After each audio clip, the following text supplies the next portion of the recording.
Good morning and welcome to Virginia International Raceway for the second and final day of the Hoosier Racing Super Tour. I'm Gregg Ginsberg along with Tom O'Gorman, directing today Brian Belansky. And first up, we have qualifying this morning. Tom, but before we get in, first, good morning. Good morning, Greg. It looks like a beautiful day down there, actually.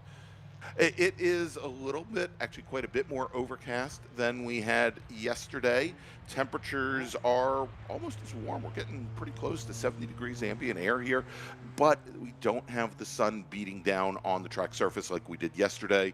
And we think as the day goes on, things might not be as pretty here at Heaven on Earth. But first, these drivers, and I think this is actually a good thing because this is going to, I think, give these drivers an opportunity to go out for their final qualifying session of the weekend to maybe lower their lap times just a little bit. It doesn't feel, also oddly enough, even though we're supposed to get some precipitation a little bit later today, or at least it's forecast, doesn't feel nearly as humid out right now as it did yesterday. So as I allude to, we've got qualifying to start the day off. We've got our 7 different race groups, each going to have a 15-minute qualifying session. So these qualifying sessions are fairly short, and then we will go racing. It's feature race day here at Virginia International Raceway. Each of our 7 groups will have a 35-minute or 14-lap maximum race, whichever happens to come first.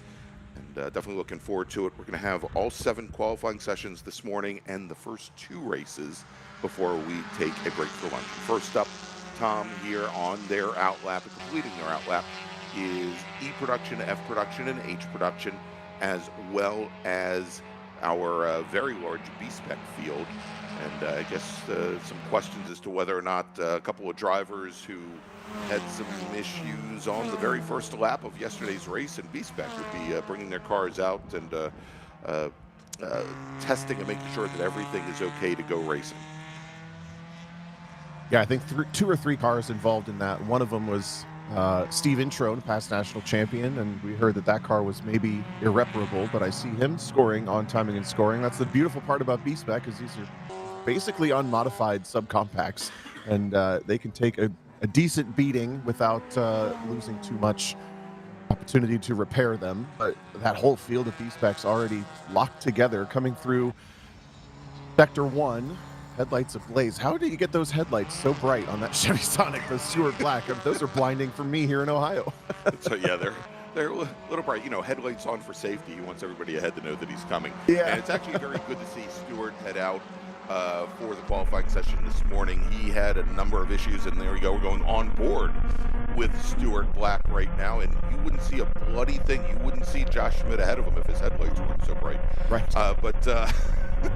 So Stewart had some mechanical issues at Road Atlanta a couple weeks ago, and then during yesterday's race retired the car early. So very good to see this machine, the number 40 Chevy Sonic, out on track.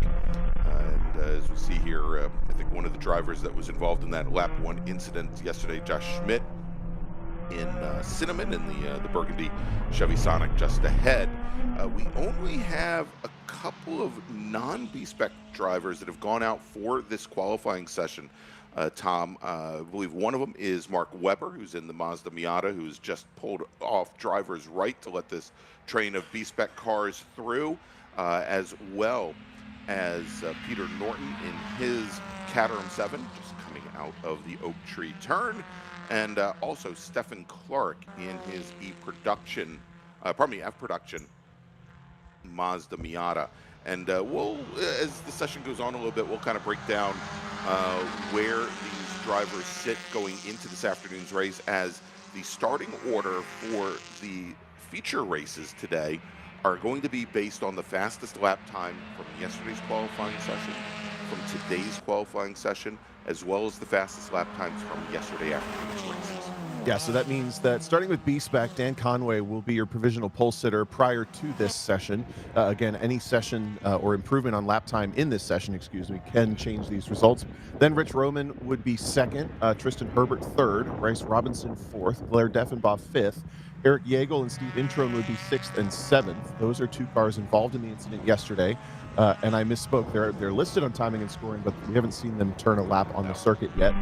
Then Stephanie Anderson. Then Adam Benaway, who might be the big benefactor to getting one more shot at this. That's the dark blue third generation Honda Fit sitting at the front of the line in this train. About 4 cars up. He finished third yesterday, but only has the 8th fastest lap of the session, of the weekend, So if he can get into the 2 minutes and 26 or 2 minutes and 25 second lap time range in this short and quick session, that could be a little bit of an easier gain for him. And Josh Schmidt also maybe stands to be the other driver who could improve. He set 9th fastest in qualifying at a 2:27 flat. So he's going to be looking for 25 to 26s to move up as well.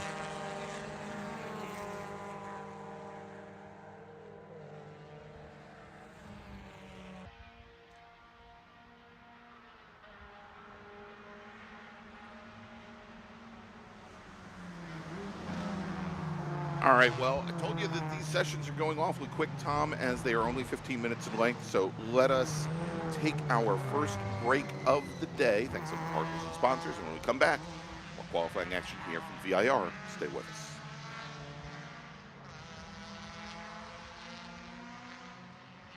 Okay, track day checklist. Let's go. You got your gloves, your helmet, water, snacks, sunscreen, your car is prepped and ready to go. Ugh, forgot your track day insurance, didn't you? If you want to be covered for the whole value of your car, you need high performance driver education coverage through Hagerty. We'll get you a policy for track days, time trials, and more in less time than it took you to apply that sunscreen. Hagerty, let's drive together. Shopping for tires used to really ruffle my feathers. That was before I went to TireRack.com. TireRack made it easy to identify the right tires. No more searching high and low, I got the best deal. TireRack has thousands of recommended installers. I chose a mobile installer. They brought the tires to my neck of the woods and put them on, right here in my driveway. You're all done? When it's time for new tires, trust the experts. TireRack.com, the way tire buying should be. Hoosier Racing Tire is proud to be the presenting sponsor of this year's Hoosier Racing Tire SCCA Super Tour. As the world's largest race tire manufacturer, Hoosier has been at the forefront of motorsports innovation for more than 65 years. From local tracks to the global stage, Hoosier is dedicated to delivering high-performance tires that meet the demands of champions. Whether you're a seasoned competitor or an aspiring racer, Hoosier tires are engineered to help you push the limits. For more information, visit us online at HoosierTire.com or visit us trackside, and remember to connect with us on social media. For more than 30 years, championship-winning drivers have demanded the Hawk Performance braking advantage. Now you can experience that same advanced technology on your daily car, truck, or CUV with Hawk Performance street products. With brake pads, rotors, and fluids that deliver smooth braking for muscle cars and tuners, Super Duty solutions for tow vehicles, custom-engineered motorsports friction designed specifically for road racing, autocross, drag, and everything in between, Hawk has all your braking needs covered. Visit hawkperformance.com to learn more. Hawk Performance, what's stopping you?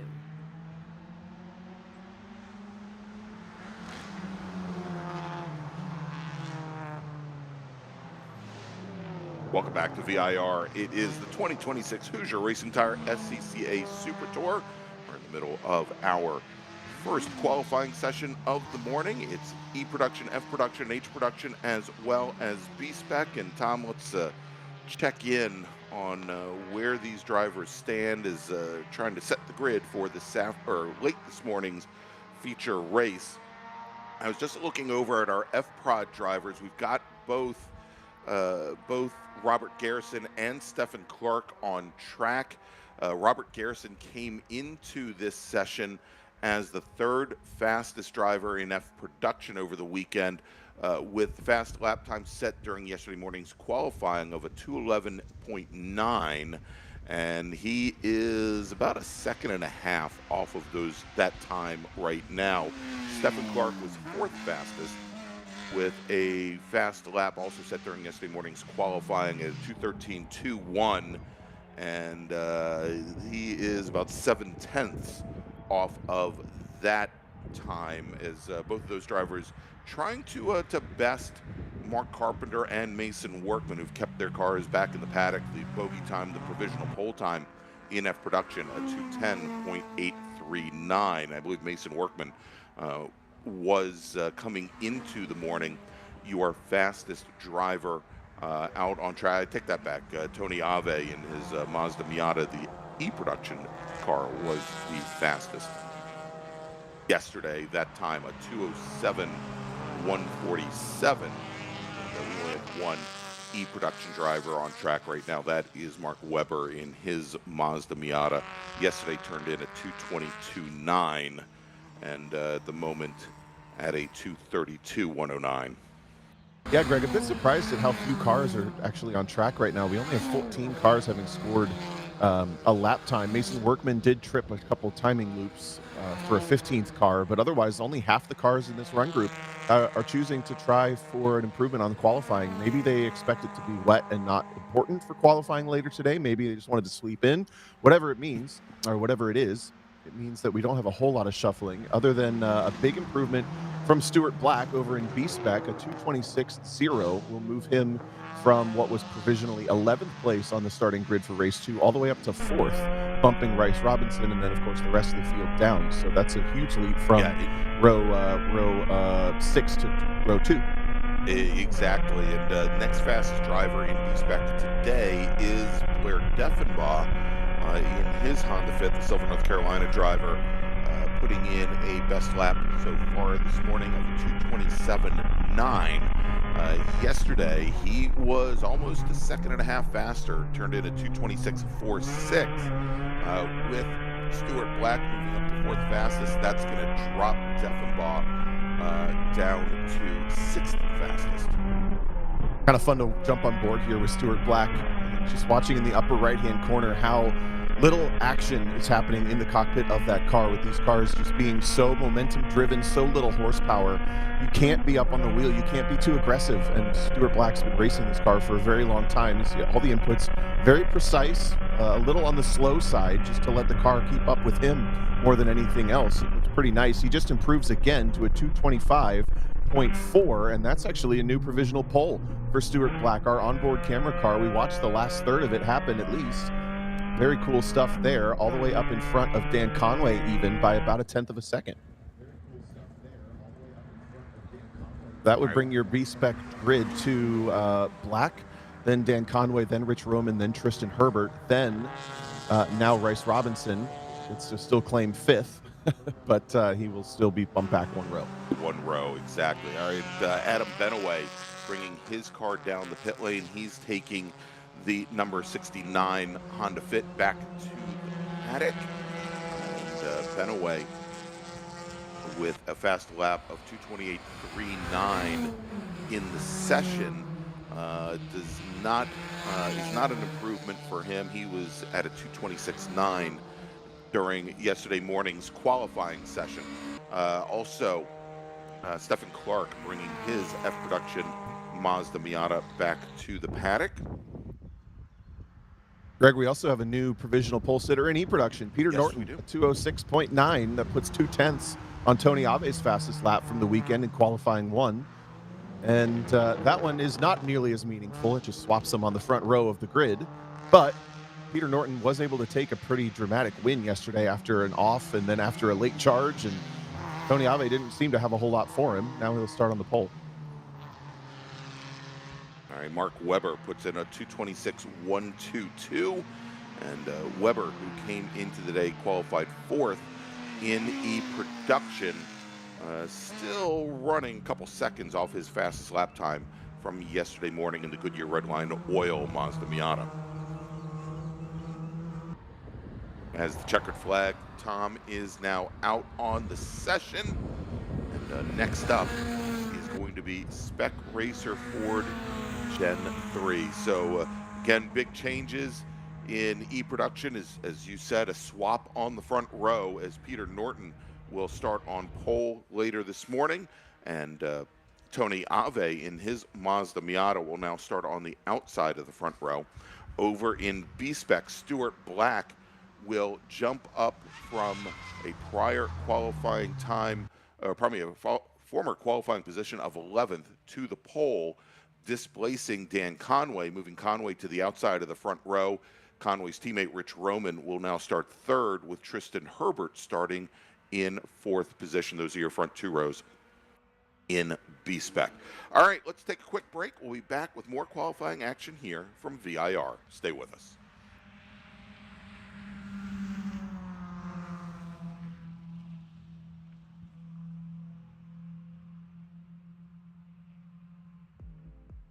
My name is Joshua Smith, Business Development Manager for Mazda Motorsports. We're happy to be supporting the SCCA and Mazda racers here. So our team support program offers a couple of tiers of support, part support, technical support. All of this is done through our MazdaMotorsports.com parts store website. It's basically like signing up for an Amazon account. Simple information, prove that you're a racer. It gets you access to our 800 hotline that you can call and speak to one of our parts representatives 5 days a week.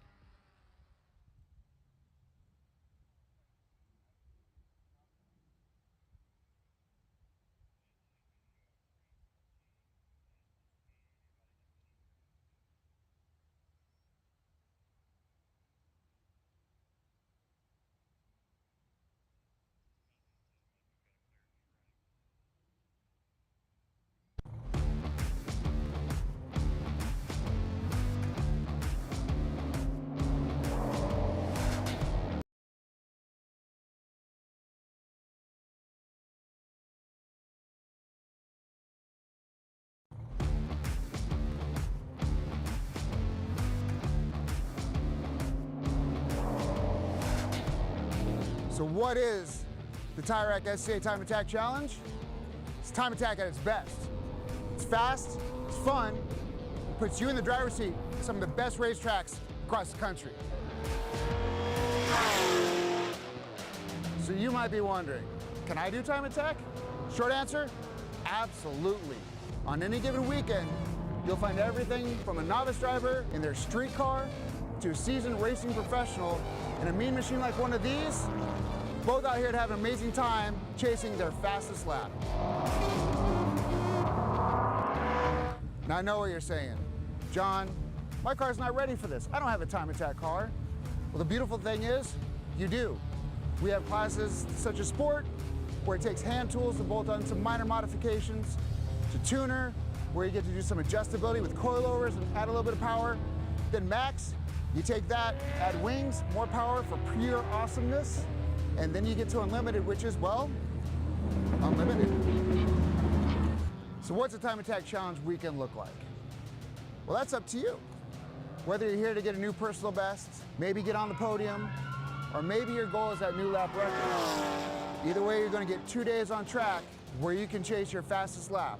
And then we're going to take a fast lap from each day, put them together, and that's your result for the overall weekend. It's a great event. It's a great track. It's our second year here. We will definitely be back next year. We're from Dallas. It's a long drive to get here, but it's worth it. This place is great. Dude, the event's awesome. These guys are so nice. And then on top of that, like, everybody wants to help everybody. Everybody wants to see everybody improve, and it's just such a, like, the whole time you're here, you feel really good, you know. People are really nice, so I love it.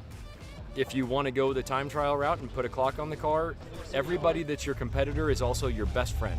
You'll meet a new family here. Sound like a good time to you? I know it sounds like a good time to me. So come join us. You'll find more information at timetrials.scca.com.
Mazda's been very supportive of racers within the SCCA and all the other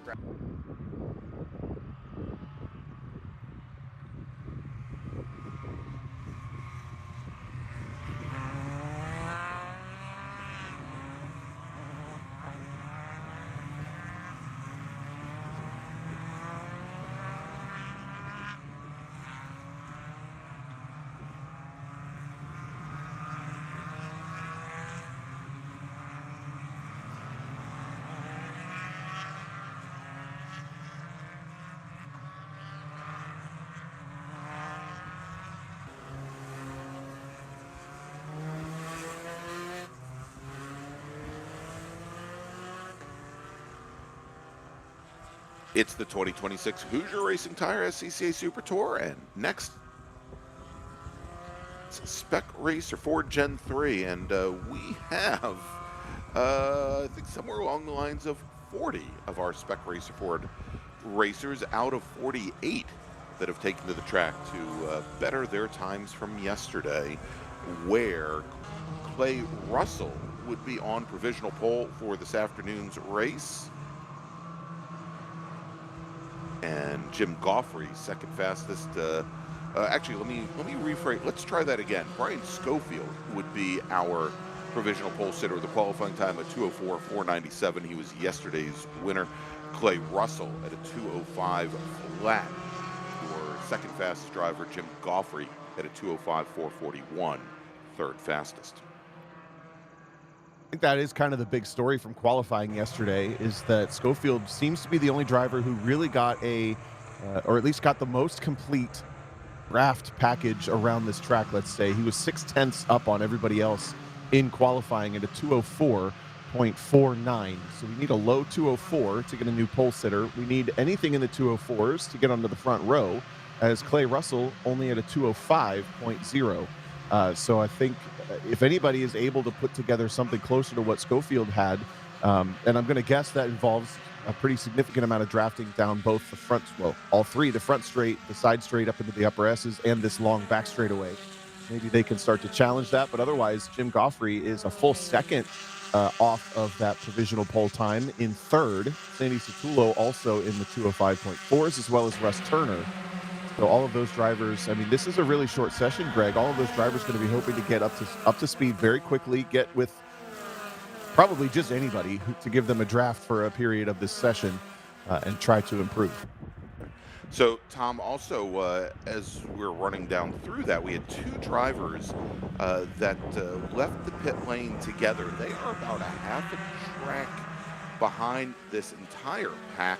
The two teammates of Cliff White and Jackson Deal. Now, we had Cliff up in the booth last round at Road Atlanta, the BD Motorsports owner, and Jackson Deal is one of his drivers. Jackson comes into this session with the 44th fastest time. He did much better during yesterday's race, but I think Cliff working with him to try to move him up the order somewhat. Cliff qualified 19th fastest, or would be, based on the last two sessions, 19th fastest overall. And, very interesting. Go ahead. Yeah.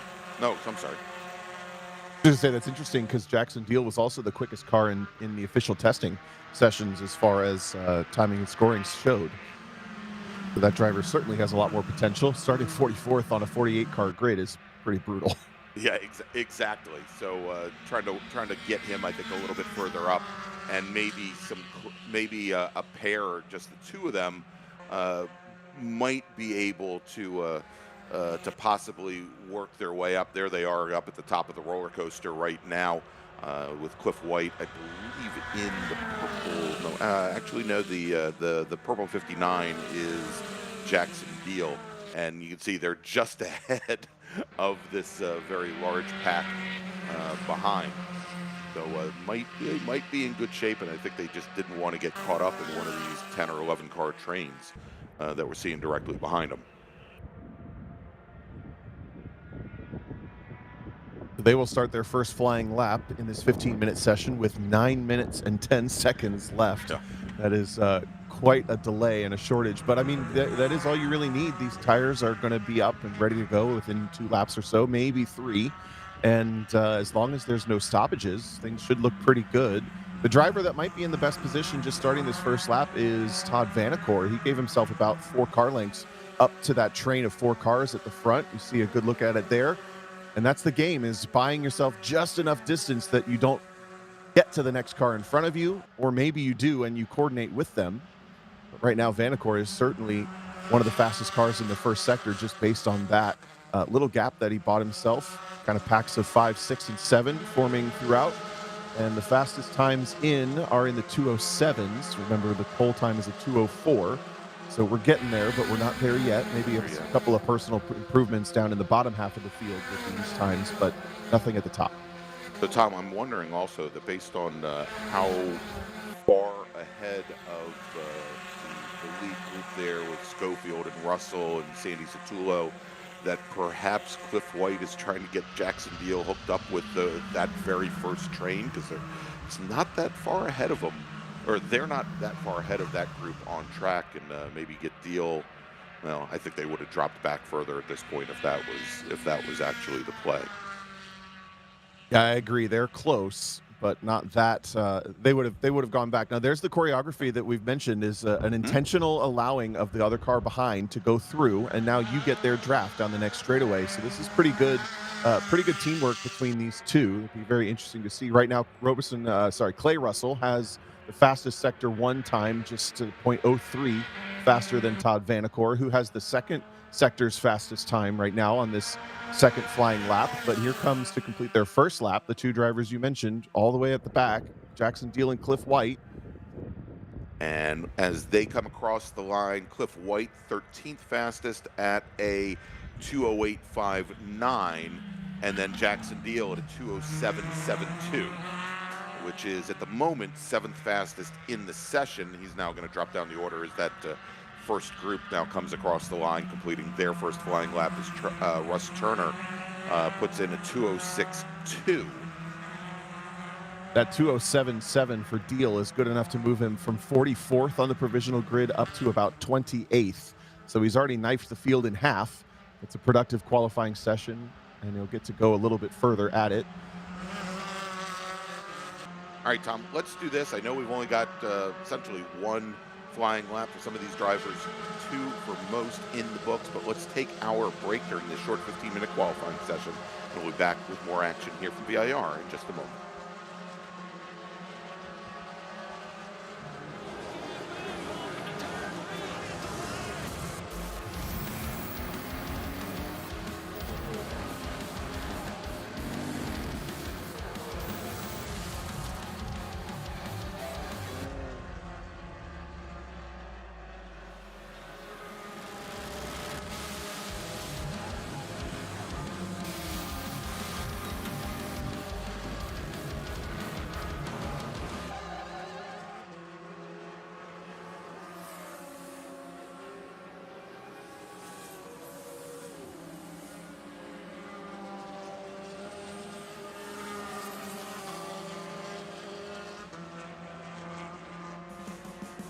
What does it mean to be built with Summit? It means you're hitting the autocross, drag strip, road course, trail, dirt, or open road with confidence. Because built with Summit means you're using parts from the top names in performance, priced to make your project affordable. And it's all backed by trusted tech expertise and blazing fast shipping. Summit Racing Equipment. Let's build it together. SummitRacing.com. Did you know SCCA members can save $20 on every track night they sign up for? That's right. Track Night America, driven by Tire Rack, now hosting 150 events at more than 30 tracks across the country, is the easiest and most affordable way to get you and your friends on track in street cars all year long. Visit TrackNightInAmerica.com to learn more and get yourself on track. It's the 2026 Hoosier Racing Tire SCCA Super Tour, the premier amateur road racing series bringing together top SCCA road racers from around the country. The Hoosier Super Tour visits some of the greatest tracks in North America, showcasing each of our 25 championship classes, production to GTs, prototypes to formula cars. The Hoosier SCCA Super Tour packs a ton of wheel-to-wheel racing action into every event.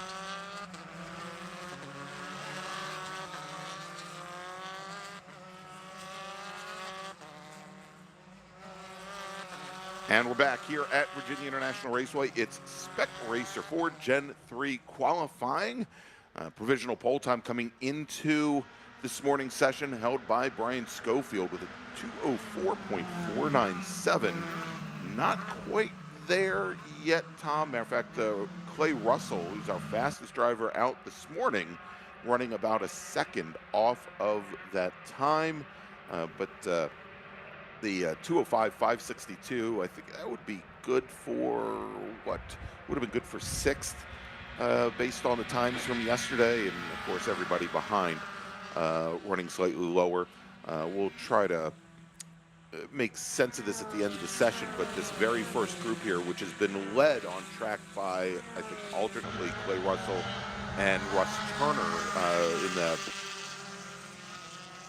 down the roller coaster right now, just hasn't been able to match the times from yesterday. As see Liam Kerper in the number 97 car coming down the pit lane. Currently, he's going to take that car back to the paddock, I believe.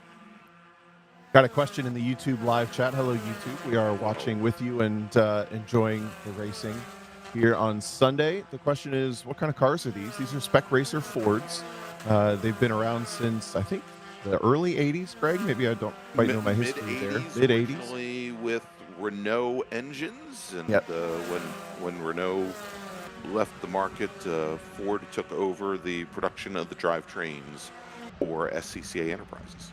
There we go. So 1.6 liter Ford engines. They have a sequential transmission recently, as of I think 2015 or 16.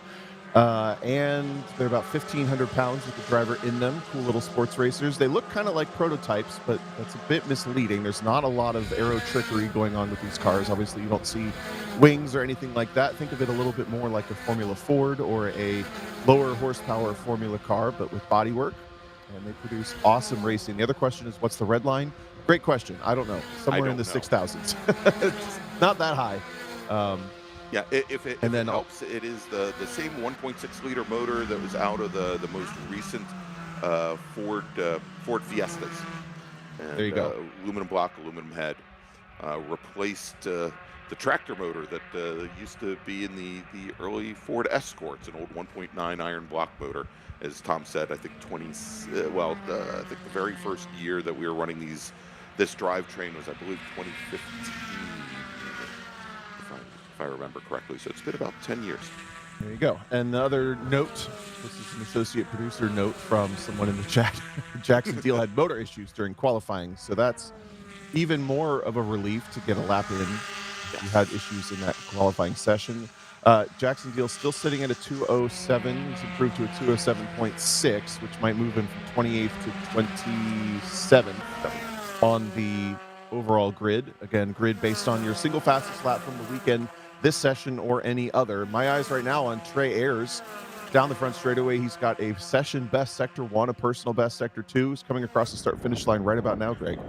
Indeed, and as we should catch time for him here momentarily, Clay Russell, who was part of that lead group, I believe I just saw him go down the pit lane, and I think he took his car behind the wall here. So let's take a look. And by the way, Jackson Deal just now turns in a 205.740. Oh, wow. So that is going to move him up. That would have, coming into the day, put him, I think, 8th fastest. Yep. Based on the times coming into the day. So big jump for the 59. As you said, Tom, he was the fastest driver in practice on Friday. And Trey Ayers at a 205.946. He came into this morning's session with a 205.697, so pretty darn close. And Ayers was qualified originally 7th fastest, so he may drop back a position based on Deal's times. Yep, another big jump. This is for Rob Clifton in the number 33. He's 4th fastest in this session at a 205.9, but yesterday was at a 206.1. So he'll jump up 1 row and 2 positions from 11th to 9th on that improvement. But Greg, I'm a bit surprised. No one's really finding that extra bit of time that got them into the low 205s yesterday. And so we'll see here. Deal, if he's still out there, just went purple for Sector 1 on the next lap. By the way, Sandy Satullo now bringing his car back behind the wall in the 07 machine. And Deal does not follow up that purple Sector 1 with even a personal best in Sector 2. A matter of fact, was almost 7/10 off of Clay Russell's prior Sector 2 time, which I think is the bogey. We've got a driver on. Oh, we've got Jim Goffrey coming down the front straight now, Tom, with a lot of white smoke in the air. It looks like he may have lost either the engine or possibly the differential there. See if he's going to try limping that car around. But you saw the starter stand actually right as the back of the Goffrey machine let go, displayed the checkered flag. So perfect time here at the end of the session. It looks like Goffrey's going to see if he can get to the cutout over by turn 3, just behind where this camera is.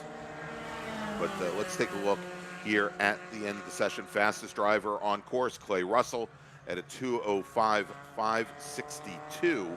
And again, he came into the session second fastest on the day. He did not improve on his times, and more importantly, did not get up to the bogey time set by Brian Schofield yesterday morning, a 2:04.497. Jackson Deal, probably the biggest gainer here, with a 2:05.740, and we said that would put him, Tom, I think we said 7th position. 8th, so yes. 8th, 7th or 8th, but it put him on the 4th row here today for the race just before lunch. So late this morning, Trey Ayers, our 3rd fastest driver, to 2:05.946. He did not improve. And as you mentioned, Rob Clifton, who was our 4th fastest driver here in the session, turned in a 2:05.954, and that is a pretty good jump for him. It's going to move him up a couple of positions. I think where is that going to put him? Somewhere in the 40 range, I believe. Looking at 2:09.5. I mean that. Yeah, right at 40th. Yeah, 40th exactly. All right, so that's going to wrap things up for qualifying here in Spec Racer 4 Gen 3. Next up, the big boys come out. Our GT cars, GT1, GT2, GTX, American Sedan, and our 2 larger touring classes, Touring 1 and Touring 2, here at Virginia International Raceway. It's the 2026 Hoosier Racing Tire SCCA Super Tour. Stay with us.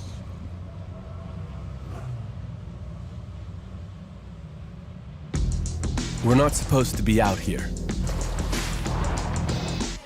Outside expectations. Built for the outdoors. With the capability to climb this high, we're not supposed to be out here. Which is exactly why we are. The off-road ready Mazda CX-50. We're looking for outsiders.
It is the 2026 Hoosier Racing Tire SCCA Super Tour.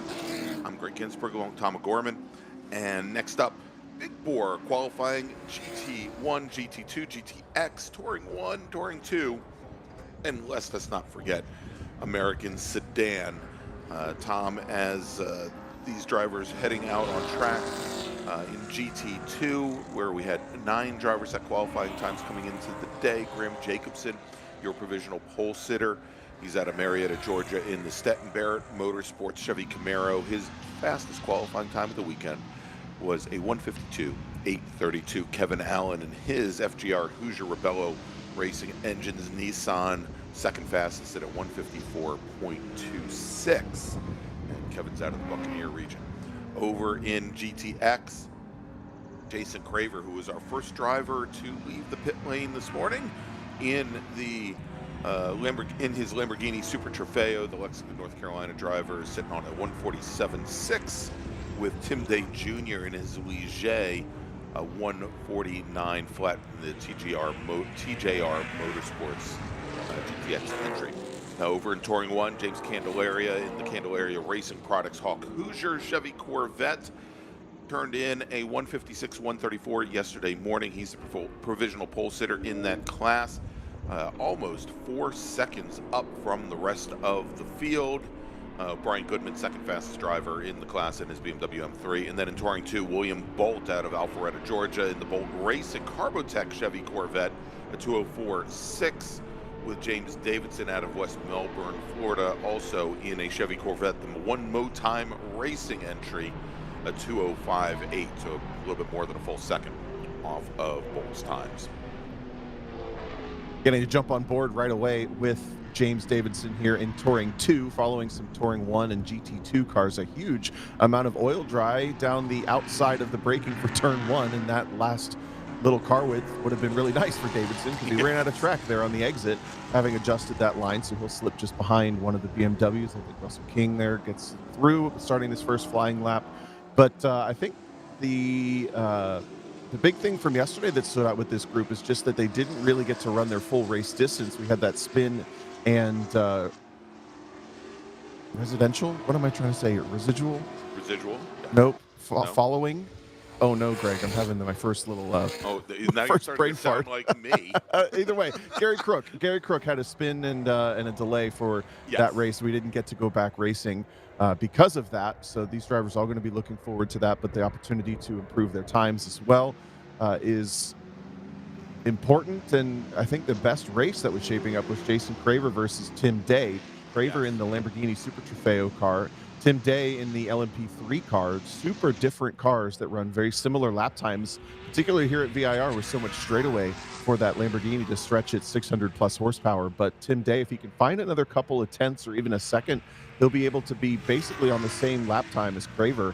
We could have a really cool battle between those two. And again, in GTX, kind of a catch-all for all sorts of different, primarily professional racing cars from the last 20 to 30 years. So they're not all designed to go the same speed, but when you get two that can go the same speed, we ended up with a pretty compelling race story. Yeah, absolutely. And, as we watch now coming down the roller coaster here over in Touring 1, where you have cars that were converted from, coming off the factory floor, like the Mustang Boss 302 of Coors and Pratt Cole's FR500S, and then you've got a purpose-built race car, the GT4 Mercedes AMG machine, although that one also is primarily a production-based car, but interesting combination of chassis with different handling characteristics. Wes Humphries right now the fastest early on of the T1 cars at a 2:06.63.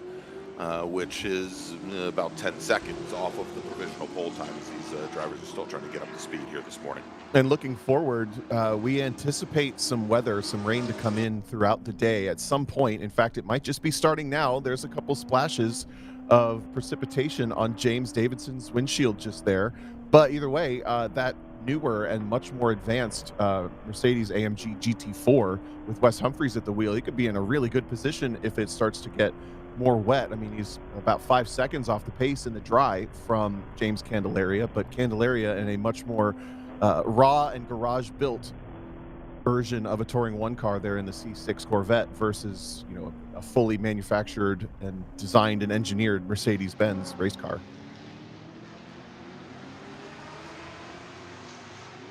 All right, so fastest time so far this session, Jason Craver in his Super Trofeo. Craver came into the day with 146.602. He set that yesterday morning in qualifying, and he's still about 5 seconds off of that time currently. Temperatures definitely raising up a bit hotter than what they saw during yesterday morning's qualifying session. We're almost 70 degrees here at VIR right now, as just had one of our one of our GT2 cars in pit lane. And Tom, we're starting to see now, you know, we knew that there was likely going to be some precipitation, and I think you could see there that shot over at Hog Pen, rain starting to come down at that end of the course, very, very dark. No rain as yet at the other end of our front straight, but that obviously, between the precipitation and this oil dry at 1 and drivers having to alter their lines, likely not going to produce faster lap times than what we saw yesterday morning.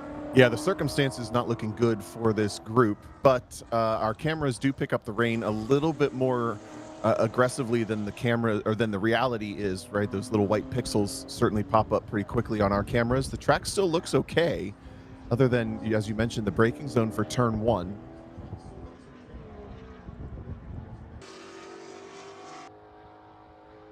And the other thing about the rain here at VIR, Greg, I've personally dealt with this more than once. The weather will come in from essentially the top of that track map, so over the final couple corners first. Right. But for whatever reason, I'm not sure if this is the terrain locally or just how things circumstantially worked out, but I've been on this track many times where only the first, basically the right side of that track map is wet, and the left side of the track map is completely dry. If you see out here at... Is that a mechanical failure or a mistake for James Davidson in the C5 Corvette? He goes way off at South Bend. I think the car is still working its way back onto the circuit. Yeah, he just lost it at the top. Yeah, that's just what I was thinking, is obviously a lot of tire smoke in the air there, but as he works his way back to the course, and as you were saying, I don't think we've got any precipitation at that end of the track, and I'm wondering, Tom, if it has to do possibly with the fact that the Dan River runs along that, when you look at our track map, along that north portion of the surface. And now we are getting some rain here down by the South Paddock, where Davidson is passing right now. And I think we just saw some hit the windshield very lightly. Yeah, for whatever reason, again, just to put a button on that thought, the what is that? The north side of the racetrack ends up getting more wet than the bottom half as we go down the back straightaway with Davidson right now. At just over this crest is where the rain typically starts to pick up. Does he make a liar out of me?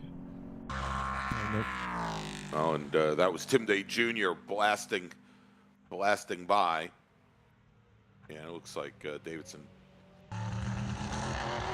bring that car home. Jason Craver just brought his Lamborghini back behind the wall. His session is now done, as we've got about 4.5 minutes remaining. And Tom, I just realized we haven't taken a break yet, so why don't we do that? We'll come back and we'll bring the at VIR. Stay with us.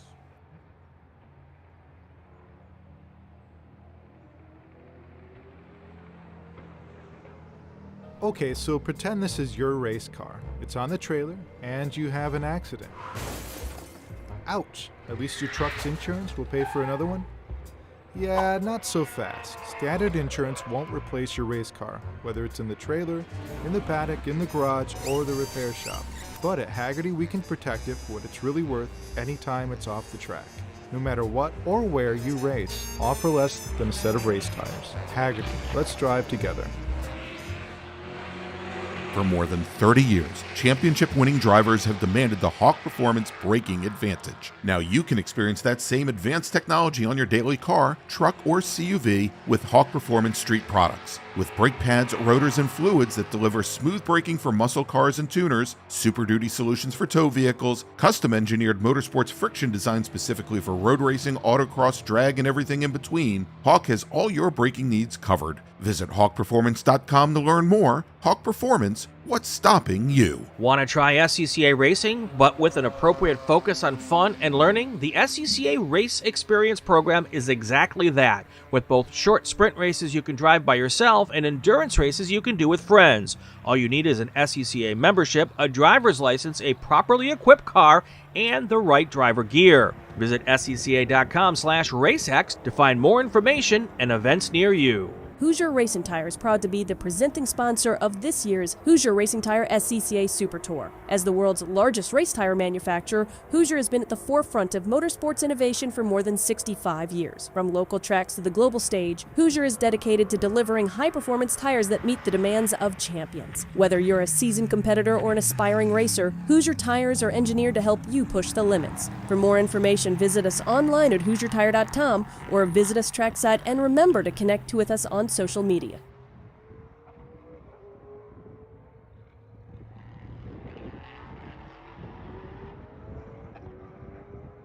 Welcome back to Virginia International Raceway in the 2026 Hoosier Racing Tire SCCA Super Tour. I'm Gregg Ginsberg along with Tom O'Gorman.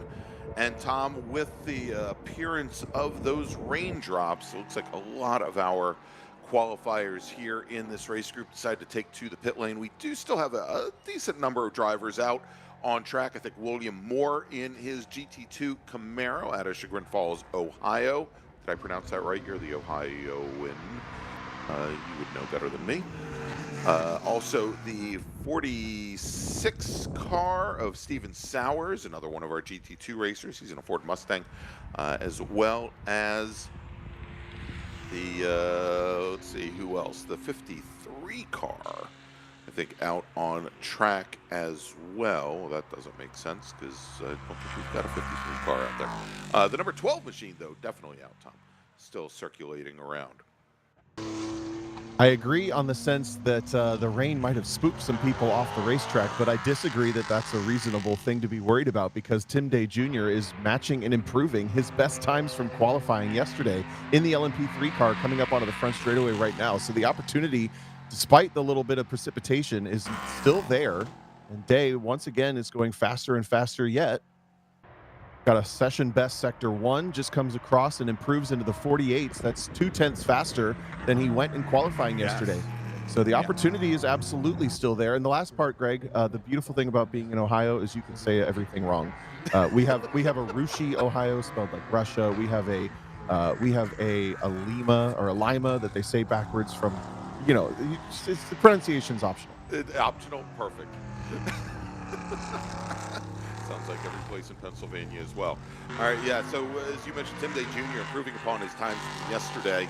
The provisional pole time in GTX, still a 151.826, set by Jason Craver, as the checkered flag is now being displayed on the session. So let's take a look here. Also, I didn't notice, but Tony Ave managed to bring his GT2 Nissan 350Z out for a couple of laps, turned in 3 flying laps.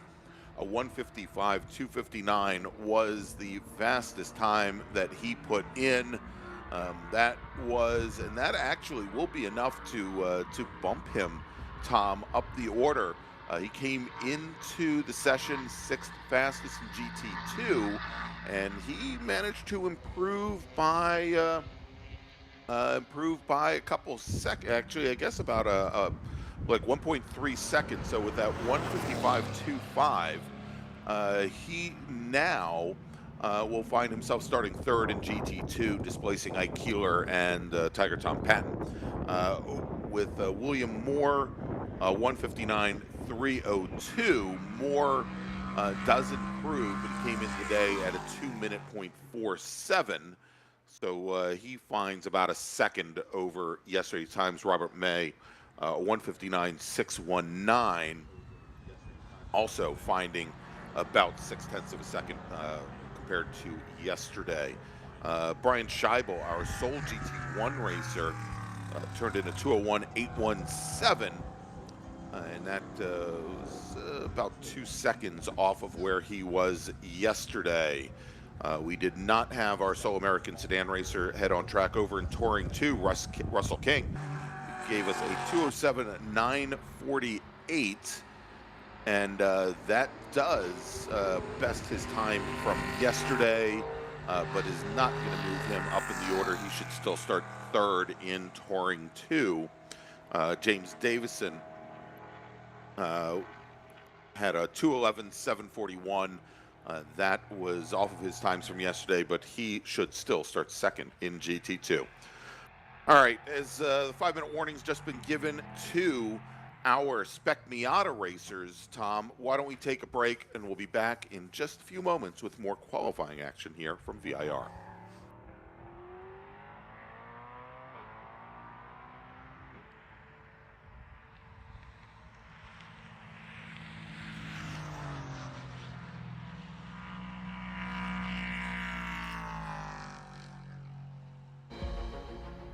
My customer experience with Mazda has been absolutely fantastic. I think they kind of cater to the whole crowd of people. They got the SUVs for the soccer moms and stuff like that, but then you got your Miatas and your Speed 3s for your car enthusiasts. So I think they cater to all crowds, and so I think that's something that everyone can get behind. In terms of maintaining equipment, I mean, running a prep shop, I mean, day in, day out, we're maintaining cars for customers all over the country. Mazda, hands down, is probably the best company to work with for sports car racing. Factory support is second to none in terms of specific competition parts availability, pricing, access to their technical knowledge and base. It just feels right. You feel connected. So our team support program offers a couple of tiers of support, part support, technical support, contingency support as well. All of this is done through our website and the team support program and the Parts 800 number. We have two main ways that customers can acquire parts from Mazda Motorsports. It's through our MazdaMotorsports.com parts store website. It's basically like signing up for an Amazon account. You know, simple information, prove that you're a racer with a race result. It gets you access to our 800 hotline that you can call and speak to one of our parts representatives basically 5 days a week. We got into Mazdas largely just because it's a fantastic platform. You know, a lot of guys would run double stints just to get time on track. They're super reliable, don't break. And Mazda Motorsports has some of the best just support for the grassroots racer in parts and technical advice and everything else. So they make it easy for us to run these cars. Mazda's been very supportive of racers within the SCCA and all the other grassroots organizations for many, many years. Really, their support for racing and our type of racing is unmatched from any other manufacturer. They've been a great partner for many, many years. There's nothing else like this. There's no other big class that has the highest quality of drivers in it. And it's really attracted the right level of people. The other aspect is I'm probably not the richest person out here, and they're extremely reasonably priced, and you can buy parts easily, and so it's a class that fits both what I want from a racing standpoint and what I can afford. It's one of those things that once you get hooked into it, it just never leaves. Really helps understanding where they come from. It helps the communication between customer relations. You can very much understand their needs of the day. May not necessarily be the same each day. But you know how to adapt to it, and you know how to best serve the customer is really what it comes down to.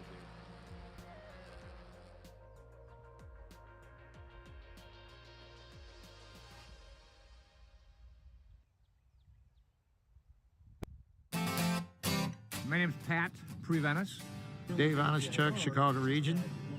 I'm Tiffany Bingheim, and I'm with Milwaukee region.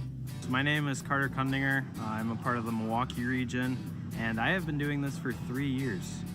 Since about 88, so 30-some years. I've been doing this for 50 years. 2009 is when I started, so I don't remember a year how long. What makes you keep coming back? It is honestly, it's one of those, the cars and the racing are great, but you stay for the people. It's come for the racing, but stay for the people. Racing and, good people.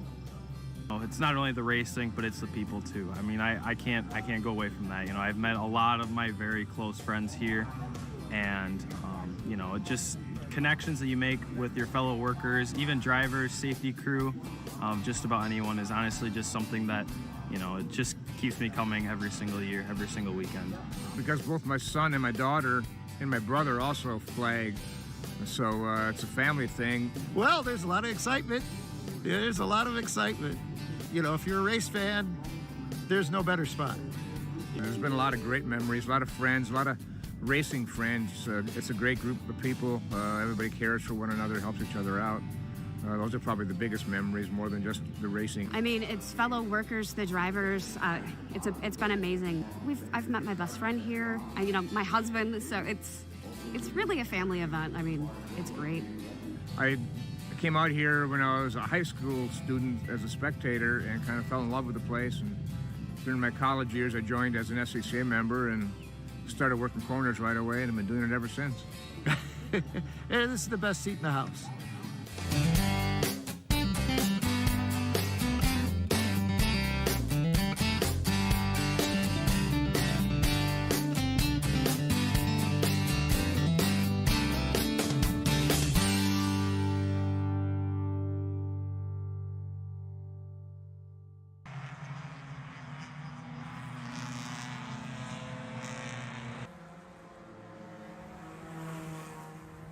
And we're back, and it is time for Spec Miata qualifying, Tom, as the rain, or the not rain, what did we decide for Spec Miata? It was going to be fog and sheep, or haggis, spittle, seems to have subsided, and actually a couple of the clouds have started to clear and blow out there over by Hog Pen.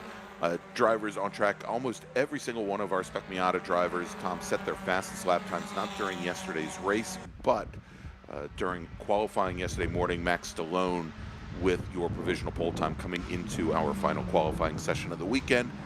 Time everybody out here starting to beat 2:15.887, and of the 41 cars that have set times over the course of the weekend, I think we have 36 of them out on track right now. And as we saw in the previous session, the track still seems to be decently prime, other than the braking zone for turn 1, which is covered in oil dry, and no one has really ventured into it yet. The reality is, if everybody agreed to do it for the first lap, it would probably be fine, but no one really wants to be the one to break that seal. As the first couple cars now, actually the whole field, piling down into roller coaster, trying to jockey around for position. One car around the outside really hustling it up and ends up falling off the track just slightly. That's Stuart McAleer in the 43, trying to get up to a couple of fog, trying to get up, and I don't know if he's trying to catch cars in front, but he ends up splitting Denny Stain and Chuck McTudis. Yeah, I thought for a moment that he was trying to get his way up to Frankie Barroso in the red with white striped machine, the number 48 car, but as you said, ended up splitting the two teammates. Interesting by their absence here, as I was saying, that we've got 36 drivers on track. The 5 that have not taken to the track, Skip Brock Jr. and Travis Wiley, who are qualified currently 3rd and 4th, and then our provisional front row of Max Stallone and Logan Stretch, Christian Sarnecki, who is qualified 13th, also not out on track currently. This could play out very interesting, Greg, because that little bit of precipitation that we did have, it wasn't enough to saturate the track. We could barely see it on windshields and on the cameras. But if there was any track temp building up already, that's going to neutralize it just a little bit and kind of stop the raising of that track temperature, which could be just enough to make this track in pretty prime condition right now, coming into the first flying lap. And of course, leave it to Spec Miata to venture into that oil dry. So I think the entry for turn 1 should be fine in the next 2 or 3 laps if they all do that again. James Newell is the top car in the line, leading the session out into Oak Tree at this point. Danny Stain and Chuck McTudis just behind. And then, of course, the whole stream of the rest, all 35 of them or so. All right, as they come out of the Oak Tree turn here on the opening flying lap. Congratulations, Ryan Kipke. You are our out lap champion.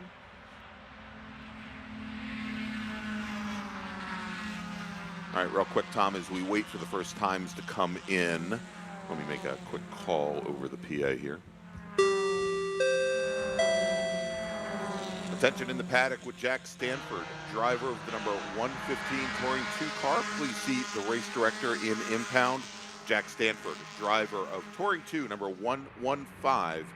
Please see the race director in impound.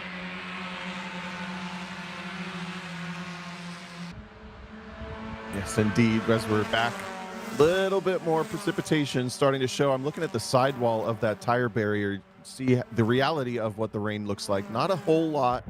It's certainly not saturating anything yet. McTutis and Stain have drafted through on Newell, and I still think this session's going to be pretty short, Greg. If we see any improvements, it's probably going to be still one lap out from now. The fastest car that time through was Chuck McTutis, then Stain. Scott Phillips in the 166 goes to third quickest in his number 166. Then Ryan Kipke and Bobby Gossett, who's maybe another driver who we should keep an eye on in this session. Gossett had qualified pretty far down the order.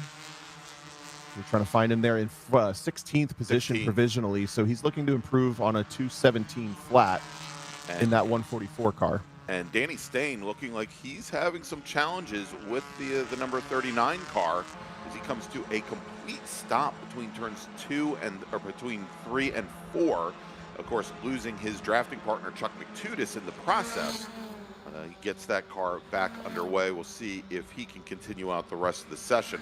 Again, the provisional pole time that everybody trying to beat, 2:15.887. Now, Tom, if I remember correctly here in Spec Miata, we also have the same tire limiting rule that we have in SMX, which would mean also that these drivers are running the same tires that they ran yesterday morning in qualifying as well as yesterday afternoon's race.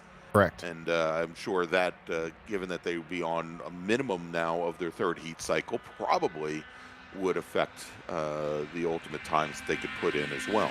I would tend to agree. We talk a lot about tire wear, and people misconstrue that into being the tire rubber literally coming off the top of the tire and shaving it down or wearing it down, when in reality, the bigger thing you have to think about when you're going for, the peak of competition are the number of heat cycles that the compound has gone through. As it heats up and then it cools down, it changes that composition just enough that the tire doesn't quite have the grip anymore the next time that you heat it back up. And it's a linear kind of fall off at the top. The first heat cycle is certainly the best. The second heat cycle is pretty darn close. You might not tell. The third heat cycle, we're starting to get where, man, I'm just 2/10 off. That lap felt good. And then, heat cycles 5, 6, 7, 10, 15, it can really start to take a bit of a nosedive. So most of these drivers are going to be on the freshest sticker, best tires they can put on at every single chance, just because of that compound not having those heat cycles on it.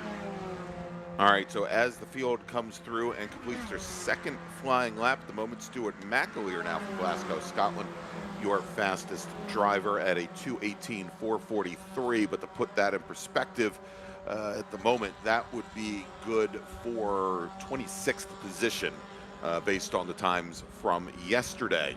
As we just had another driver come down the pit lane. And that was, let me see if I can pick up the car number here. I believe that was Chris Allen in the 169 car out of Jenkintown, Pennsylvania. I think he is heading back to the paddock.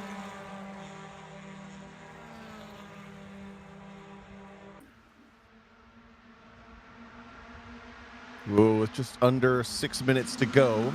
Still have, everyone's trying as hard as they can. We also have a couple of windshield wipers on for the first time that I've seen since we started this morning. It might be a sign that the rain has started to pick up just a little bit on this far end of the racetrack. All right, well, Tom, is racers now working their fourth flying lap. Let's take our break, and we'll be back here in just a few moments with more qualifying action from VIR. Stay with us. Shopping for tires used to really rub me the wrong way. That was before I went to TireRack.com. TireRack's tire decision guide made it easy to find the right tires. Talk about secret sauce. You might ask, well, you bought them, now how are you gonna put them on? No problem. TireRack has thousands of recommended installers. I chose one that does mobile installation. A technician brought the tires right to my house. He's installing them now. Almost finished, Herb. Take your time. I'm just marinating. TireRack.com, the way tire buying should be.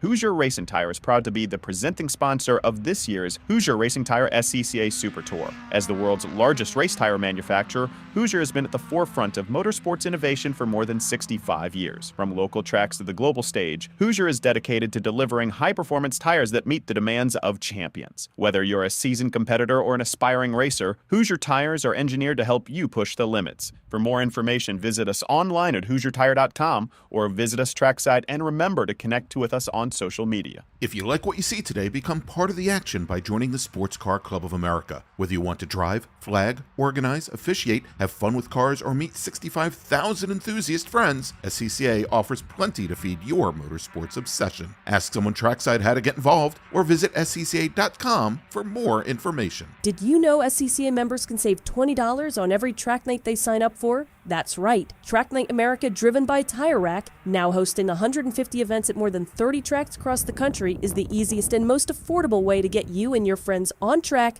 in street cars all year long. Visit tracknightinamerica.com to learn more and get yourself on track.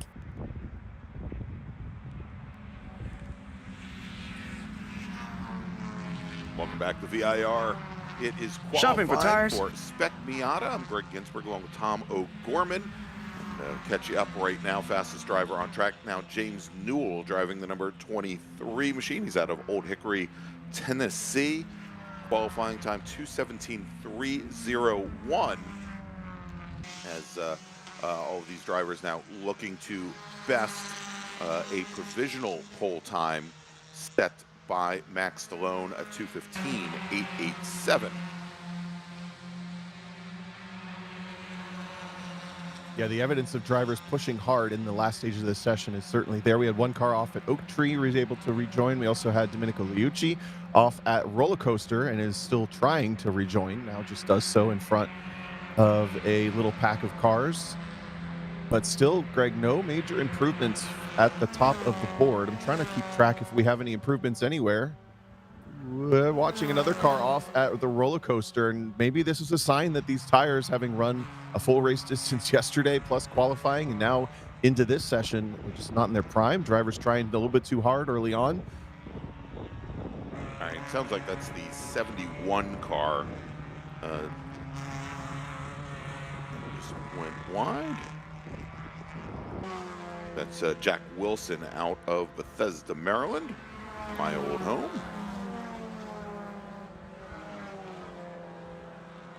As the 144 car now heading down the pit lane, calling it a session.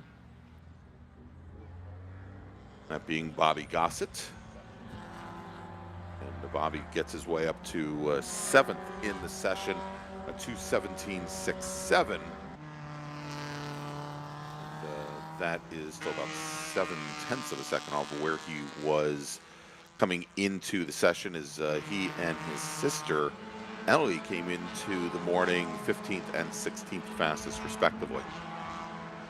Probably a little frustrating for those drivers, especially Bobby Gossett, not able to get up the grid just a little bit further. He's going to have to race from that sort of upper mid pack twice on this weekend. And the other interesting thing I noticed, Greg, is Danny Stain has stayed out after letting that whole field get through, basically parked it offline at turn 3 and 4. But just turned his own best lap sort of by himself. I kind of wonder if maybe he's feeling like, I just want to run by myself a little bit and get some laps in. He's been out of the car for a little while. He was in the lead contention for a lot of yesterday's race, but that means he was just surrounded by, probably varying levels of chaos the entire time. Maybe just getting a nice, clean, open track session to kind of feel things out and get a little bit more reps in. Another car off at Oak Tree as well. The light blue car will get a number on in a split second here.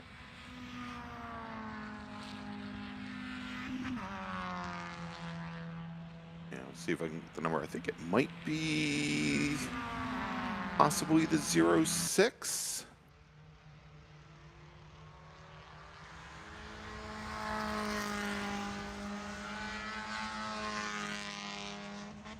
This will be the last lap for these drivers to finish up. The checkered flag is now being displayed on the front straight.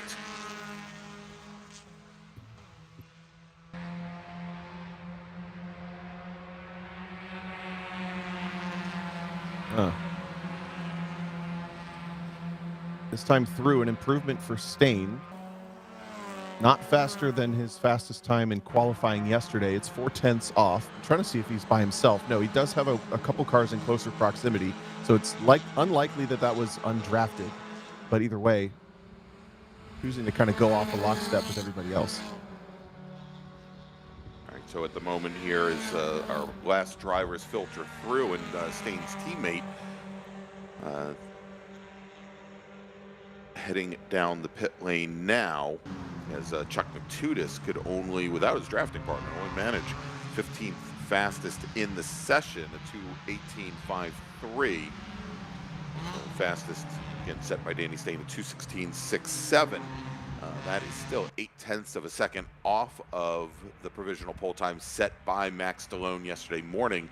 And I'll tell you, it's looking like Stallone stretches Brock's and Wiley's decision to keep the cars back in the paddock. Might not have been a horrible choice to make, especially if they're able to keep an extra heat cycle off those tires.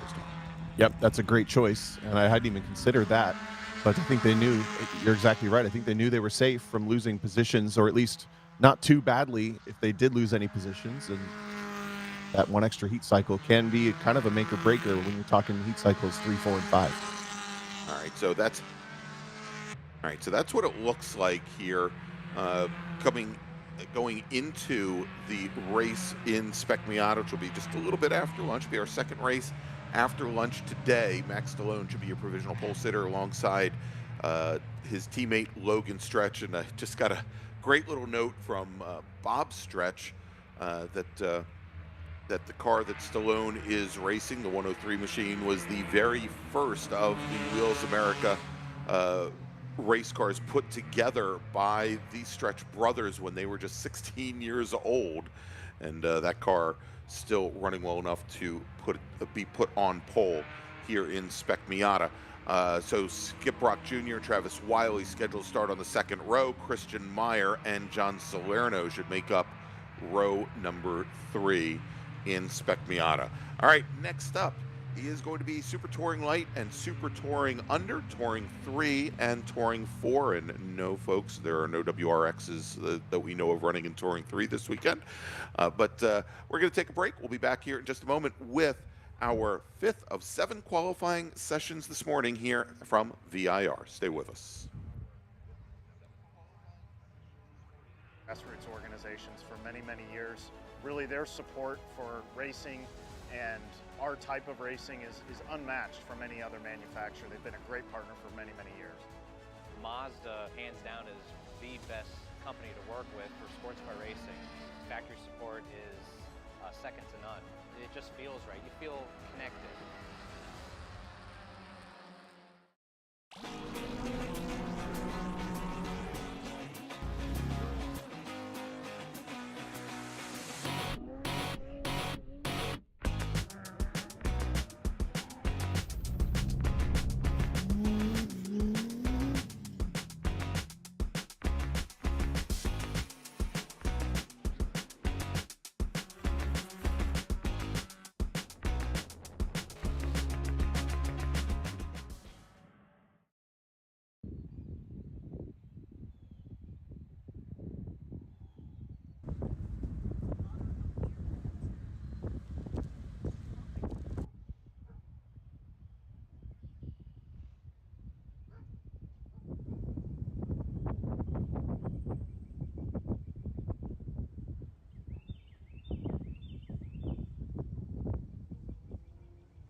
Tension in the paddock. Tension in the paddock with Jack Stanford, driver of Touring 2, number 115. Please see the race director in tech.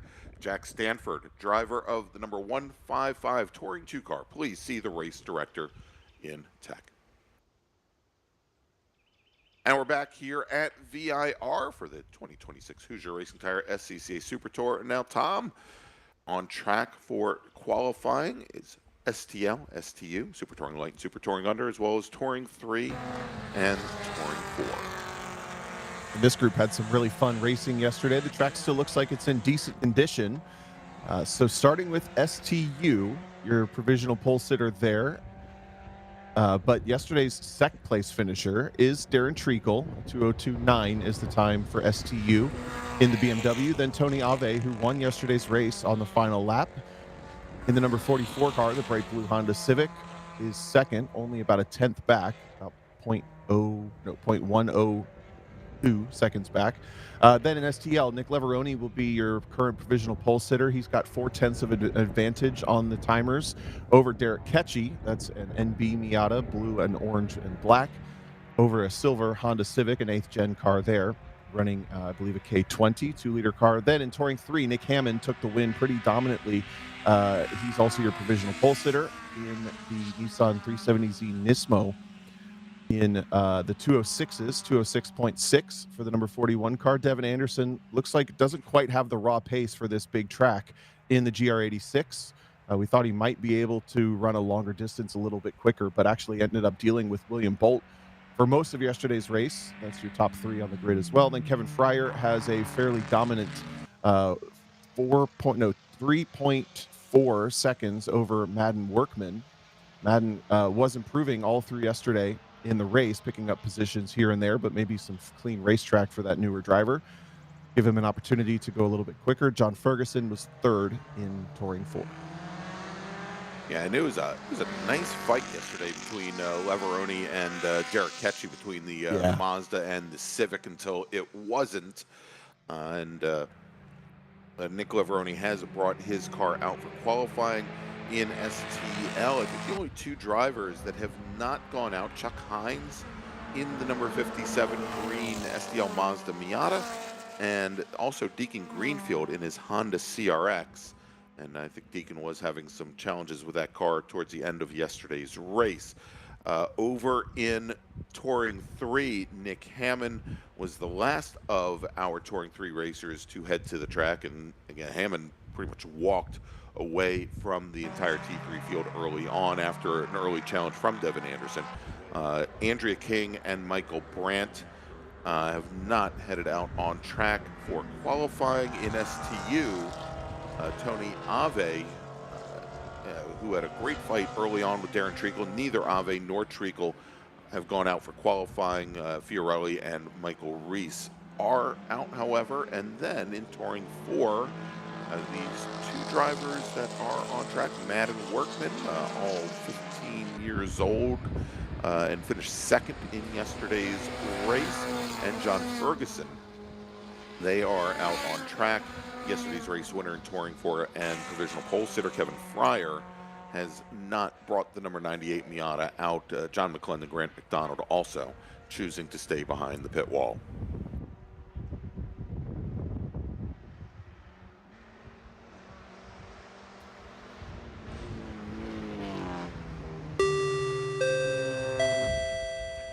Attention in the paddock with Domenico Luigi, driver of Spec Miata number 46. Please see the race director in impound. Domenico Luigi, driver of Spec Miata number 46. Please see the race director in impound.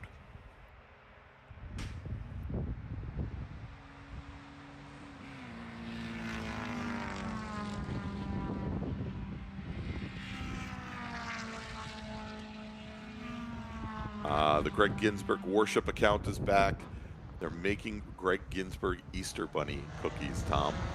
That when I go through all of my Rocco Pasquarella and Skylar Cottrell confections, I'm going to need those Easter Bunny cookies. Yes, the Easter Bunny, famous for his cookies, their cookies. That's right. And we Nothing already else. There is already a stack of heaps about 30 high over in our timing scoring area. That pretty much any flavor you could imagine, we've got them. Is that a threat? It feels like a threat. Yeah, exactly. We're going to be inundated by little marshmallow bunnies at some point during the day here. Yeah. So about 8 minutes left in this session. It's pretty short, and a whole lot of drivers not taking to the track for the session. About almost a half of the session is back in the paddock, including just kind of scanning through who our top contenders are. Tony Ave has not turned a lap yet. He was your race winner from yesterday, sits second on the grid there in STU. Darren Treacle, your pole sitter and second place finisher from STU, also not on the circuit. Kevin Fryer, your pole sitter and winner from Touring 4, not on the track. And then we also have Michael Brandt, Chuck Hines, Grant McDonald, Ethan Greenfield, John McClendon, Andrea King, all have not tripped any sectors or lap timers just yet. But on the circuit, it continues to sprinkle just a little bit. We're catching that on our cameras. All the cars seem to be still dealing with it perfectly fine. First competitive time really coming through for Nick Hammond. He sits on a 206.6 from yesterday's qualifying session, just ran a 207.7. So he's within that second that we saw Spec Miata get to as well. But still struggling for improvements, banging their heads against the wall. A lot of these drivers trying to find a couple of tenths or a second that they need.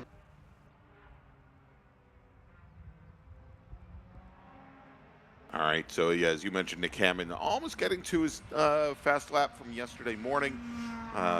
Devin Anderson at a 2:10 flat in his Tech Sport Racing Toyota. Still about 2+ seconds off of his times over in STL. We are already now seeing both Derek Ketchie and Nick Leveroni bring their cars down the pit lane. Ketchie the fastest in STL at a 2:14.7. Looks like he's brought decided he's about 6 seconds off of lap time from yesterday, and he brings the car behind the wall. And from our images there at Roller Coaster into Hogpen, we have our first evidence the track is degraded. All of the cars slipping and sliding through there. Most of those were T4 cars, one STL, S2000 in there. Nick Hammond is in the background now, clearly has backed it down, and I wouldn't be surprised to see that 41 car head to the pit lane as well, as for the first time, the track is actually saturated enough to lose grip. Indeed. All right. Yeah, as Austin Hilliard just crosses the line here, and he's running in the 2:15s in his Honda S2000. Michael Reese running in the other S2000, 2-minute 28 range. And so, again, these drivers not finding a lot of time. And now coming down the pit lane, the Tech Sport Toyota of Devin Anderson. He's going to head back to the paddock, as is now Nick Hammond. All right, let's take a quick break here, and when we come back, hopefully we'll still have some drivers out on course, but this may be the end of our Super Touring and Touring qualifying here at VIR. We'll be right back. What does it mean to be built with Summit? It means you're hitting the autocross, drag strip, road course, trail, dirt, or open road with confidence. Because built with Summit means you're using parts from the top names in performance, priced to make your project affordable. And it's all backed by trusted tech expertise and blazing fast shipping. Summit Racing Equipment. Let's build it together. SummitRacing.com.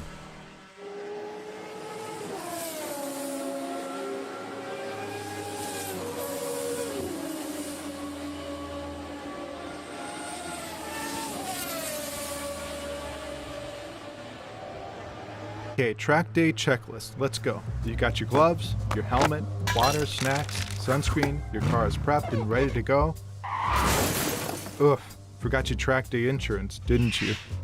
If you want to be covered for the whole value of your car, you need high-performance driver education coverage through Hagerty. We'll get you a policy for track days, time trials, and more in less time than it took you to apply that sunscreen. Hagerty, let's drive together.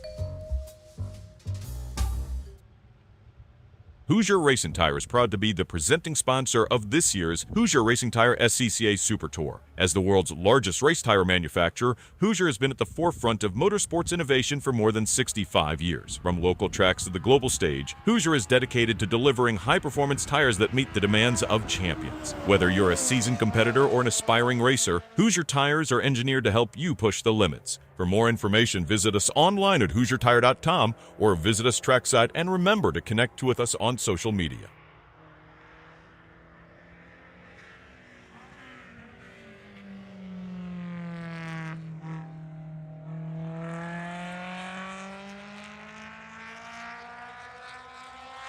Welcome back to Virginia International Raceway. It's the 2026 Hoosier Racing Tire SCCA Super Tour. I'm Gregg Ginsberg along with Tom O'Gorman. And Tom, I think we've got two racers now on track that have decided to stick it out here, and maybe getting extra seat time is maybe a little bit more important than just ultimate speed here, as we are watching Michael Reese, driver of the number 89, is super touring under Honda S2000 out of Brooklyn, New York. And Reese with a fast lap of 228.6, which is about 9 seconds off of his previous fast lap this weekend. We also have on track the number 3 Mazda MX-5. That is Max Stallone. Got out of the Spec Miata, jumped into an MX-5 Cup car. Currently 5th fastest in the session in Touring 3 with a 2:16.57 is his fastest lap. And then we also have the 23 of John Ferguson in his Subaru. Well, we had the 23 of John Ferguson in his Subaru BRZ. I believe he's brought that car now back behind the wall. Yeah, difficult circumstances for this session. Oh, he's on the front straight. There we go. He's on the front straight. It's difficult circumstances because, as far as we can tell, really only the roller coaster and hog pen section of the racetrack are compromised. But with this being a qualifying session, you're going to want to go fast. And even if not, you want to use it for research. And it's not really worth bolting rain tires on to do 3 corners in the wet and the rest of the track in the dry effectively. So not surprised to see the track basically empty, as there's no possible way for most of these drivers to get rain tires on their cars that quickly. And of course, as I said, why would you waste them for the other 14 corners of the track? Right. All right, well, we've got a minute remaining on the clock as Michael Reese just turns in his fastest lap of the session at 2:27 flat. Again, that is not going to move him up the order. He qualified 4th in STU. Next driver in STU, David Fiorelli, who has not brought his Mustang out for qualifying, with a qualifying time yesterday morning of 2:05.7. So Reese going to have to find about 20 seconds, 22 seconds to jump up the order in Super Touring under. Then we've got the Subaru BRZ out on track of John Ferguson in Touring 4. He just turned in a 2:31 flat, and that 2:31 flat, unfortunately, right now doesn't even is about, oh my gosh, about 5 seconds off, actually about 6 seconds off of the fastest lap time set yesterday in the 5-car class.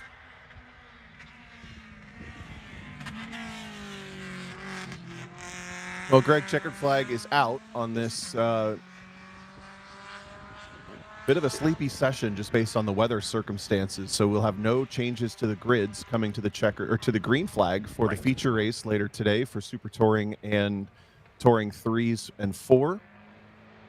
But even still, you know, the small amount of information you can garner from doing a couple of these corners in the damp, as it looks like it's already dried out effectively on that section of the racetrack. So hopefully we get some good qualifying times for the last 2 groups, but you get that little bit of information, and we still expect a high chance of rain a little bit later. A couple of these drivers still out doing their research and figuring out what will be available to them if they get caught in the race, for example, on dry tires and it starts to rain. There's always something to learn. I'm a big fan of staying out no matter what, unless you really have your run program kind of under control, like we saw in Spec Miata, where drivers saved some heat cycles on their tires and didn't lose any positions. All right, so coming into this afternoon's race, it should be Darren Treacle, your pole sitter in STU, with Tony Ave second fastest, then David Fiorelli. In STL, Nick Leveroni, Derek Ketchy, Chuck Hines. In Touring 3, Nick Hammond, Devin Anderson, and William Bolt. And in Touring 4, Kevin Fryer, Madden Workman, and John Ferguson. All right, we're going to take a quick break. Next up is going to be Spec MX-5 here at VIR for qualifying. Stay with us. My customer experience with Mazda has been absolutely fantastic. I'm probably not the richest person out here, and they're extremely reasonably priced, and you can buy parts easily, and it's a class that fits both what I want from a racing standpoint and what I can afford.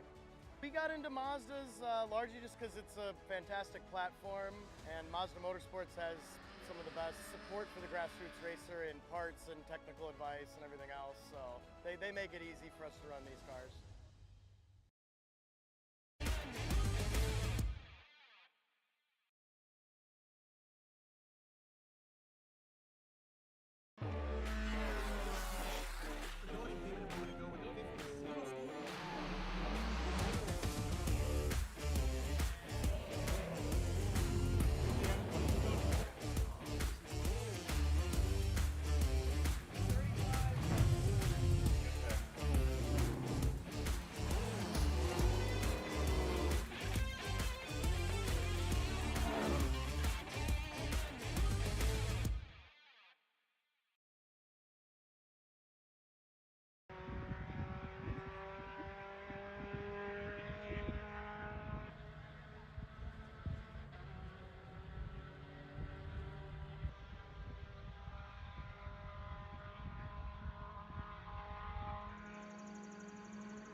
good size head, and I kind of stretch it to got it where I wanted it. So those.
Welcome back to VIR for the 2026 Hoosier Racing Tire SCCA Super Tour. Tom, next out on track, and we've got a pretty nice size contingent here. Actually, the majority of our SMX Spec MX5 racers looking to improve on their qualifying times from yesterday. Surprising after what we saw in Spec Miata, so many of the drivers, well, it wasn't very many actually, that chose to not go out on the track. They saved a heat cycle on their tires, and there wasn't a whole lot of movement. But all of these drivers are going to take the gamble and hope for an opportunity to improve their qualifying position. Your current provisional pole sitter based on fastest laps from the weekend, they all come from qualifying, no one improving in the race, was Tyler Gonzalez in the number 57, mostly plain white with some black and red graphics up the side of that car. Then in second, to his outside currently would be Michael Tinnis, then Michelle Squirick in the 75, then Jarrett Jones, William Wallace, and Elevan Gular would be your top three rows. But as they all enter the racetrack, it looks like only 4 cars potentially not going out. Lincoln Larson, Michael Riccio, and Gavin Vaughn, and maybe Joey Andrews, but Andrews did trip a timing light. So both Joey Andrews and I believe William Wallace, Tom, they are both sitting at the very end of the pit lane right now, and I suspect they're going to be just waiting for the first pack to come by and try and join them on what will be for them an out lap. And they're just sitting there, got the brake lights on, not moving anywhere, just right at the entrance to the track surface. A couple of drivers that might have high hopes of improving, at least we can say for sure. Qualified 7th provisionally from best times of the weekend, Skylar Cottrell in the 09.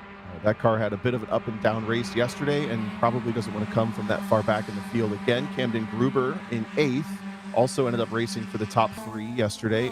That car had a mechanical issue that barely survived the race, came to a complete stop about 10 feet after the start-finish line as fast as he could, exactly. But he's back out. And then Wes Ducek also battling for the podium, but only qualified 9th. That alleviates a whole lot of stress. If you pick up those positions, you don't have to make them in the race. Yeah, indeed. And Michael Tinnis, of course, qualified on the outside of the front row, and that is where he comes into this session. He had also an up and down race, I think finishing just outside of the top 5 after having led early on, having a very good start for him. So we'll see how things play out. He's up in that lead group as well as Skylar Cottrell early on sets the pace here. With just a single lap in the books at a 2:12.4, about 2.2 seconds off of the provisional pole time set by Tyler Gonzalez yesterday morning. Yeah, 2:10.1 is the target time. That's your current provisional pole. 2:09 gets you on the front row for sure. but a low 210 is what a lot of these drivers are striving for. A majority of the field in the high 210s, maybe 210.6, 7, 8, and then in 211s, 12s down towards the back of the pack. Current fastest Sector 1 goes to Tyler Gonzalez on this second fast lap of the session. But Elvin Goulart had it just before, and Goulart still trying to even just make it through one of these SMX races. That car has been protesting its new life as a race car, or whatever, however that goes, as it's broken every single race so far this season, all 3. But we know that that driver in that car should have plenty of pace when he gets that under control. It's a car that will run more than 10 laps in a race for him. Yeah, absolutely. Again, Goulart, former Spec Miata national champion and Formula 500 national champion. Now probably just known as the father of Ethan Goulart. Ethan's dad, yeah. Yeah, Ethan's dad, the youngest Spec Miata and actually youngest SCCA national champion in history. And speaking of which, Elvin Goulart crossing the stripe, completing his second flying lap, a 2:11.607 time. That's right about a second off of his current best time from the weekend, and then the rest of the field comes through to complete their first flying laps at a relatively similar storyline for everybody, just maybe about a second and a half off their best lap. But we know these cars should be pretty good for maybe 4 hot laps before the tires start to give up and get outside of their operating window on their third heat cycle, likely of the weekend. But also, I mean, Greg, I'm just surprised at how close these drivers choose to run together. I know the draft is important, but it is less important in this class. They've said that themselves than maybe something like Spec Miata or certainly Spec Racer Ford, etc. Still, they pile on top of each other through, especially this first sector is so difficult. If someone makes a mistake, everyone loses the lap, essentially. Yeah, everybody suffers, and there's very little opportunity to advance to run faster than the car just ahead when you only have a foot or two max separating the front bumpers there that you absolutely do need to pull out of line if you're going to make something up here. So we've got one driver, I think, for the second time here now pulling out to the side and maybe dropping back. One driver all by his lonesome coming down the front straight. Does appear to be maybe a little bit off the pace, and I don't think that's the Tinnis car. I think Michael Tinnis is actually the first car in this main group here, as we do have the 86 car now coming down the pit lane. That is Jarrett Jones out of Atlanta, Georgia, and I think he is taking that car back behind the wall.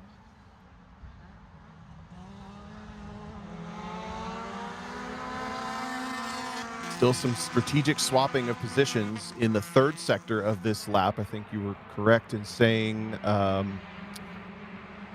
just lost it. Michael Tinnis, thank you. Yeah. Tinnis moving aside at driver's right, coming out of roller coaster to drop in line behind, I think that's Cottrell, now at the front of the row. A couple of drivers pulling to the side. Car is up at the front. Actually, no, that's Tinnis and then Cottrell behind him that I think ended up swapping spots. Oh, got it backwards. All right, well, let's do this, Tom. We've got about 4.5 minutes remaining in this session.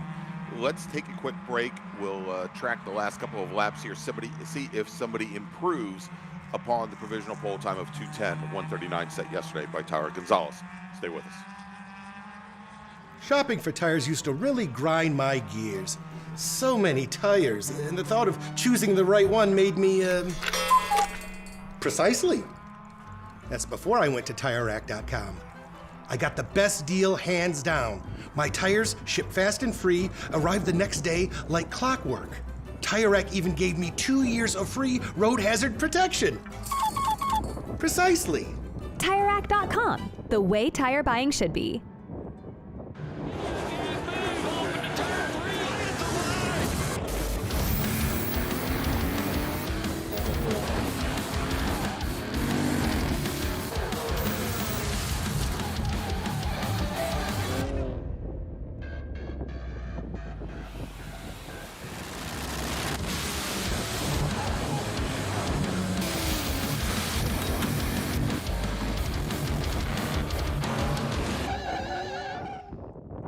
Want to try SCCA racing but with an approach focused on fun and learning? The SCCA Race Experience program is exactly that, with both short sprint races you can drive by yourself and endurance races you can do with friends. All you need is an SCCA membership, a driver's license, a properly equipped car, and the right driver gear. Visit scca.com/racex to find more information and events near you. It's the 2026 Hoosier Racing Tire SCCA Super Tour, the premier amateur road racing series bringing together top SCCA road racers from around the country. The Hoosier Super Tour visits some of the greatest tracks in North America, showcasing each of our 25 championship classes. Production to GTs, prototypes to Formula cars, the Hoosier SCCA Super Tour packs a ton of wheel-to-wheel racing action into every event.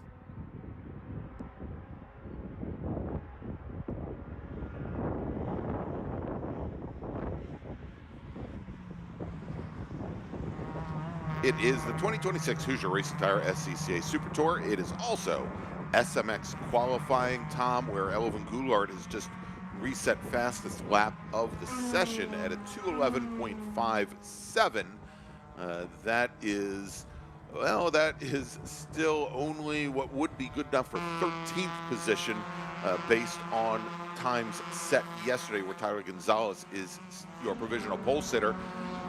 He is now taking his car back behind the wall, by the way, but all the drivers looking to get, as you mentioned, maybe into the 209s, and I just don't know if that's achievable this morning. No, I agree, Greg, and I think it's just kind of finding out the hard way that the cars don't quite have the raw pace anymore to shuffle the grid around after a full qualifying session and a full race. Again, any single fastest lap from any session up to this point, including this one, will set the grid for the feature race come this afternoon. And as hard as the drivers may try, Skylar Cottrell doing that in real time in front of us, I think just based on the fact that they have to use the same set of tires all weekend and don't get a lot of time to go any quicker this morning, again, after close to 55 minutes of track time, 50 minutes of track time yesterday. Not a lot of improvements. Everyone's finding out that they're maybe 7, 8 tenths down, 1 second down, 1.2 seconds down on what they were able to do yesterday. All right, so Michael Tinnis, who is still scheduled to start on the outside of the front row. Best he could manage in the session in the number 26 car. It was 10th fastest here. He has now taken his car back behind the wall. As time is now running down, only about 40 seconds remaining on the clock, and racers here coming down through the roller coaster, they will likely, at least the first cars, will likely get another opportunity here to set the fast lap. I think Emmy Kissick, one of the drivers, taking advantage of that. A number of other racers calling things off, heading down the pit lane just a little bit early.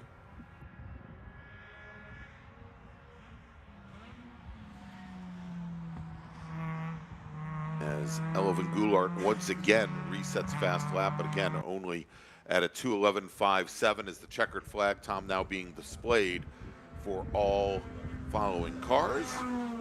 Yep. And the couple that we're watching right now here coming into left hook, they will have this last flying lap available to them.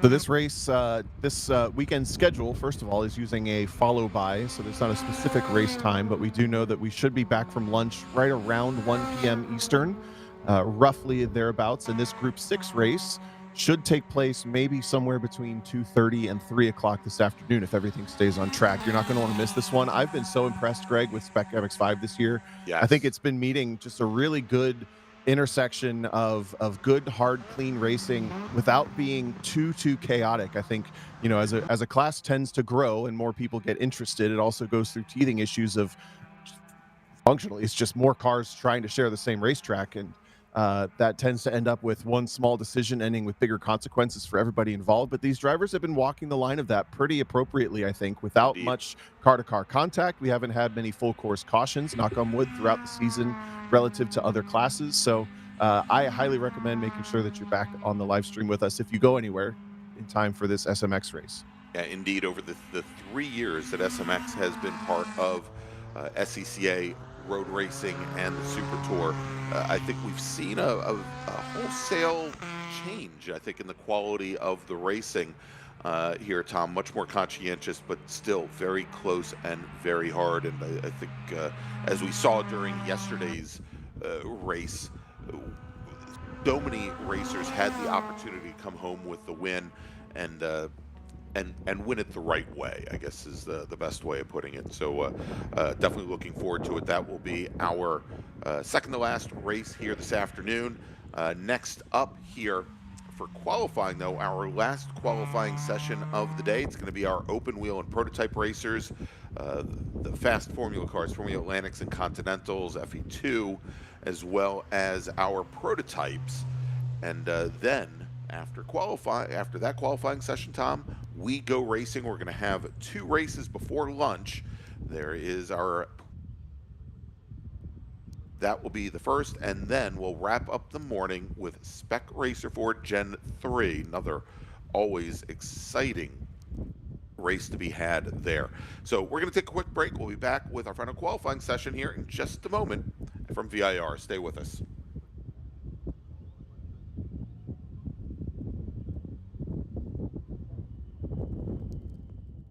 Joshua Smith, Business Development Manager for Mazda Motorsports. We're happy to be supporting the SCCA and Mazda racers here. So our team support program offers a couple of tiers of support, parts support, technical support.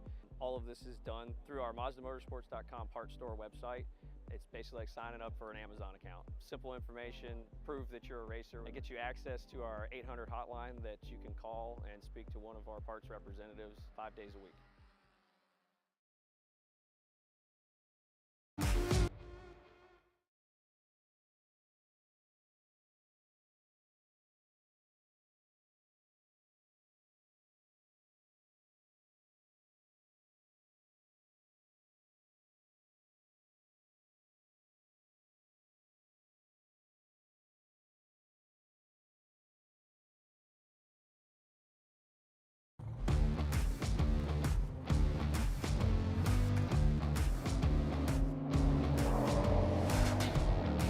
So what is the Tire Rack SCCA Time Attack Challenge? It's Time Attack at its best. It's fast, it's fun, it puts you in the driver's seat at some of the best racetracks across the country. So you might be wondering, can I do Time Attack? Short answer, absolutely. On any given weekend, you'll find everything from a novice driver in their street car to a seasoned racing professional in a mean machine like one of these, both out here to have an amazing time chasing their fastest lap. Now I know what you're saying. John, my car's not ready for this. I don't have a Time Attack car. Well, the beautiful thing is, you do.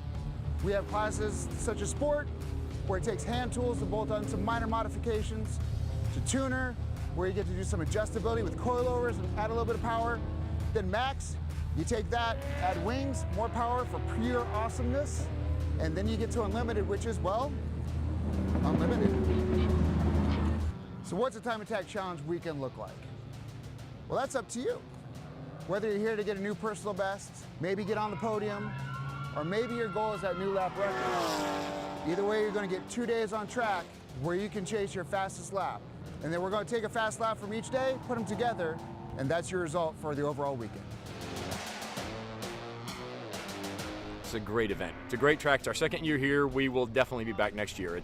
We're from Dallas. It's a long drive to get here, but it's worth it. This place is great. Dude, the event's awesome. These guys are so nice. And then on top of that, like, everybody wants to help everybody. Everybody wants to see everybody improve, and it's just such a, like, the whole time you're here, you feel really good, you know. People are really nice, so I love it. If you want to go the time trial route and put a clock on the car, everybody that's your competitor is also your best friend. You'll meet a new family here. Sound like a good time to you? I know it sounds like a good time to me. So come join us. You'll find more information at timetrials.scca.com.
Welcome back to Virginia International Raceway and our final qualifying session of the weekend here for the 2026 Hoosier Racing Tire SCCA Super Tour. I'm Gregg Ginsberg along with Tom O'Gorman. Got Brian Belansky pushing all of our buttons behind the scenes. And next up, Tom, it is our open wheel and prototype racers that will wrap up qualifying here today. And looks like we had more or less the entire contingent of FE2 drivers head to the track. And as we see here, also a number of our prototypes, including Peter Shadowin, who had some issues off and on with his Road and Race Shrike P15 yesterday, that number 80 car, the white and light green machine we just saw a moment ago.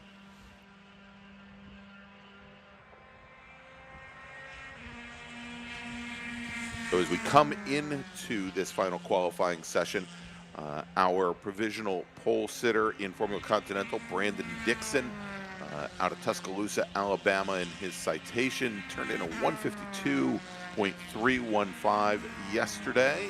Tim Miner, second fastest, just 0.2 of a second back from him. Then John LaRue, third fastest, another half second back. Over in FE2, James Davison, from Williamsburg, Virginia, in the Cruise Associates entry, gave us a 152.387, about 0.9 up on the rest of the 8-car field. Will Franklin and Matteo Naranjo, second and third fastest coming into the day. In Prototype 2, Sherman Chow and AJ Snyder, your top two drivers, separated by a second and a half. And then in Prototypes, Todd Vanacore and Daryl Schaff, and almost 5 seconds separating those two racers. We had Donnie Isley, our sole Formula V racer, yesterday. He retired a little bit early during yesterday's race. I have not seen him come out for qualifying, nor have I seen Cooper Travis, our sole Formula F racer. He had some mechanical issues to end yesterday's race. And I'm getting word now, Tom, and we're seeing quite a bit of rain here on the pit lane, as well as down at the far end of the track. And, I think most of these racers probably went out on dry weather tires, so if they can limp back to the pit lane, I imagine most of our drivers will probably do so. VIR strikes again. Only part of the racetrack is wet, and for the second time in, well, 2 attempts to go on the racetrack for these Formula car groups. This happened to them back at Road Atlanta as well. They were released from grid on dry tires. A caution, started raining, and then they were all on dry tires in the rain. Once again, in this session, this would typically be a really great session to improve your lap time after yesterday's race, just with how these cars all have to share the space of the racetrack. But that's not going to happen. Look at how wet this is. Yeah, it just literally came down out of nowhere. I had just gotten word that it was raining down at the far end of the track, down at the south end, down near Oak Tree, and then almost immediately the skies opened up here on the front straight. Look in the background, no spray on the tires back there. There's a little hint. And just at the bottom of that crest, all of a sudden, it is soaking wet. Good news, the drivers can see the spray up ahead. They didn't come in there too quick, but these cars, no tire no siping on the tires at all. So light, they hydroplane very quickly. They creep back to what will inevitably be just back to the paddock, I think. Now this, Tom, may portend a very quick end to our open wheel and prototype qualifying here. We'll let the cars come down at this point with the qualifying times of 2:03, 2:05, 2:07. I think safe to say that we're not going to have a new provisional pole sitter across any one of our classes. I did, by the way, see Formula V driver Donnie Isley in his agitator come down the pit lane, and he left the grid, came down the pit lane, and almost as quickly went back to the paddock just as the rain started to fall. Surprise, surprise, as we see the line of cars coming down, likely to head back to the paddock as well. Why don't we do this? Why don't we take a quick break, and we will be back here in just a few moments with hopefully some qualifying action, but if not, some racing action here from VIR. It's the 2026 Hoosier Racing Tire SCCA Super Tour.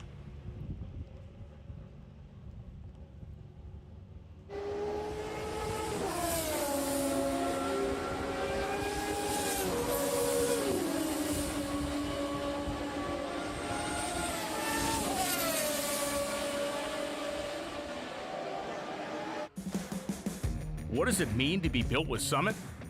It means you're hitting the autocross, drag strip, road course, trail, dirt, or open road with confidence. Because built with Summit means you're using parts from the top names in performance, priced to make your project affordable.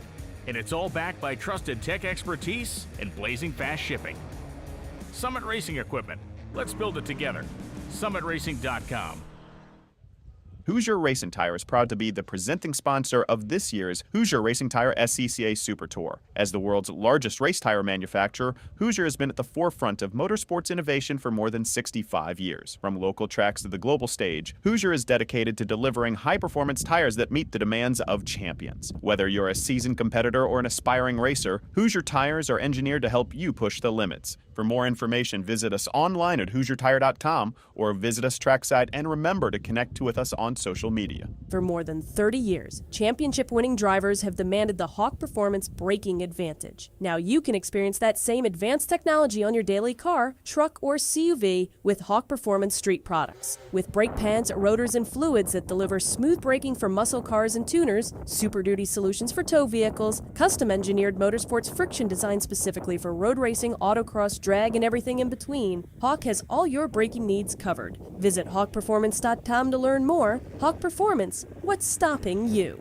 If you like what you see today, become part of the action by joining the Sports Car Club of America. Whether you want to drive, flag, organize, officiate, have fun with cars, or meet 65,000 enthusiast friends, SCCA offers plenty to feed your motorsports obsession. Ask someone trackside about how to get involved or visit SCCA.com for more information.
Attention in the paddock, attention the paddock. Race Group 1, E Production, F Production, H Production, and B-Spec.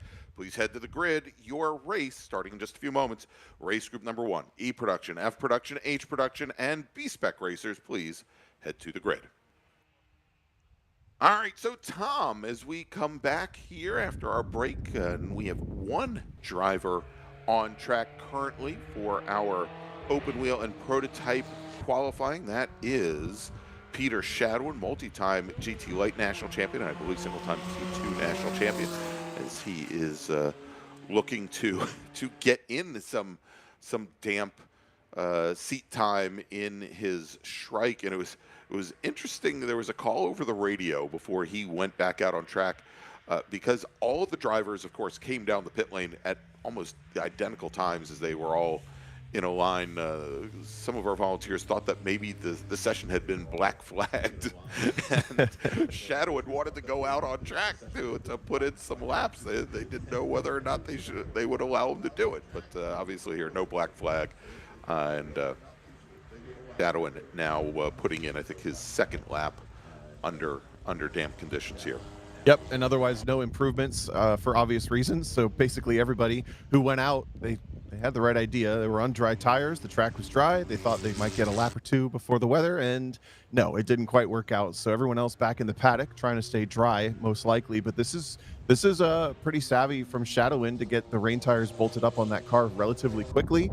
He was the first one to try to do it, and now he gets maybe 3 or 4 laps of extra studying before the race, which will, I won't say inevitably, but likely be wet as we expect the rain to continue on and off throughout the rest of the day. That also means the next race group, which we're moving on to racing right after this final 2.5 minutes of qualifying 2 for the prototype and open wheel group.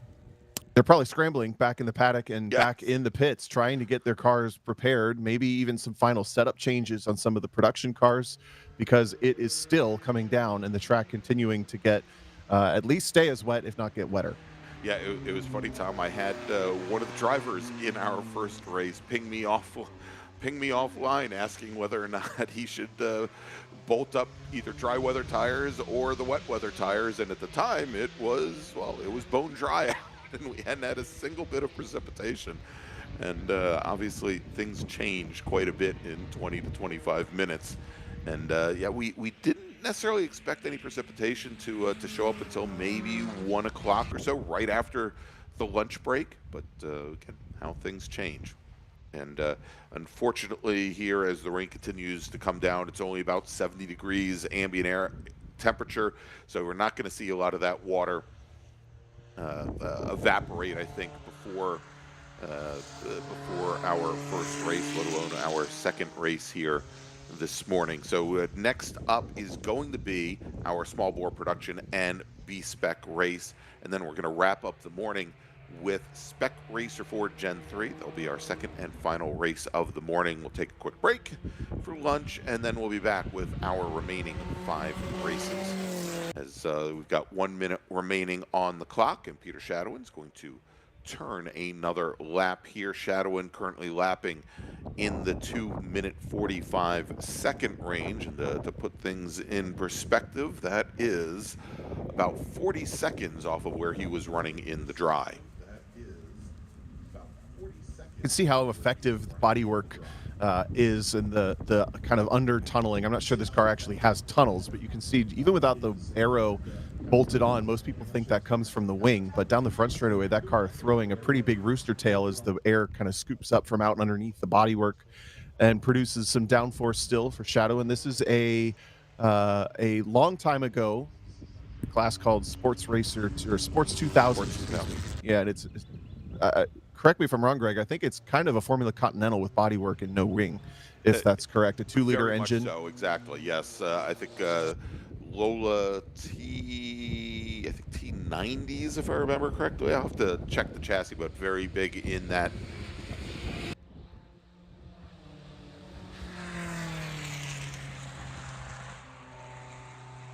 Yeah, it's the Lola. Yeah, the T9090 was the one, and I think at one point the Lola T490 as well, prevalent there.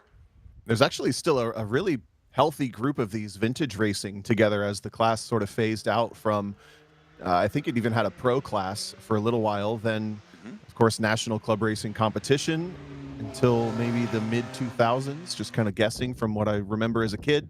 And then, yeah, there's still a couple dozen of them running around, mostly in the Midwest and North Atlantic areas. Headed to vintage races altogether. Pretty cool little race cars. Not a competitive Prototype 2 car. I will give Peter Shadowin his credit there. We don't expect this car to win Prototype 2, but it is eligible.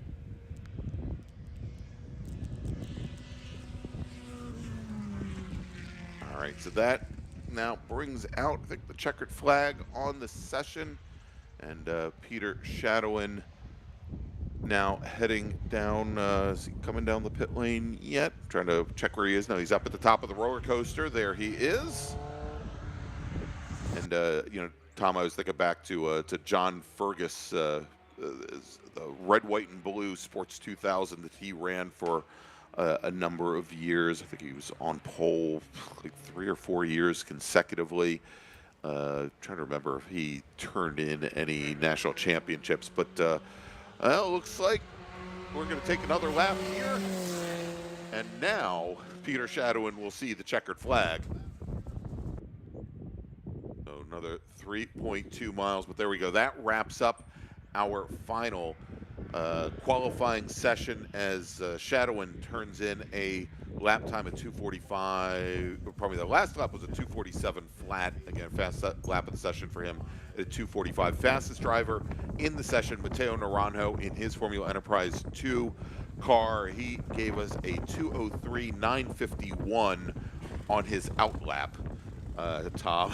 And then the rain started coming down as other than Shadowin, all of our drivers only putting in a single, what shows as a single flying lap, because they crossed the start-finish line and timing stripe heading back to the paddock.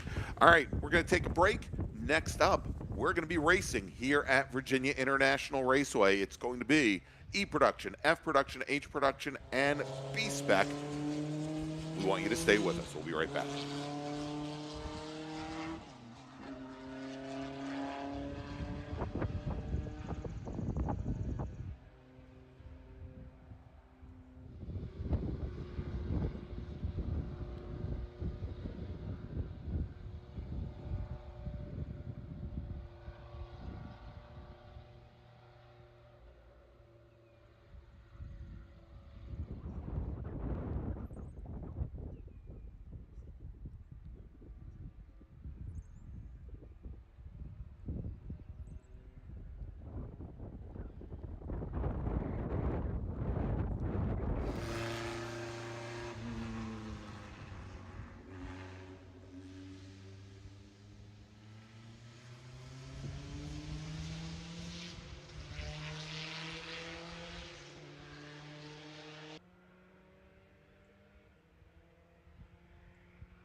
Good morning, everybody, and welcome to Virginia International Raceway.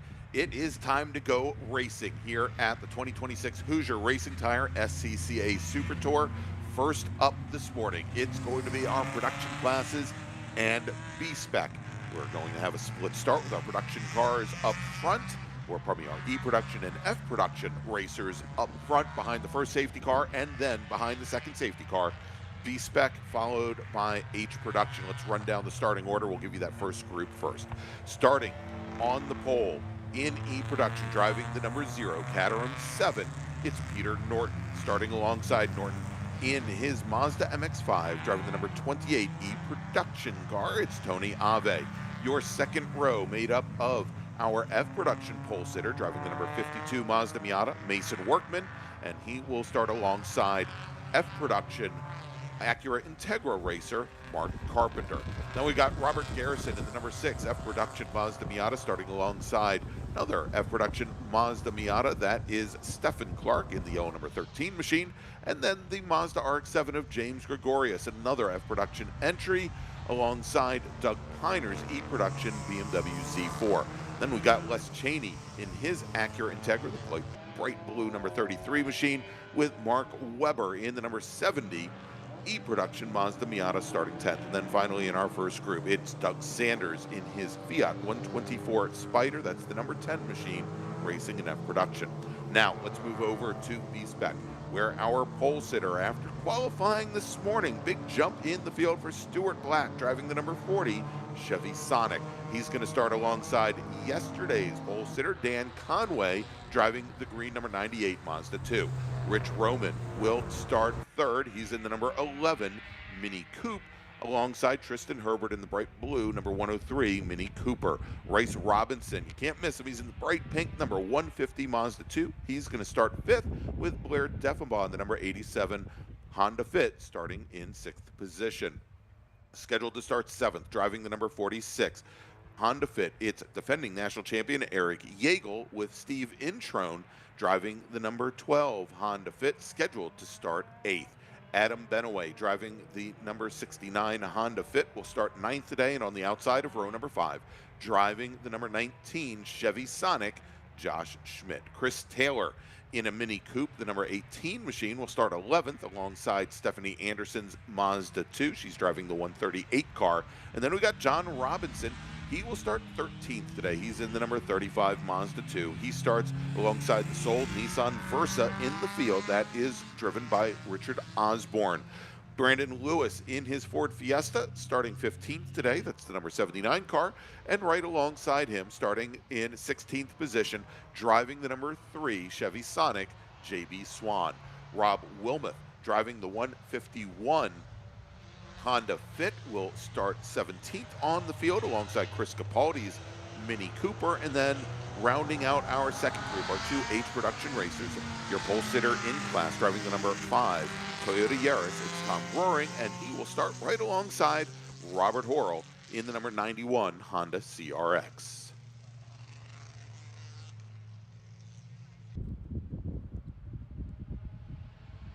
As our first field lights are out on the pace car, and our E-production and F-production racers now with the pace car on the pit lane. We turn the field over to Peter Norton in the number 0, Caterham 7, Tony Ave in the number 28 Mazda MX-5 to his left. What a great race between those two drivers yesterday, as the green flag is in the air. Big water trails in the air as well, as they make their way down to turn number 1. And for the second race in a row, Peter Norton with a great jump out of the hole. He's going to lead the field down into turn 1. Mason Workman and Robert Garrison right behind Tony Ave. Workman, your leader in F-production, and he is very quick in the rain here, Tom. Always is, as Tony Ave sweeps around the outside of the Caterham to take over the lead. Gets the power down nicely on the inside there at turn 1 and uses it to good advantage. Greg, we know 2 cars are on dry tires. The first is in F-production, Stephen Clark. The second, towards the back of B-Spec, Rob Wilmoth in the Honda Fit with the blue and yellow livery. But coming to the green flag with your pole sitter, Stuart Black. There's the green flag, and he gets a decent jump. But Conway along the outside, look at the gearing of the Mazda 2, has yet to shift. just now shifts, and they're dead heat even, but Conway, he's got more pressure from the inside too, does Black, with Rice Robinson trying to show the nose up the inside.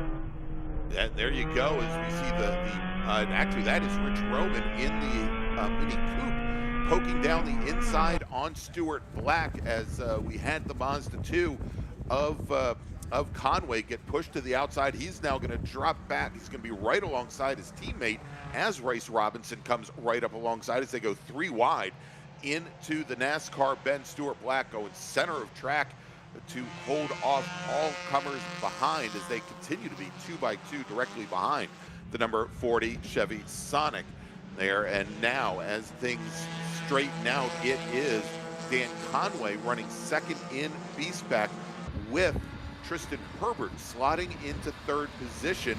Now move Roman back into 4th and Rice Robinson into 5th position.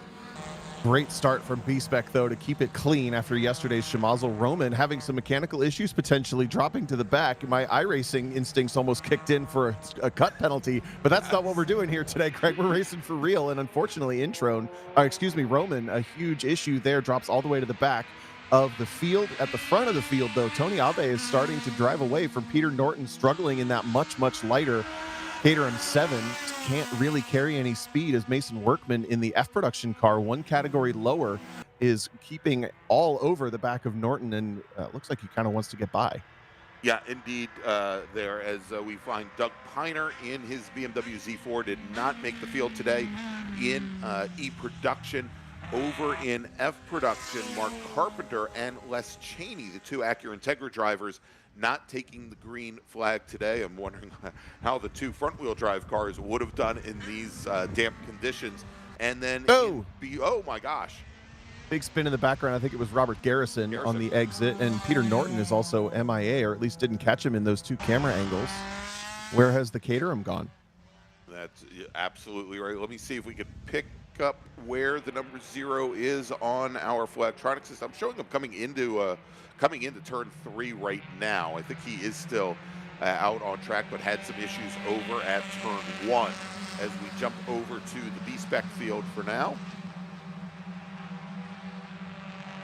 No major changes through the second half of that lap in B-Spec. It's still Black, Conway, Herbert. Black is starting to pull away just a little bit, but Rice Robinson trying to throw himself into the fight. He actually was scored 3rd across the start-finish line. He goes to the outside of Conway. That's the dry braking line that typically doesn't work very well. ABS likely fighting him all the way down into the corner, but then the outside line does work beautifully.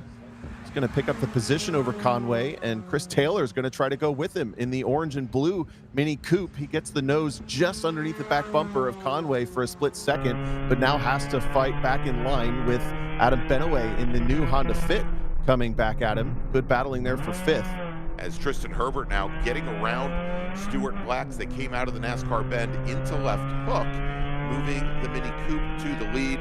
Herbert had a number of laps in the lead in his back pocket during yesterday's race, and eventually fell back, I believe, at the 4th at the checkered flag here now, as he opens up a little bit of ground there. Is the Mini a little more well balanced, also with that independent rear suspension. Tom looked like he was able to get through turns 1 and 2 much more quickly than the Sonic, now behind in 2nd place. Yeah, and use the rain line of the braking zone for turn 3 to complete the pass. The Mini definitely considered kind of the all-rounder in B-Spec, but over the years it's gotten quite heavy. It's one of the heaviest, only lighter than I think the B-Spec Chevy Sonic. A huge spin for Robinson in the background. John Robinson tank slaps it and then ends up backwards in the grass. Luckily there's a lot of elevation to help you go in the wet grass down there, and no one else involved.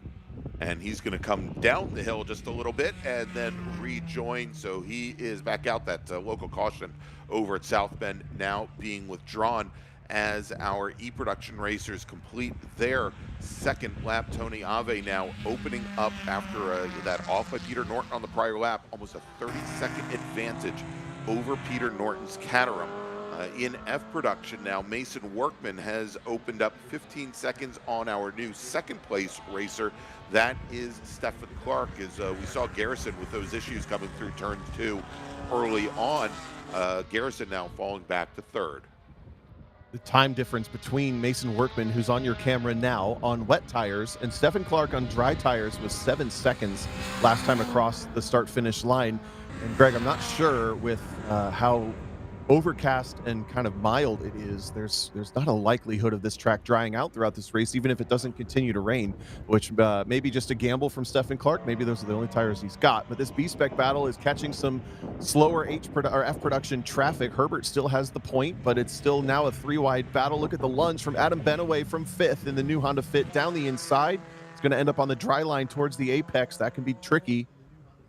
As they come right up towards Doug Sanders, our F production Fiat driver, and looks like most of the field able to come right underneath the red number 10 as they came through turns 1 and 2. Is Herbert using every last inch of pavement there coming out of the NASCAR bend.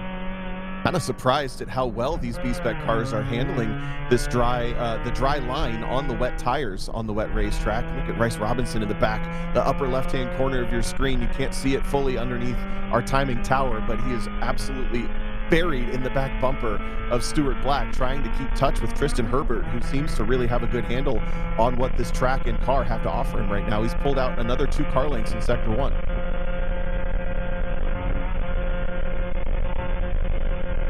Herbert has a lot of front-wheel drive experience here, Tom, having driven front-wheel drive Volkswagens in Pirelli World Challenge here, as well as TCR Audis, and he got his start running in the Mid-Atlantic Road Racing Series in an ITV Volkswagen Golf, getting many wins here at VIR. So taking that and using that to his advantage, as we've got Stuart Black going side by side with Bryce Robinson's Mazda 2 coming through the Oak Tree turn.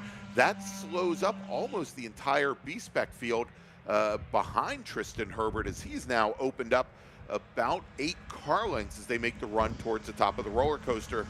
Dan Conway taking a peek to the inside on both Robinson and Black now. Yeah, Bryce Robinson squeezed somehow to driver's left on the braking zone at Oak Tree, and it looked like it was going to go perfect for him, but maybe the car rotated and really slowed his efforts. Field goes now single file once again. Herbert, Black, Robinson, Conway, Benaway, then Deffenbaugh, and Taylor, after that early charge, has slipped to the back of this 7-car train. 6 cars in the battle for second, and Stuart Black, a little bit of a jerky entry there at Oak Tree, backs them up and compresses them down even further, and maybe gives Dan Conway an opportunity to go up the inside. He's got a big push from Adam Benaway as well. All right, and now Benaway giving that push down the inside line and pushes Conway up into 3rd position around Bryce Robinson, and now stepping to the inside, there's Benaway all the way to the inside, hard and late on the brakes, and I think he may have gotten around Conway as well, right behind our camera car here, Stuart Black. A great move there, late move by Benaway, and I thought perhaps he was pinned a little bit too far to the inside. We'll take a look here as they come through and across our timing loop, and Benaway is now slotted in behind Conway. So back in 4th position, move Bryce Robinson to 5th. And then we've got Blair Deffenbaugh in his Honda Fit in 6th with Chris Taylor behind. Quick note, our 2-time former national champion in the class, Rich Roman, took his first national championship here at VIR in 2023. He is now retired to the paddock. Here comes Blair Deffenbaugh to the outside of Bryce Robinson on the back foot, still from Oak Tree last lap, and now they're going to go side by side in the wet. Careful, boys. They're aware of each other. Nice, maybe just a little clunk of the doors there, but Deffenbaugh closes the door into South Bend. A nice pass there. It looks like the rain's picked up just a little bit more on the back half of the circuit, getting through on James Gregorius's F production car. All clean and clear. Indeed. I think it might have given a little bit of pause to Tristan Herbert coming out of South Bend, as Gregorius hadn't moved all the way over driver's left yet, but the majority of the field there making its way through, as our RX-7 driver is struggling for grip a little bit further back in the field. Nice little battle there. JB Swan and Richard Osborne. Swan in the Silver Sonic, Osborne in the black Nissan. That is the battle for 9th position in B-Spec. No changes in E, F, or H. Ave leads, Workman leads, and Tom Broering lead those classes respectively. The battles have only fizzled for this phase of the race, with 23 minutes still to go. A long time yet for this B-Spec race to play out. And Josh Schmidt has also joined the back of the train just ever so slightly in that red Chevy Sonic. Herbert has not been able to pull away too much more as Black recovered from stop getting attacked, really. The rest of the field kind of agreeing to be in line for the rest of this lap. Benaway, does he push Conway again to get closer? He's going to try. Just gets there towards the end of the front straightaway.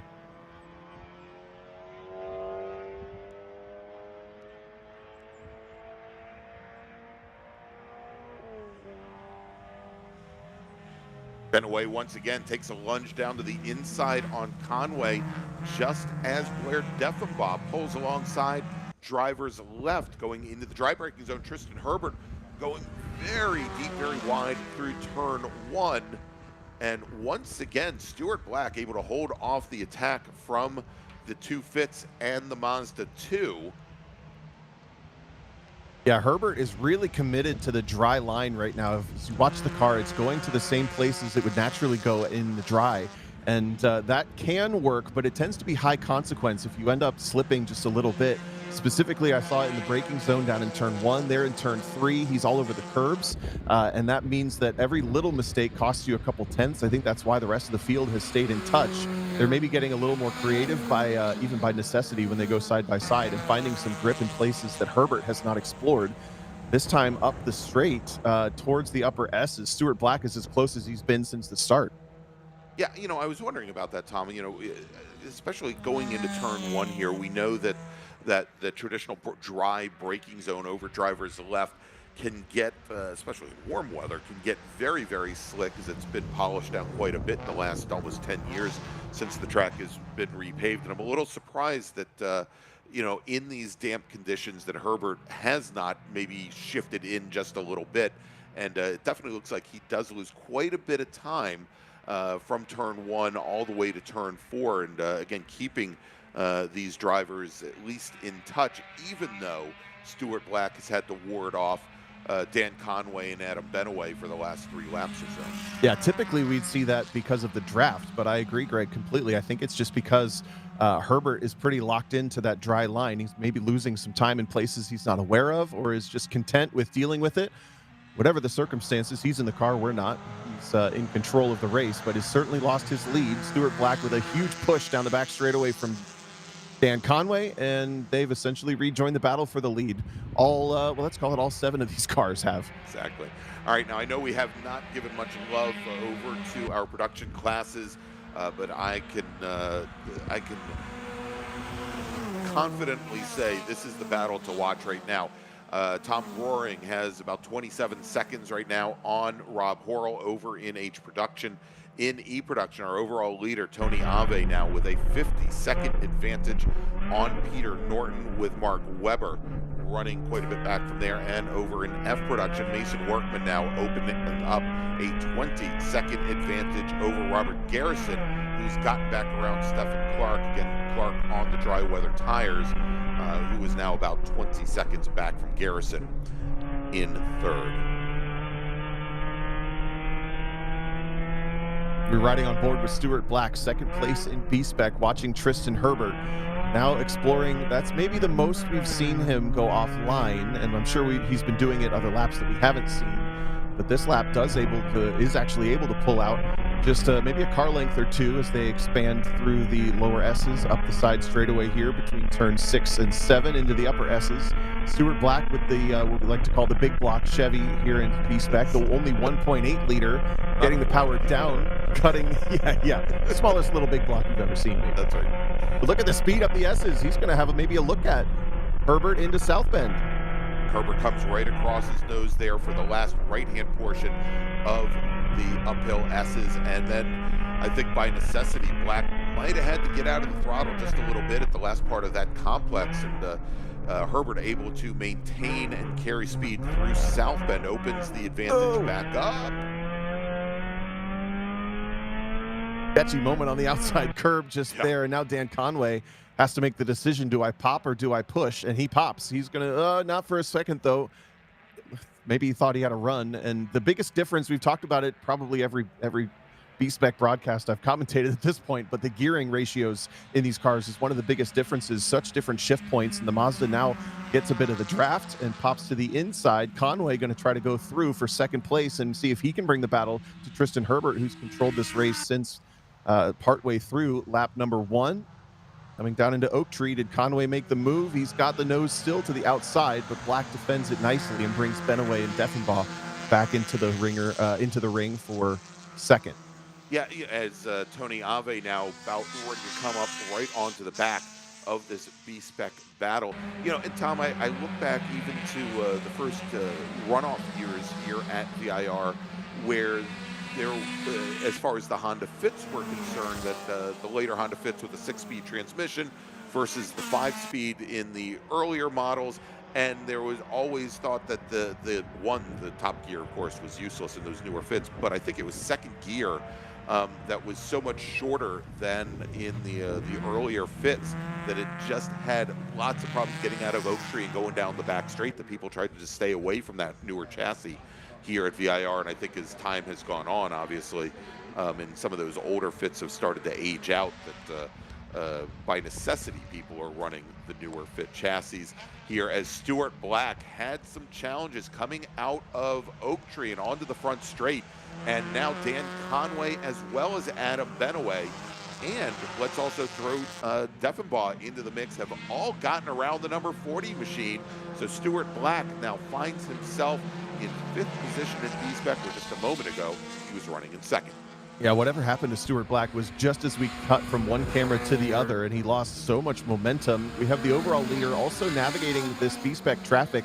Tony Ave able to take his time in that E-Production Mazda. He's going to have to follow this battle for second in B-Spec through the S's and maybe all the way through South Bend and into Oak Tree even, as he has no reason to be urgent. Doesn't interrupt this battle too much either. Deffenbaugh in 4th, looks nice and racy on the back of Benaway. Both Honda Fits there in 3rd and 4th. Ave, nice to the outside. It's a risky spot to be. There's no out there. So is he's going to let Stuart, was that Stuart Black? No, that was Blair Deffenbaugh come underneath him going through turn 10 and then out of Oak Tree. And this is where now Tony Ave will have a bit of an advantage. He can get through the most of this battle. And, Tom, with Stuart Black now dropping back into 5th position, and I'm wondering, is he now maybe experiencing some of the issues that's afflicted that car yesterday, as he had to retire early? This might give a little bit of breathing room, or a little bit more breathing room, to Tristan Herbert, because I think whereas Black had a lot of straight line speed compared to the Mini, the Mazda 2 now I don't think does, and he's got to contend himself with the Fits of Benaway and Deffenbaugh behind. That said, we do have another retirement in B-Spec as Rob Wilmot takes his car now behind the wall. Yeah, he was on dry tires. We got the intel from Grid, so maybe just deciding at this point, this is just not worth it. I got halfway through the race. Oh man, I don't want to survive any longer. I don't know if I can blame him too much there, as the track is definitely still soaking wet. And I agree on the thought with Tristan Herbert and the rest of the field. It's going to take some serious co-opetition between these next 3 cars to work together and get back up. Look at Josh Schmidt down the inside. That might have been a mistake. Really deep on the brakes into turn 1. Do they make it? They do. They do, and I know Schmidt was one of the drivers that was involved with that big incident down at turn 1 to start yesterday's race off, where at least one driver had gone all the way down to the inside, gone a little bit too deep in the dry, and for a moment there, I didn't know if he was going to be able to pull it off. There's a lot of grip apparently, though, down all the way to drivers right here in these conditions, Tom, as we've seen Benaway at least attempt to pass there multiple times and get through there safely. Yep, that inside line, the further right you go down into turn 1, the more grip you'll have on the brakes, but the closer and sooner the dry line becomes a problem for you, as Benaway really has some good momentum this lap, closing up on Dan Conway. Blair Deffenbaugh slipping back ever so slightly. The other thing these drivers have to deal with, Greg, that we haven't talked too much about is all that spray. And of course, the windshields and windshield wipers on the B-Spec cars probably nice and Rain-X'd up and all that. But if you're following 2 or 3 cars, you lose your sight line after, maybe 70, 80, 90 miles an hour. Rice Robinson taking every risk he can think of. Look at that dirt drop on the entry for Oak Tree. Holy cow. Well, Tom, I hate to do this because this has been such an exciting race in B-Spec, but we do need to take our break.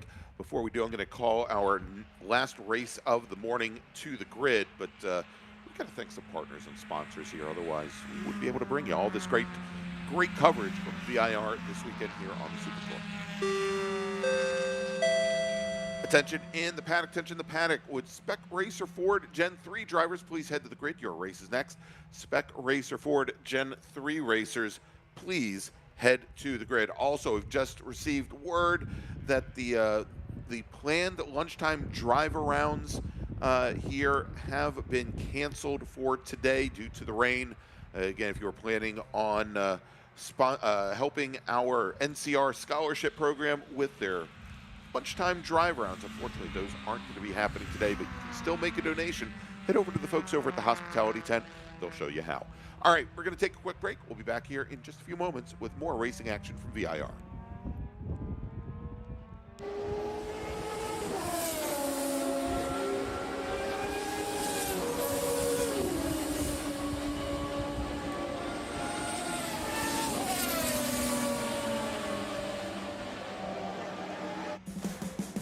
What does it mean to be built with Summit?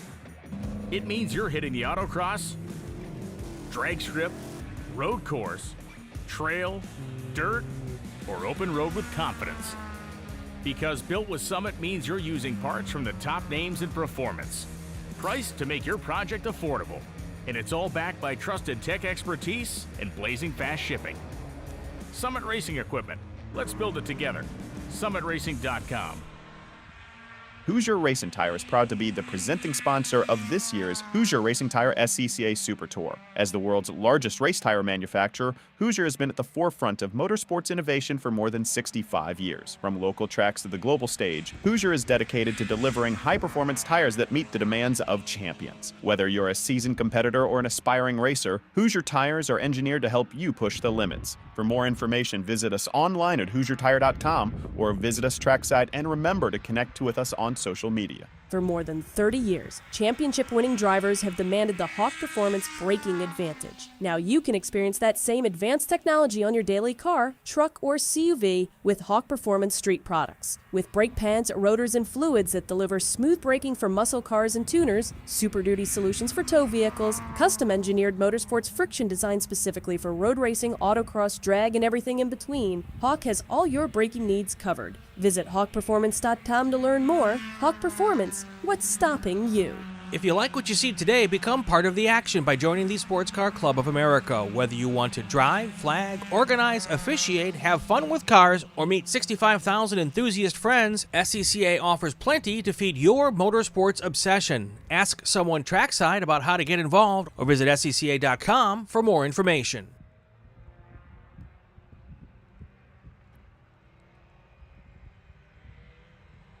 Welcome back to Virginia International Raceway and the 2026 Hoosier Racing Tire SCCA Super Tour.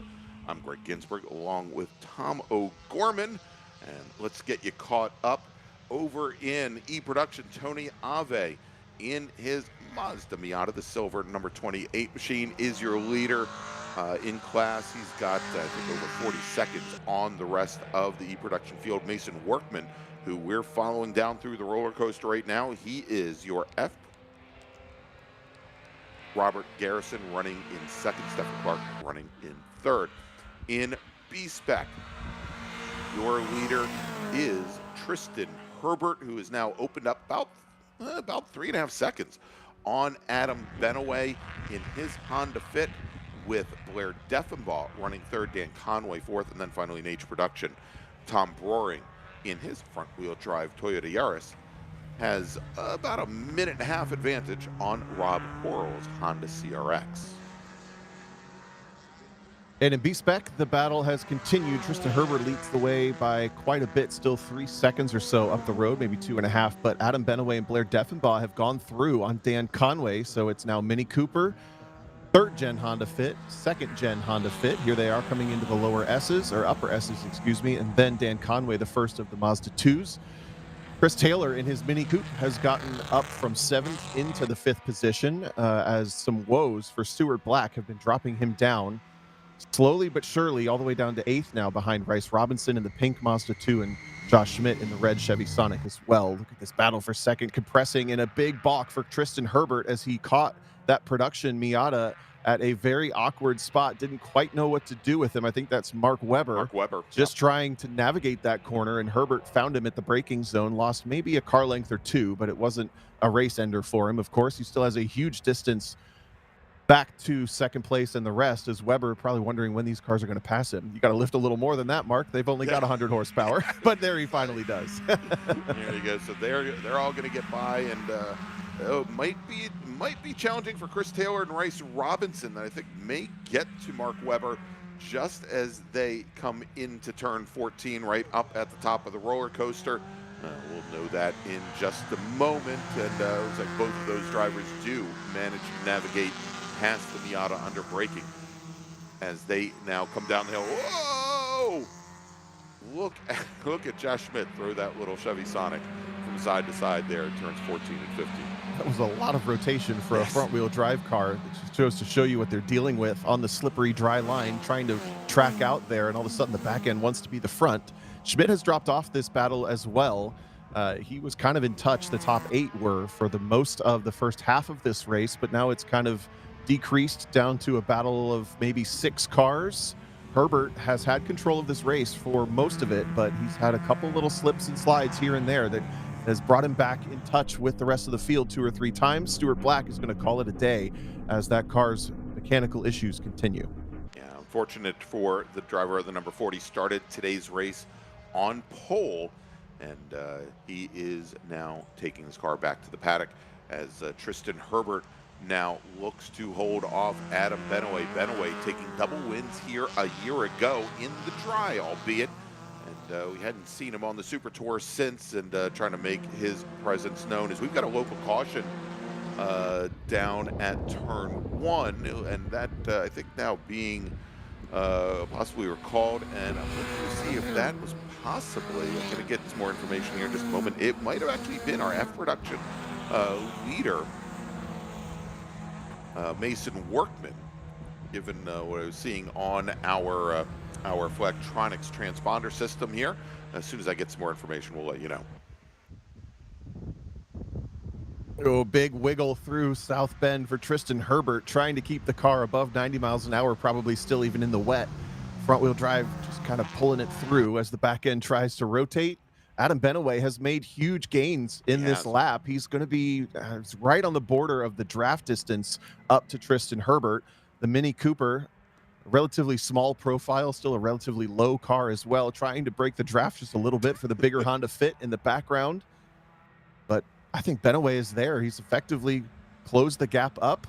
He's not going to be there to make a pass this lap, but he's certainly there to add the pressure on. All right, and we are getting word that the next time Tony Ave or Mason Workman, our top 2 drivers on track, cross the start-finish line, they will see the white flag, 1 lap remaining.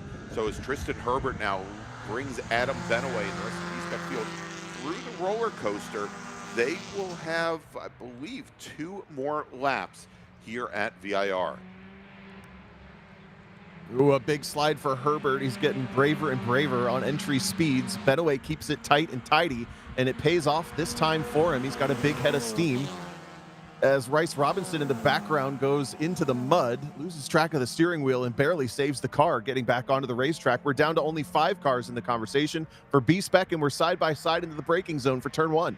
And now Tristan Herbert going defensive, comes down center of track. He's going to hold the Benaway car, the number 69 machine, to the outside as they come through the horseshoe. Herbert once again sweeps all the way to the outside, manages to keep the advantage, but Tom, you get the feeling that where Herbert's car, as you mentioned, probably one of the heaviest in B-Spec, just does not seem to have the acceleration out of some of the slower corners. For example, out of Oak Tree and onto the back straight, where the fit of Benaway has been very good. Bryce Robinson just putting on a show for us at this point, I think, in the pink Mazda 2. And Greg, I agree. I think that the Mini, as we mentioned, it's a really good all-rounder, a little bit on the heavier side, just based on minimum weights permitted by the SCCA technical regulations. But for some reason, he's also been a little bit slow in these uphill S's. Can Benaway maybe close the rest of this gap? Seems like right about here in the second set of the S's, Herbert just loses some time there once again, loses 2 car lengths, backs everything up, and that allows Deffenbaugh and Conway to rejoin. Right, come in, and then he carries more speed down through South Bend, but you know, whereas he was able to really open up an advantage here over Stuart Black's Chevy Sonic earlier, the Honda Fits don't seem to be as affected by that change in pace up at the top of the S's here. And now Tristan Herbert is going to be, well, he's in a very bad spot right now because he has the 2 Fits locked nose to tail, both Benaway and Blair Deffenbaugh, and Dan Conway very close behind. We'll see here if Deffenbaugh can give a little shove up at the top of the roller coaster to Benaway, maybe draft on by as Rob Horrell's Honda CRX now coming down the pit lane. His race is now run. And there you go. A pass for the lead. Benaway goes through in the braking zone on Tristan Herbert. They still have 1 full lap to complete. The white flag has been waved on the other side of the track for our overall race leader, but Benaway takes the lead with basically 2 corners plus 1 lap to go. Josh Schmidt also goes full spin cycle at the top of the roller coaster, gets the car pointed the right direction, and will slip back even further. There's the white flag. It's Benaway, then Herbert, then Deffenbaugh, then Conway. The last time we saw them, is that how they are now up onto the braking zone? Yes, but Conway hunting on the back of Deffenbaugh for 3rd. All right, as our overall leader, Tony Ave comes down into Oak Tree, so again, about a half lap remaining for him as our B-Spec racers now working their final lap. And Herbert pulls right up alongside Benaway coming out of 2, tries the over-under through the NASCAR bend. If he can get alongside, he should have position going into turn 4. He cannot. Benaway is going to lead the field now into turn 5 and into the section called Snake. Yeah, Benaway did not fall for that one. Conway did get through on Deffenbaugh for 3rd back in turn 1. So that's the order they run now. Benaway, Herbert, Conway, Deffenbaugh. Chris Taylor is still lurking in the background in the Mini Coupe, but it's going to take a lot for him to get up to this top 5 somewhere on the last bit of this final lap. Benaway controlling the pace into this section of racetrack. The fit has been a little bit stronger here, but Herbert does not drop back this time, uses as much curb as we've seen anybody try through the upper S's. All right, it's Tony Ave now on the front straight, 2nd car in line. Tony Ave will take the win in E-Production over Peter Norton, who will finish. Norton just now, I think, coming down the roller coaster here. And, oh my gosh, look at that slide. Was that Rice Robinson, or was that? Yes, Robinson again. Robinson. Oh my gosh. He is absolutely putting on a show. A little Joey Chitwood action there. The only thing that he hasn't done yet is go on 2 wheels. Don't listen to me at all. All right. That's our leaders in B-Spec up down the back straight. Dan Conway now taking a look to the inside on his teammate Herbert, trying to move up into 2nd position as he has navigated past Blair Deffenbaugh, moving Deffenbaugh back into 4th now as they come to the top of the hill. Adam Benaway, your leader, with just 3 corners remaining. Tristan Herbert holds off Conway, and now Deffenbaugh taking a big bunch of curbing there as they come down the hill. Got some wheel spin right on the exit, trying to keep the foot down, and I think that might take away his opportunity to do anything with Conway. Herbert, really big head of steam through the compression at Hog Pen. Is he close enough, Greg? Here he comes to the checkered flag. All right, and as they come onto the front straight, Herbert a car length behind, and that's how it's going to stay as they come to the checkered flag and taking the win in B-Spec in our feature race. Adam Benaway Out of Fayetteville, North Carolina, the number 69 Honda Fit, Tristan Herbert, who ran his fastest lap on that last lap out of Potomac Falls, Virginia, in the 103 Mini, finished second. Dan Conway will finish third. Blair Deffenbaugh finishing just off the podium in fourth. Chris Taylor fifth. Bryce Robinson sixth, and Josh Schmidt seventh. Richard Osborne and J.B. Swan round out the top 10 in B-Spec.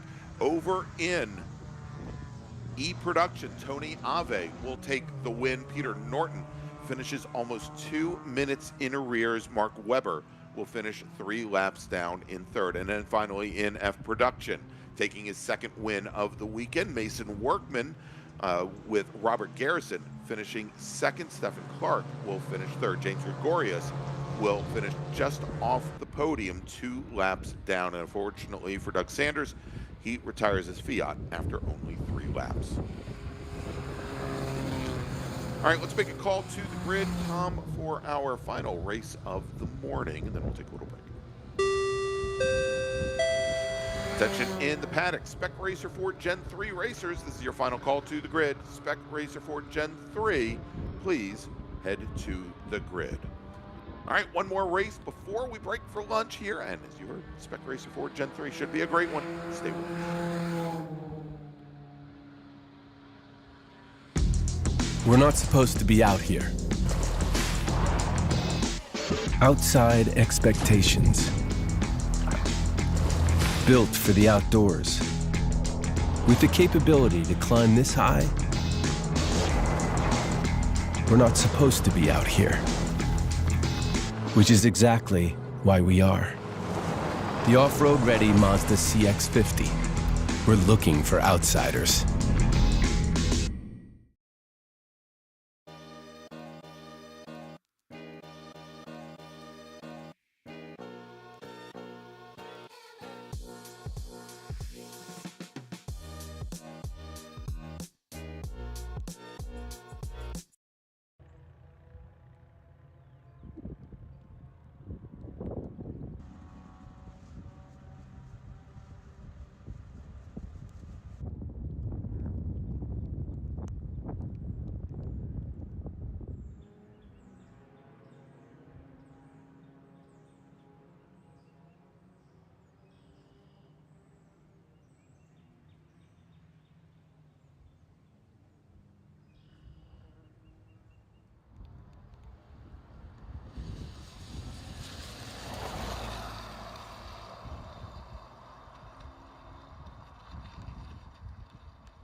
Schedule said 2 before lunch? Yeah, but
It is the 2026 Hoosier Racing Tire SCCA Super Tour and our final race of the morning. Here is Spec Racer Ford Gen 3. Let's run down the starting order. Starting on pole today from Lakeland, Florida, driving the number 61 car, it's Brian Schofield. Starting alongside him, another former national champion out of Spartanburg, South Carolina, not North Carolina. I'm going to get a lot of hate for that. It's Clay Russell, driving the number 31.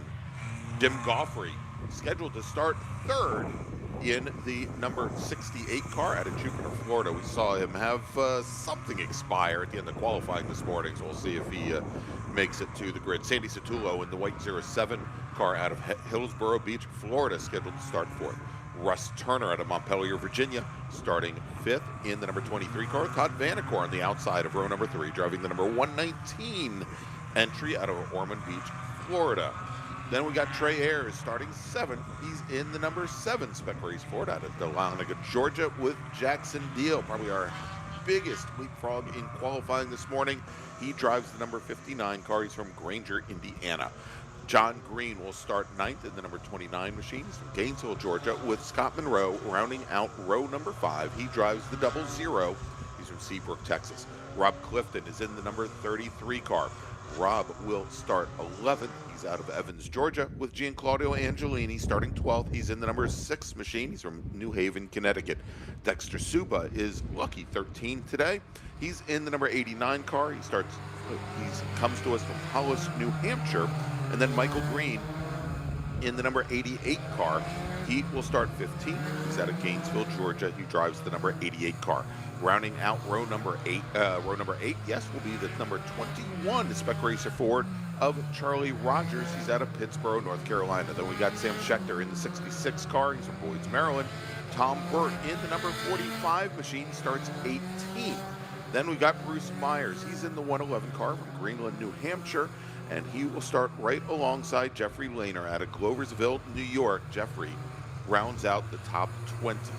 Cliff White in the number 91 machine from Huntsville, Alabama, starts 21st, with Patrick Stringer starting in 22nd position. He drives the number 40 car. Matt Gray in the 64 machine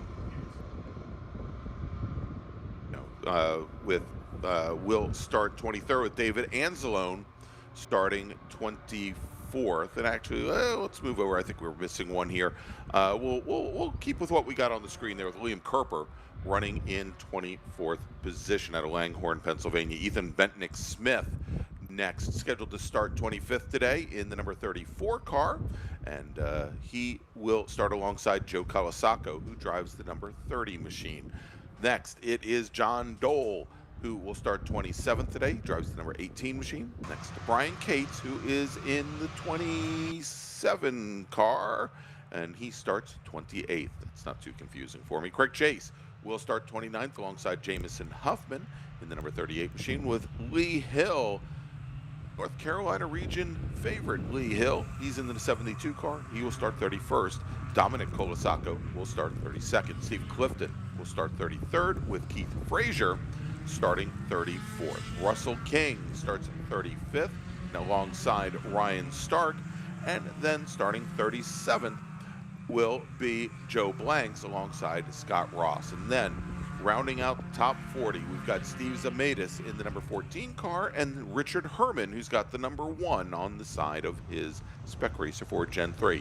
Jim Daly will start 41st in the 87 car, with John Dole, another John Dole, starting in 42nd. He is driving the number 4 car. Then we got Tom Goodhart and Michael Brandt, who will make up row number 22. Andrea King and Nick Doinoff will start 45th and 46th. And then rounding out the 48 car field, Ken Riley and Tom Kirchman. Kirchman moving over to a new chassis here for today's race, and therefore starting at the back of the field. Pace car now on the pit lane, turning things over to Brian Schofield and Clay Russell. Schofield, your pole sitter for the second day in a row. Yesterday, a pretty clear run to the checkered flag for the driver of the 61 machine.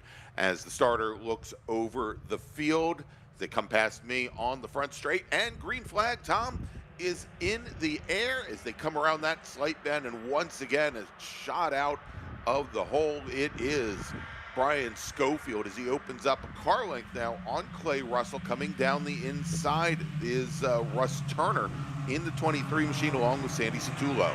And look at the spray. That's going to be one of the biggest challenges these drivers have, one of the biggest incentives to get to the front, as now Clay Russell will just absolutely be throwing that spray in everyone else's face. Schofield won't have it too bad, but everybody maybe fifth on back will really struggle with that down these straightaways. Also notice, Greg, Jim Goffrey was not in the grid when we came to the green flag, so promote everybody up one position. A bit of a 5-car breakaway, and then a side-by-side, nearly a side swipe in the background just behind Todd Vanacore. I think that was John Green just maybe trying to hold off Jackson Deal. Come now out of Snake and on the front straight up, making a quick move down inside there. Looking to see if that was, I think that was Liam Kerper in the number 97. Is Tom, maybe going to a full course caution, because I think we've got a car off a little bit further back in the field. The number 88 car is over at turn number 1 in a bad spot. That is Michael Green. And Tom, indeed, we are going to a full course caution here on the opening lap, where it is Clay Russell, your leader, Brian Schofield second, Russ Turner, Trey Ayers, Sandy Satullo, Todd Vanacore, Scott Monroe, John Green, Jackson Deal, and Rob Clifton, your top 10. Again, car off over at turn 1, the number 88 of Michael Green out of Gainesville, Georgia.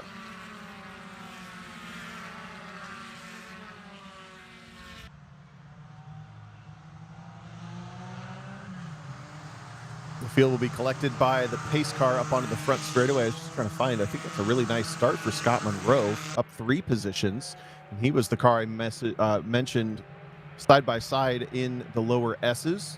But that was a heck of a breakaway from Clay Russell. That's talking to some of the drivers about what these cars are like in the wet. And they said the biggest thing that you have to be pretty aware of, and it's almost mandatory to really get them working properly, is the brake bias. You have to move that. Actually, because these are mid-engine cars, you move it further back to add stability and try to take a little bit of the bite off of the front axle for braking zones.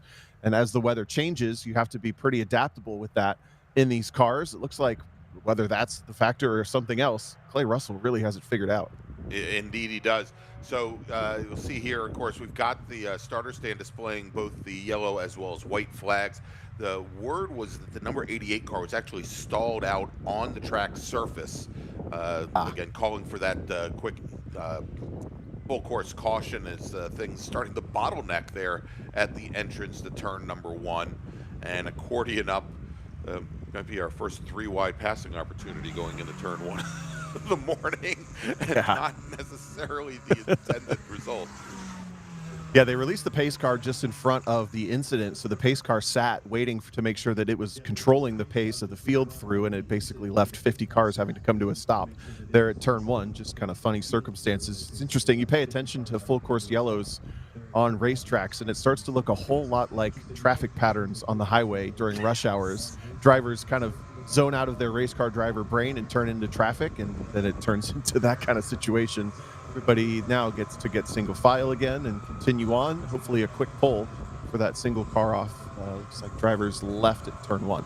All right, well, Tom, as they are working to retrieve the number 88 car, and we're under full course caution, why don't we take our break, and that way we can take our viewers all the way to the checkered flag here at VIR, where you're watching the 2026 Hoosier Racing Tire SCCA Super Tour. Stay with us.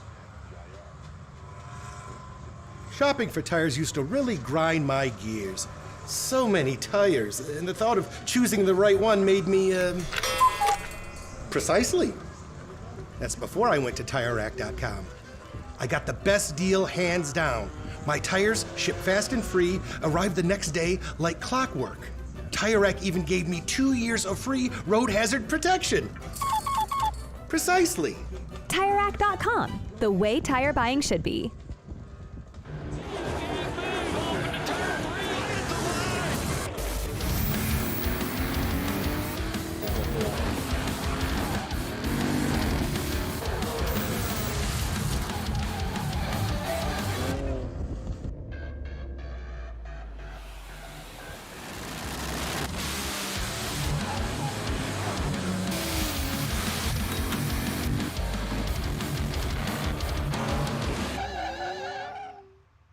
Want to try SCCA racing but with an approach focused on fun and learning? The SCCA Race Experience program is exactly that. With both short sprint races you can drive by yourself and endurance races you can do with friends. All you need is an SCCA membership, a driver's license, a properly equipped car, and the right driver gear. Visit scca.com/racex to find more information and events near you. It's the 2026 Hoosier Racing Tire SCCA Super Tour, the premier amateur road racing series bringing together top SCCA road racers from around the country. The Hoosier Super Tour visits some of the greatest tracks in North America, showcasing each of our 25 championship classes. Production to GTs, prototypes to Formula cars, the Hoosier SCCA Super Tour packs a ton of wheel-to-wheel racing action into every event.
Welcome back to Virginia International Raceway. It is Spec Racer 4 Gen 3. We're still under full course caution, but we just received word from Race Control that we will be going back racing this next time by as Clay Russell out of Spartanburg, South Carolina, two-time national champion in the class, leads the field now up through the S's behind the safety car, with Brian Schofield second, Russ Turner third, Trey Ayers and Sandy Satullo fourth and fifth.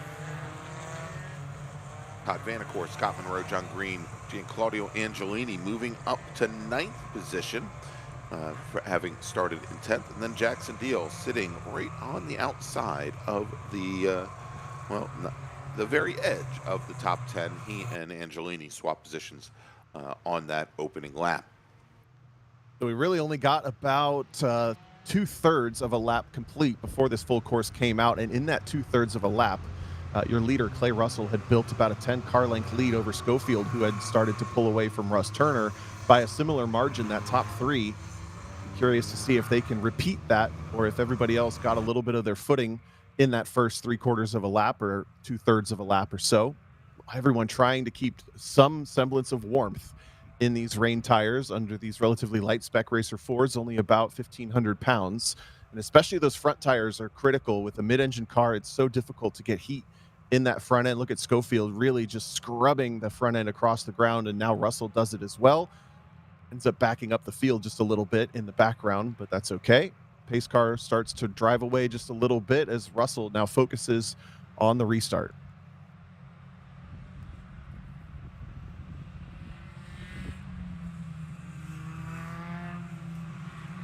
And I think, Tom, with as large a lineup of cars here, you know, if you're mid-pack or a little bit further pack, you're going to have your eyes just absolutely focused on perhaps the corner station over at turn 17 over by Hog Pen. It's quite possible that when the front end of this very long field,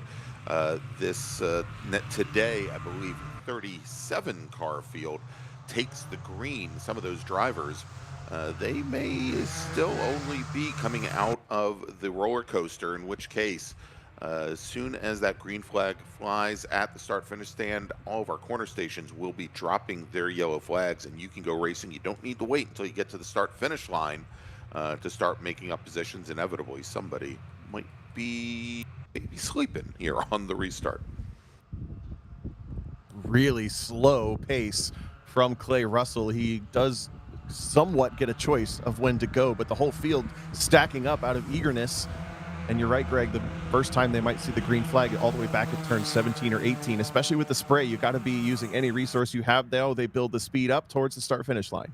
All right, starter looking over the field, green flag now in the air, and we are back to racing at VIR.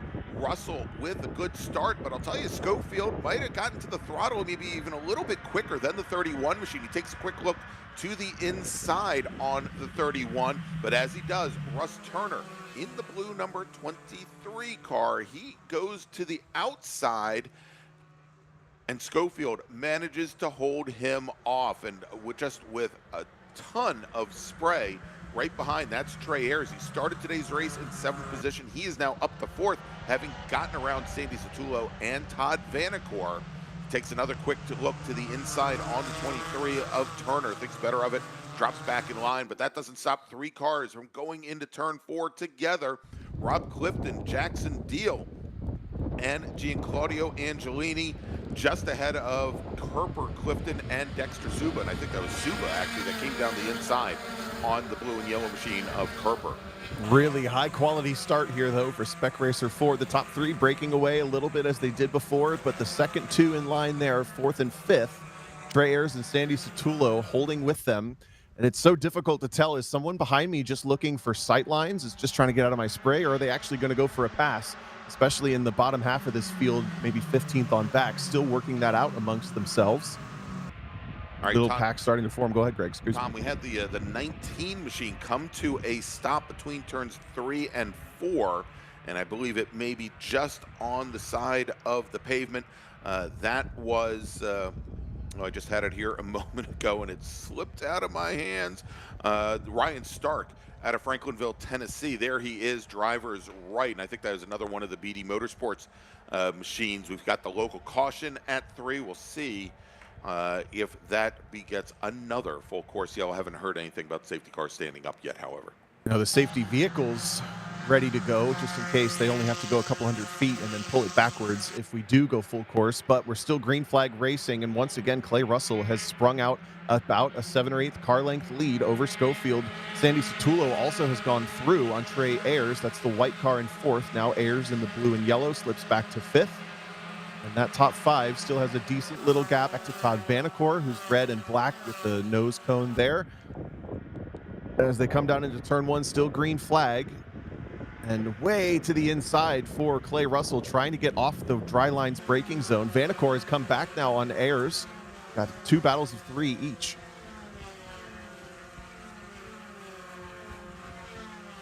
And now Russ Turner takes a look to the inside on the number 61 machine as Schofield went very deep into turn 1. Again, looking like he was using that dry line that we saw Tristan Herbert on the previous race. As we've got a car off going into the NASCAR bend. And that's Sandy Satullo now, as he is stranded there. He's going to lose a number of positions, and he gets that car back. Well, tries to get that car back underway, and we do hear that we've got the safety car standing up. If Satullo can get that car back on track, I think we may save ourselves from that full course caution.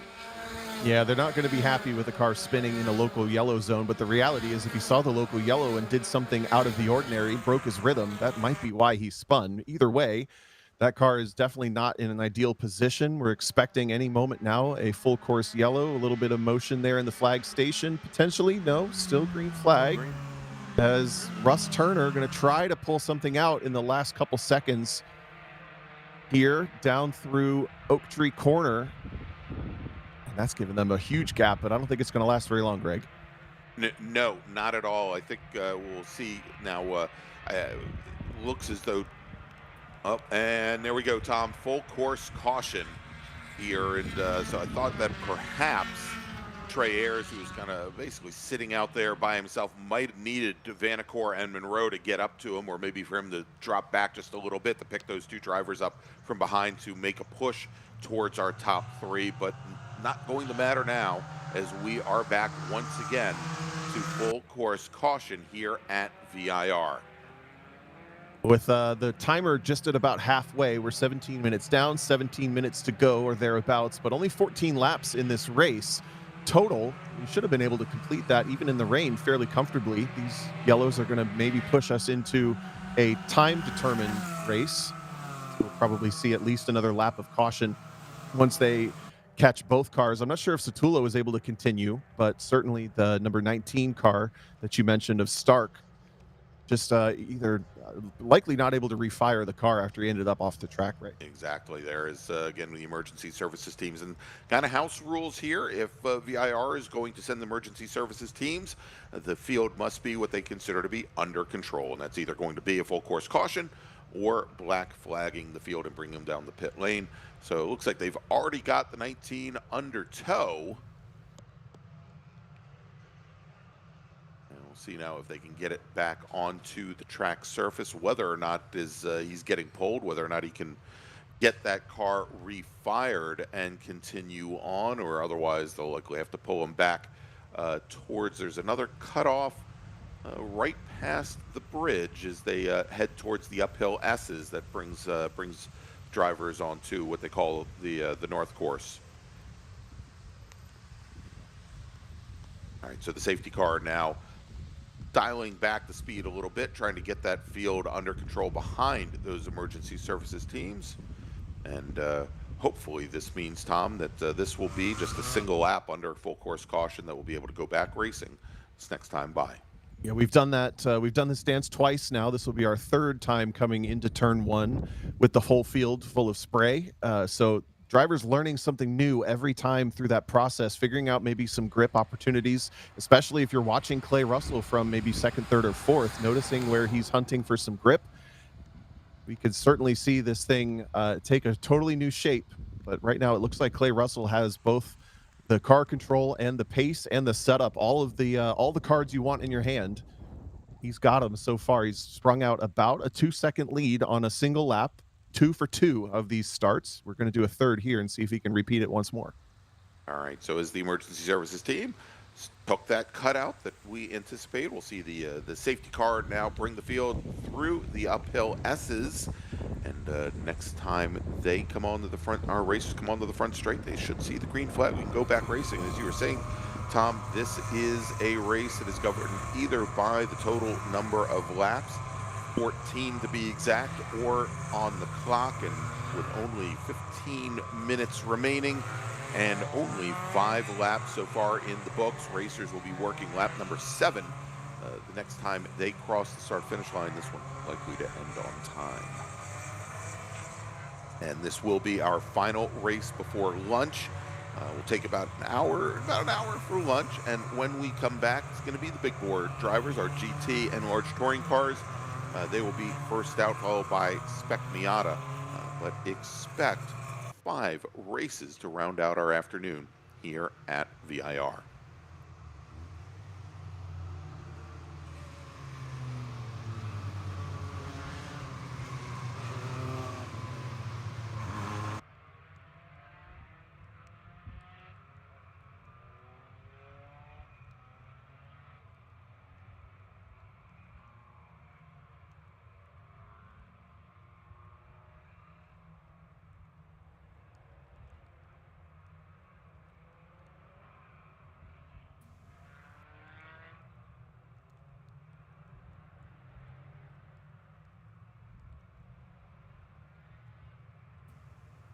Right, safety car bringing the field, and Dom, I was a little surprised at how much these drivers at the front of the field are leaning on these tires to try to get heat in, and I mean, it looks as though they're just a couple of degrees short of losing the rear end in doing so, but really working them pretty hard here. Yeah, it's really difficult to build heat this low speed. The drivers, you often see them weaving back and forth. That doesn't do a whole lot unless you're oversteering the car. Oversteering meaning understeering it and just shoving it across the track, or oversteering it, literally swinging the back end around and forcing the rubber to really scrub across the road like a pencil eraser. Otherwise, you just have to go fast enough to build some speed with the brakes as well. Doesn't look like there's nearly the urgency to keep tire temp in the front cars this time through. Coming down the roller coaster into Hog Pen for the final time under this full course yellow to go back to green flag racing for the final, what will be about 12 minutes in this race.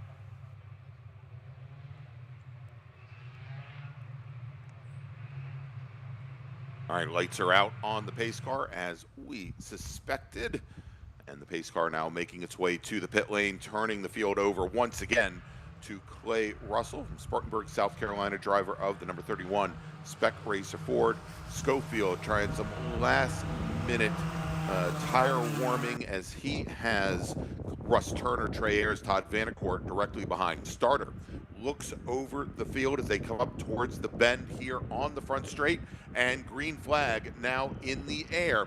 Russ Turner trying to give Brian Schofield just the slightest of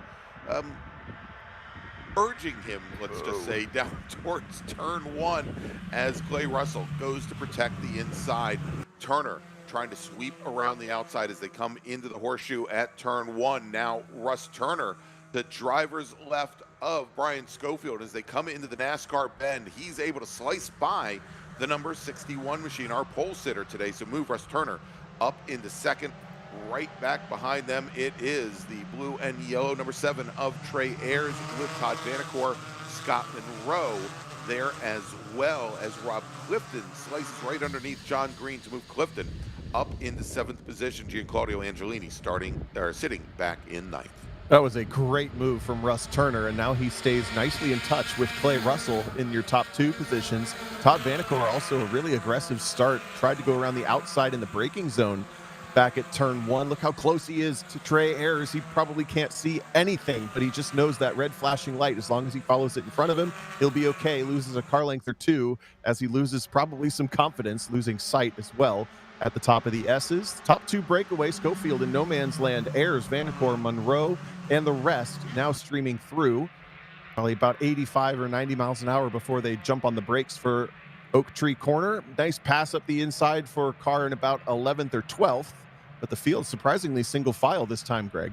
Yeah, absolutely. And Tom, it was interesting, just as you were talking about, as long as you can see that red light ahead of you, the rain lights on each one of these cars, you'll be fine. Just as our camera over at turn 7 was the S's, and some of those red lights were disappearing from our view. I said just a moment ago that Rob Clifton had gotten around John Green. That was incorrect. It was actually Dexter Suba getting around Gianclaudio Angelini, move into 9th position, right behind Green and Clifton. So drop Angelini back to 10th, and then Liam Kerper now in the blue and yellow, number 97. He's just outside the top 10. in 11th as our 2 leaders, Clay Russell and Russ Turner. I'm going to have trouble with that for the next couple minutes, I'm sure. Come across the start-finish line, Russell with the fastest lap, Schofield and Trey Ayers about, Schofield's about 4 car lengths back, and then Trey Ayers along with Todd Vanacore. Vanacore getting around the number 7 machine, move him up at the 4th position. Vanacore about 5 car lengths back from Schofield. Oh, for the lead, though, Turner trying to get a run on Russell and gets to the outside. It's not going to pan out this time for him at turn 3. But the 23 car's preferred passing opportunity looks to be back in turn number 1. Still Clay Russell in the black machine, then Russ Turner in the blue. A little bit of a dirt drop. That's no good for the 33 car. Even less grip out there on the green, but he keeps it on the racing circuit. On the green for John Green. Yeah. Oh, actually, no, Rob that's Clifton. Clifton right behind him. Yeah.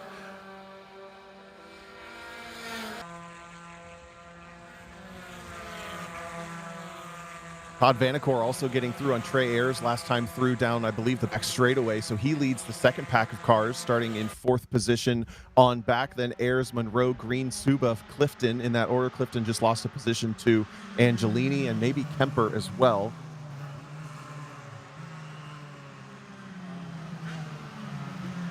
As the field about mid-pack now starting to stretch out again. We've got our top 3 broken away from the 4 behind, and then another 6 or 7 car lengths back to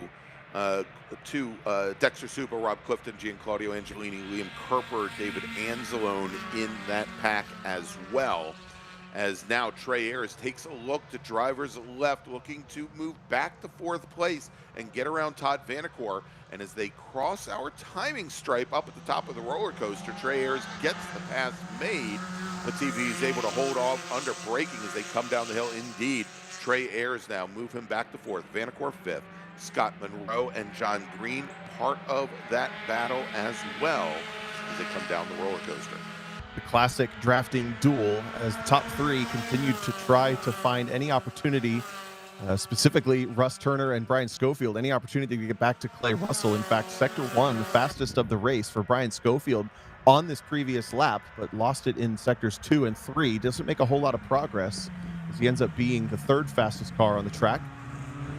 Fastest lap of the race for Clay Russell that time by 0.3 quicker than the rest. Yeah, and we see here is Russell now starting to open up at least a little bit of an advantage on Russ Turner behind there, as Russ Turner also about 0.2 of a second faster than Brian Schofield behind him as well. The pack behind, led by Ayers, they are currently running about 2 seconds off the pace of our 3 leaders.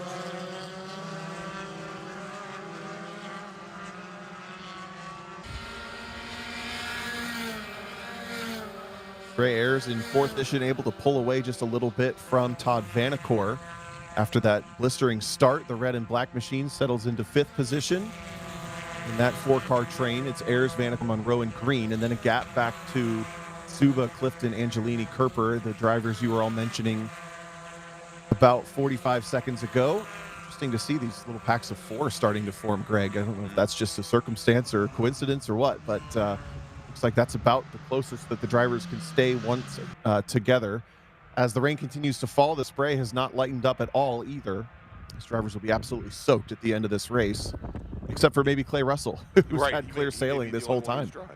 Yeah, so looking here on the front straight, Tom, I think most of the rain has abated, and we are starting to see a little bit of clearing in the clouds, although they are still moving from turn 17 down towards turn 1 at a couple miles an hour. Nice little wind to bring along these drivers. Speaking of drivers that did not take the green flag today, Jim Goffrey, both Joe and Dominic Colasacco, John P. Dole, Steve Clifton, Joe Blanks, Jim Daly, John Dole, Michael Brandt, Ken Riley, and Tom Kirchman. Brian, I just did it. There we go. Greg. We're going back to a full course caution, Tom. And I think I might know why. Going to speculate here. Brian Schofield is MIA down the back straightaway, sometime between our camera cut from about halfway down the back straight into the apex of roller coaster. That number 61 car is gone. And Well- I have to wonder if that's maybe a loss of. I won't speculate any further, other than we know that Schofield's not there.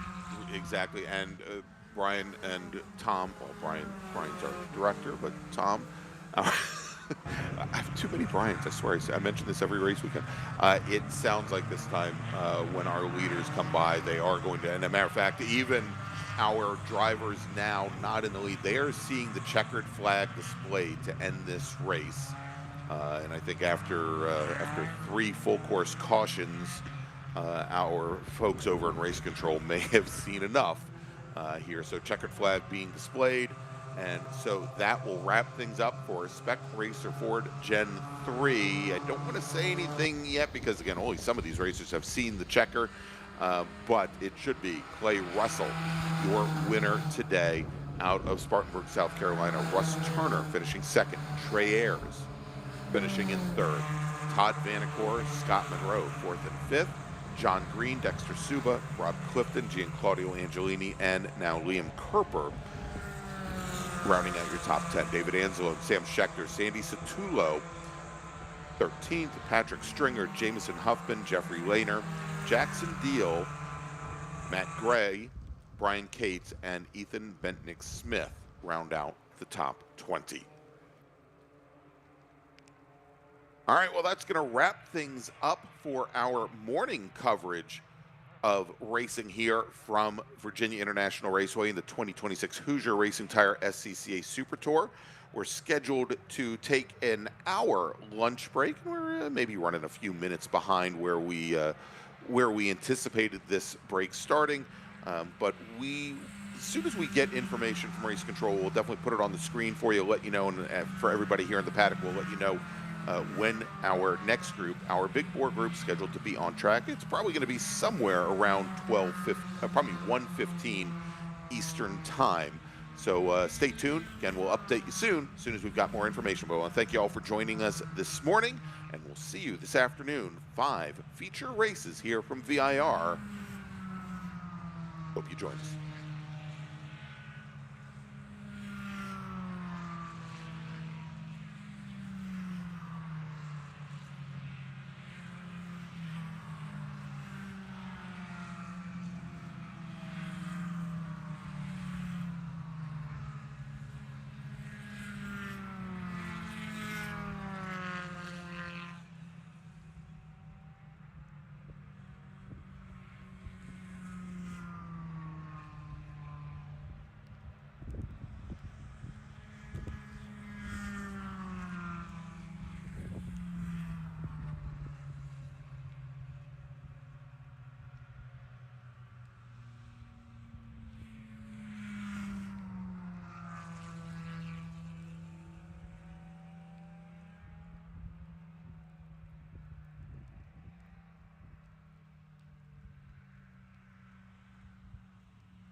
Go to the white truck with the NCR logo on it. Grab your guys' lunches to go.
He does stuff on his car because he gets a. He worked for GM.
Boehner, driver of the number 71 Spec Racer Ford. Please see the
So the answer to that would be nope, not yet. That must have been.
after the race has started, right? No, I'm staying there.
Welcome back to a much damper Virginia International Raceway than when we left it an hour ago.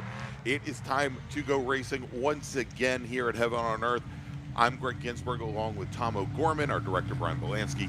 And next up, our first of 5 races to round out the afternoon and the weekend here. It's our big bore group with GT cars, GT1, GT2, GTX, Touring 1, American Sedan, and let's take a look at the starting grid. We're going to have another split start here with our GT cars behind the first pace car, and then our touring cars behind the group that we're watching right now, behind the second car. Let's take a look at the starting order for the GT cars. Starting on pole today, driving the number 111 Lamborghini Super Trofeo Evo 2, it is Jason Craver.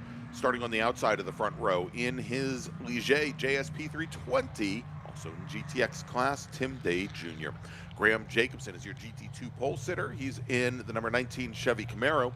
He will start third with GT2 Nissan racer Kevin Allen starting fourth. Then we've got Tony Ave in the number 144 Nissan 350Z GT2 car. He will start fifth alongside Ike Keeler in his GT2 Toyota Camry. That's the number 15 machine starting sixth. Starting seventh is Tiger Tom Patton in the number 50 GT2 Sunbeam Tiger.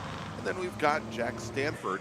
He's in the number 115 GT2 Ford Mustang. Gary Crook in his GTX class Norma M30, scheduled to start ninth today alongside William Moore in the number 33 GT2 Chevy Camaro. Then we've got our sole GT1 racer, that's Brian Scheibel, scheduled to start 11th in the number 53 Chevy Camaro alongside Robert May in his GT2 class Dodge Challenger. And then rounding out our GT racers in the front group, driving the number 46 GT2 Ford Mustang, Stephen Sowers. Let's move over now to our touring cars, where for the second day in a row, James Candelaria is your Touring 1 pole sitter, driving the number 134 Chevrolet Corvette. He's got Touring 1 BMW M3 racer Brian Goodman starting right alongside him. That's the number 48 car. Dustin Cornell in his Touring 1 Ford Mustang will start third with Wes Humphreys, and perhaps the best horse for the course, a Mercedes-Benz AMG GT4, starting in fourth position. Robert Corzin in the number 88 Touring 1 Ford Mustang Boss 302 will start fifth alongside Pratt Cole in his Mustang FR 500S. That's the number 8 T1 machine. William Bolt, our Touring 2 pole sitter, driving the 199 Chevrolet Corvette, will start seventh with Michael Kamalian, our sole American sedan racer, scheduled to start eighth. Then we've got James Davidson in the Touring 2 Chevy Corvette, the red number 9 car, starting in ninth position, alongside Russell King's Touring 2 BMW M2 Club Sport Racer. That's the number 12 machine, starting 10th. And then rounding out the touring field, also in a BMW M2 CSR, it's the number 79 machine of Stephen Greenhill, pardon me. All right, first group, our GT cars now have the pace car with the lights out as we're on board based on the cracked windshield. James Davidson, and that's not the best view to have of the back straight there, Tom. No, that's pretty brutal, and I guarantee this is not the only car dealing with fog issues, but that first group of GT1, GT2, and GTX cars is up onto the front straightaway. This is going to be a lot of horsepower to tame in this very, very heavy rain, and in fact, one of the cars is that our pole sitter from GT2 choosing to bail from this race already. All right, well, as we have one driver taking to the pit lane, starter looks over the field and green flag is in the air, and we are underway here at Viara once again with Jason Craver and Tim Day Jr. Craver to the right in the Lamborghini, Tim Day Jr. in the Ligier prototype car to his left as they come down into turn one. The GT2 racers of Moore and Keeler right behind as Tony Ave decides to take to the pit lane in his Nissan 350Z. Looks like his race over before it starts, and we'll see. We'll get the number on the other car on the pit lane here as the Ligier jumps out to an early lead on Jason Craver as our touring cars now get the green flag and jumping out to an early lead there from the front row. Brian Goodman in the red with black, number 48 BMW M3. Nose up on James Candelaria as they now head down into turn number one. Locking in right behind them, Wes Humphreys and Robert Corzin in the BMW, or probably in the Mercedes and the Ford Mustang. That Mercedes now right up to the back of Candelaria's Chevrolet Corvette. Corzin, you can pick him out pretty easily. He's in the yellow Mustang. The other car that came down the pit lane, that was the number 19 car, who is now, of course, falling back to the order. That is Graham Jacobson out of Marietta, Georgia. And looking to see, I believe, Tom, that he is rejoining the field. Interesting. I wonder if he maybe had some fogging issues that he thought he could maybe either just start a little bit safer from the pit lane, but either way, some fans in the live chat over on YouTube cheering for Graham. He's got a big charge forward. He was your pole sitter, but now starts behind the second wave of cars. That was a quick onboard with James Candelaria, who seemed quite uncomfortable, I must say, at the start of this race. Now settles in just behind Goodman, who has the lighter displacement, lighter weight BMW, a lot less machine to tame, as Corvettes are not necessarily known as the best in the range, just based on the way their suspension and chassis works. It can be a little bit of a handful. And then that AMG GT4, that's a factory race car that Mercedes engineered to handle this type of condition. It's got all sorts of driver aids on it, and it certainly can be used to your advantage. But to be honest, the most important thing when it comes to rain, other than visibility, is simply the tires, and all of those cars are eligible for the same tires in this race. All right, and there you look at the trails back behind the Ligier there of Tim Day Jr., Jason Craver coming across the line almost 4 seconds in arrears, and then the rest of the field just absolutely limping around the course now, as we just now have the number 15 of Ike Keeler coming to the start-finish line with the 53 of Brian Scheibel, our sole GT1 car. About 15 car lengths back from there. Keeler back from our 2 GTX leaders. Keeler, your GT2 leader. This battle in GTX is going to be interesting. There's 2 professionally built and engineered race cars, LMP3 and a Lamborghini Huracan Super Trofeo car, battling it out.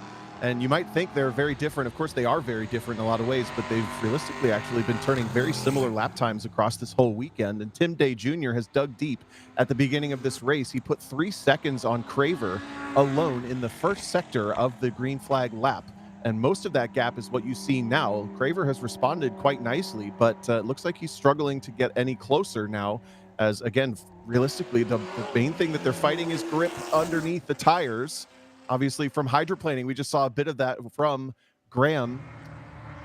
All right, and we do have a local caution now up at the top of the roller coaster. The 09 car of James Davidson, that was our camera car, pulling off, or it may have Well, let's just say he's not moving and he's on the side of the track. That may have been a vision-related issue, or it may have been something else there. As he is now, there he goes. He now gets that car back underway. Not that we can tell anywhere where else that he might exactly. be. Where did you say he is? This is This is the top of the roller coaster. Top of the roller coaster. Okay, so he's well off driver's left then, out by the wall, behind the tire station, now headed back towards the racetrack, and he's pretty much by himself. The overall race leaders are coming up to that section. There's the red Corvette joining almost perpendicular, but paying attention. Nice heads-up driving there, and that's going to slow Tim Days Jr.'s run just a little bit, allow Jason Craver to close up a couple car lengths between these two. And the last thing I wanted to get out on the front straightaway, the front straight pools in such a strange way, and it's not straight, so your hydroplaning can end up to be a very big problem. You see the elevation here, there's some puddling there, and then there's also some elevation off camera to right about this part of the straightaway where the drivers are navigating. I wouldn't be surprised if the top speeds down this front straightaway, Greg, are less than 100 miles an hour.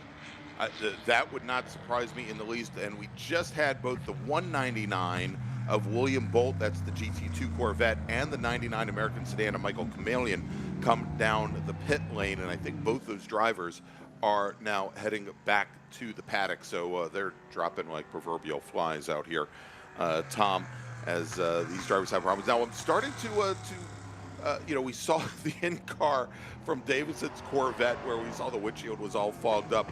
I'm starting to think that this was a plan of James Candelaria, who has that main camera pointed straight at his helmet, so you can see the fear in his eyes, but you never actually see what he sees out the windshield there. All right, we got the word that the front camera on that car just not working. But I'm wondering, Tom, as we compare and contrast how the GTX racers and how that Ligier versus the Lamborghini certainly do in the dry, and how they make speeds different ways. I would wonder if some of the advantages, obviously apex speeds that the prototype car would normally have due to the greater amount of downforce, whether that's somewhat negated by the slower speeds that they're having to carry here through the wet. Yeah, it is, for sure. And honestly, I think Jason Craver's Lamborghini probably still the better suited for these conditions, or at least on par with one another. Again, I kind of wanted to point out that 3-second gap that he lost in the very first sector of the first lap is most of the gap that they've got between them now. So it's not like he's losing a lot of time everywhere. It was just that confidence in the first little bit of the race that put the Lamborghini on the back foot. Tim Day Jr. now causing probably some serious visibility issues for him more than anything. Meanwhile, those two cars, they were the fastest on the track last time through. The next fastest car, or near as makes no difference, was Graham Jacobson. He was second quickest across the line, and basically the same lap time as your leader in Touring 1, Brian Goodman, in the M3, who's now pulled out about a 3-second lead over Candelaria and Humphreys.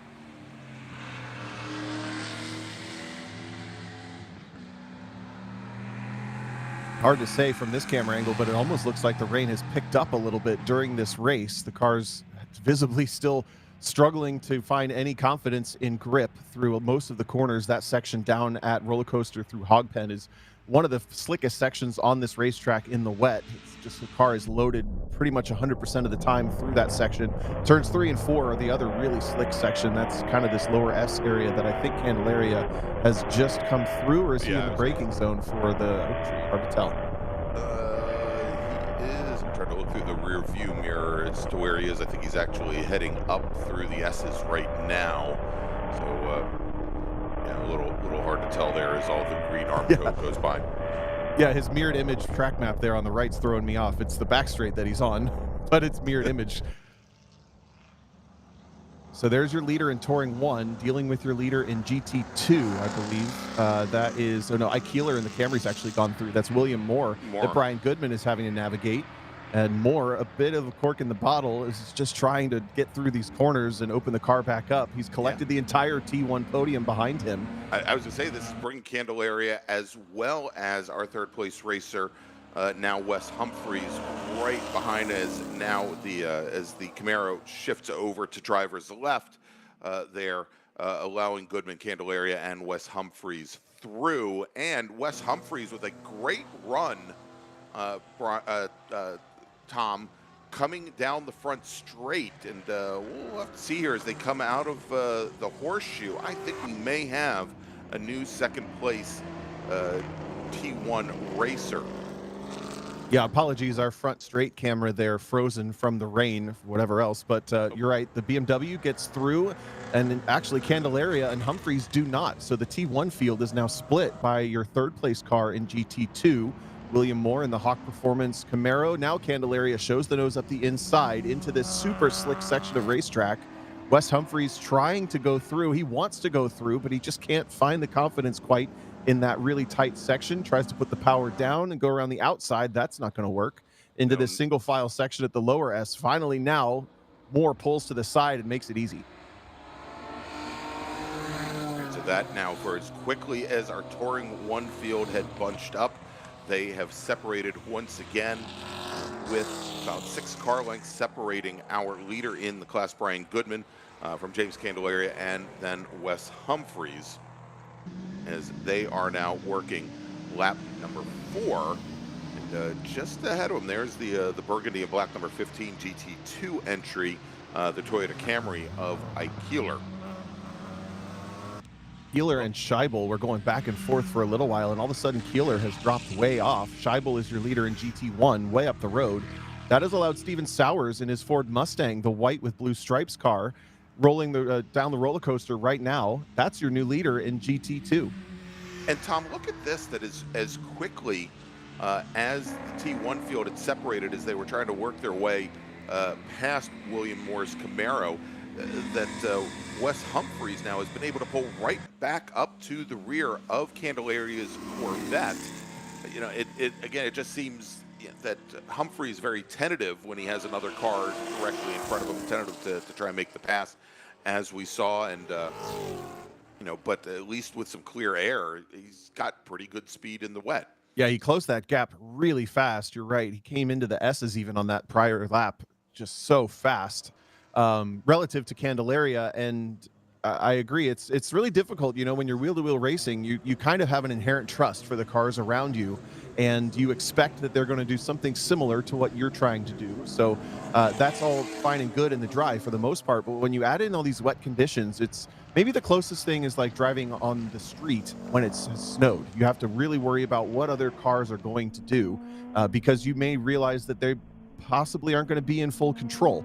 That's very much what these drivers are going through as well. Maybe why Humphreys is having a bit of a time finding his way through, specifically on Candelaria. All right, as we go back on board with the Davidson machine, James currently running 4th in Touring 2 as he just cleared Snake and now heading into the uphill S's. As we can see from the villas there off on the left, probably the only thing that James can actually see. Yep. Also hearing from our live chat, Paul Jacobson, who I believe is on the pit lane supporting Graham Jacobson, your winner from GT2 yesterday, reporting that they are retiring that number 19 car. He's calling it a day with 2 severe vision issues to worth taking the risk on. Great choice, to be honest. If you can't see, I mean, it really is a dangerous thing to stay on the racetrack, and a lot of us race car driver idiots would do it, but no harm there for Jacobson to retire that car.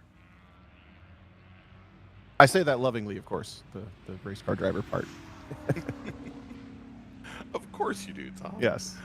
Look at this in the background. We have a lead battle in Touring 1. Humphreys has gone through on Candelaria. That's the battle just rounding the final corner out yonder at Oak Tree. And now Humphreys is easily going to pull to driver's right and motor past the BMW. It's a new leader in Touring 1. There we go, and made it look very easy in the straight line. And I'm surprised at how far James Candelaria had dropped back from the duo of Brian Goodman and Wes Humphreys, as you can see here, he's popping the visor up, just trying to get a little bit more vision, as maybe the visor on his helmet starting to fog up a little bit in the humid conditions here as well. As we look at a few of our other classes, Steven Sowers in the number 46 Ford Mustang now with half a minute on William Moore. Sowers just crossing the start-finish line to start lap number 6. William Moore leads Ike Keeler and, of course, Graham Jacobson, who's now taking his car back behind the wall. Over in Touring 2, it is Russell King in the number 12 BMW M2 with Stephen Greenhill in the other M2, now running second. William Bolt in the 199 car. Remember, he came down the pit lane to start this race off. He is in third with James Davidson in fourth. It's a really good run for Russell King in Touring 2. We haven't seen much of that field, and they're way spread out at this point. But King is one of the fastest cars on the racetrack in what is, by design, the slowest class in this run group. Those Touring 2 cars, much lower displacement, much heavier. As far as power to weight is concerned, much lower power to weight number. And in Touring 1, Humphreys is just sort of checked out as he continues to drive up off into the distance, into 5th position overall in front of Brian Goodman and James Candelaria. As they continue now to work the lower and into the upper S's. The battle for, not necessarily a battle, but it is overall between Brian Scheibel and Steven Sowers also kind of on deck. Those two cars rolling into Oak Tree Corner right there. The black Camaro is in GT1. The white Mustang is in GT2. And Tom, Ike Keeler in the 15 Camry just came down the pit lane for his crew to clean off the inside of the windshield, and he is now just rejoined the traffic, and I believe he'll be rejoining just ahead of Pratt Cole's Ford Mustang when they get down to turn 1. Race certainly going to feel like it drags on for a lot of these drivers. We're 15 minutes in, just under 20 minutes to go, but we're already halfway through by the lap count, so we may come up just a little bit short on the full time distance. We finish this race by laps distance. Some lap traffic for the GT1 and GT2 leaders to navigate. Scheibel and Sowers trying to get through on James Davidson. We've been on board with that car. We know exactly what he's dealing with as his arm leaves the car, points to the left and says, go, go, go. I don't want to deal with this any more than I already have to. Exactly. Yet he is staying out. He's not down the pit lane, which I thought was probably his next move. All right, Tom, real quick, let me make a call to the grid for our next group. Well, we'll try again to make a call for our next group. So I've got a little challenge there. Yep. Attention in the paddock, attention in the paddock. First call to the grid for race group 4, Spec Miata. Please head to the grid. Race group 4, Spec Miata. Please head to the grid. Your race is next.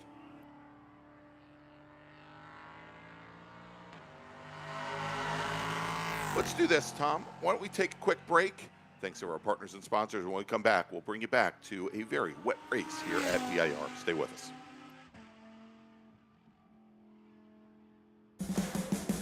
What does it mean to be built with Summit? It means you're hitting the autocross, drag strip, road course, trail, dirt, or open road with confidence. Because built with Summit means you're using parts from the top names in performance, priced to make your project affordable. And it's all backed by trusted tech expertise and blazing fast shipping. Summit Racing Equipment. Let's build it together. SummitRacing.com.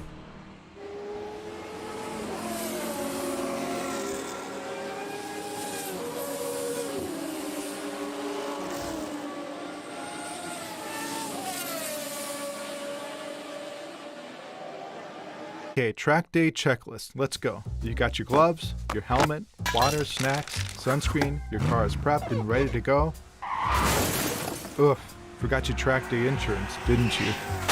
If you want to be covered for the whole value of your car, you need high performance driver education coverage through Haggerty. We'll get you a policy for track days, time trials, and more in less time than it took you to apply that sunscreen. Haggerty, let's drive together. Hoosier Racing Tire is proud to be the presenting sponsor of this year's Hoosier Racing Tire SCCA Super Tour. As the world's largest race tire manufacturer, Hoosier has been at the forefront of motorsports innovation for more than 65 years. From local tracks to the global stage, Hoosier is dedicated to delivering high-performance tires that meet the demands of champions. Whether you're a seasoned competitor or an aspiring racer, Hoosier tires are engineered to help you push the limits. For more information, visit us online at HoosierTire.com or visit us trackside, and remember to connect with us on social media.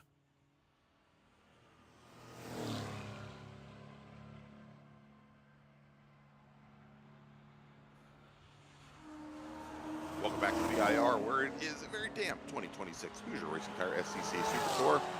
I'm drying out, Greg. He's Tom, who's safe away, enjoying Easter brunch in Ohio. And we are 8 laps deep now into our big bore race, where Tim Day Jr. is your leader by 6.5 seconds over Jason Craver. Tim Day Jr. in a Ligier PS 320, and Jason Craver in his Lamborghini Super Trofeo Evo 2. As we check in, there is our leader, Tim Day.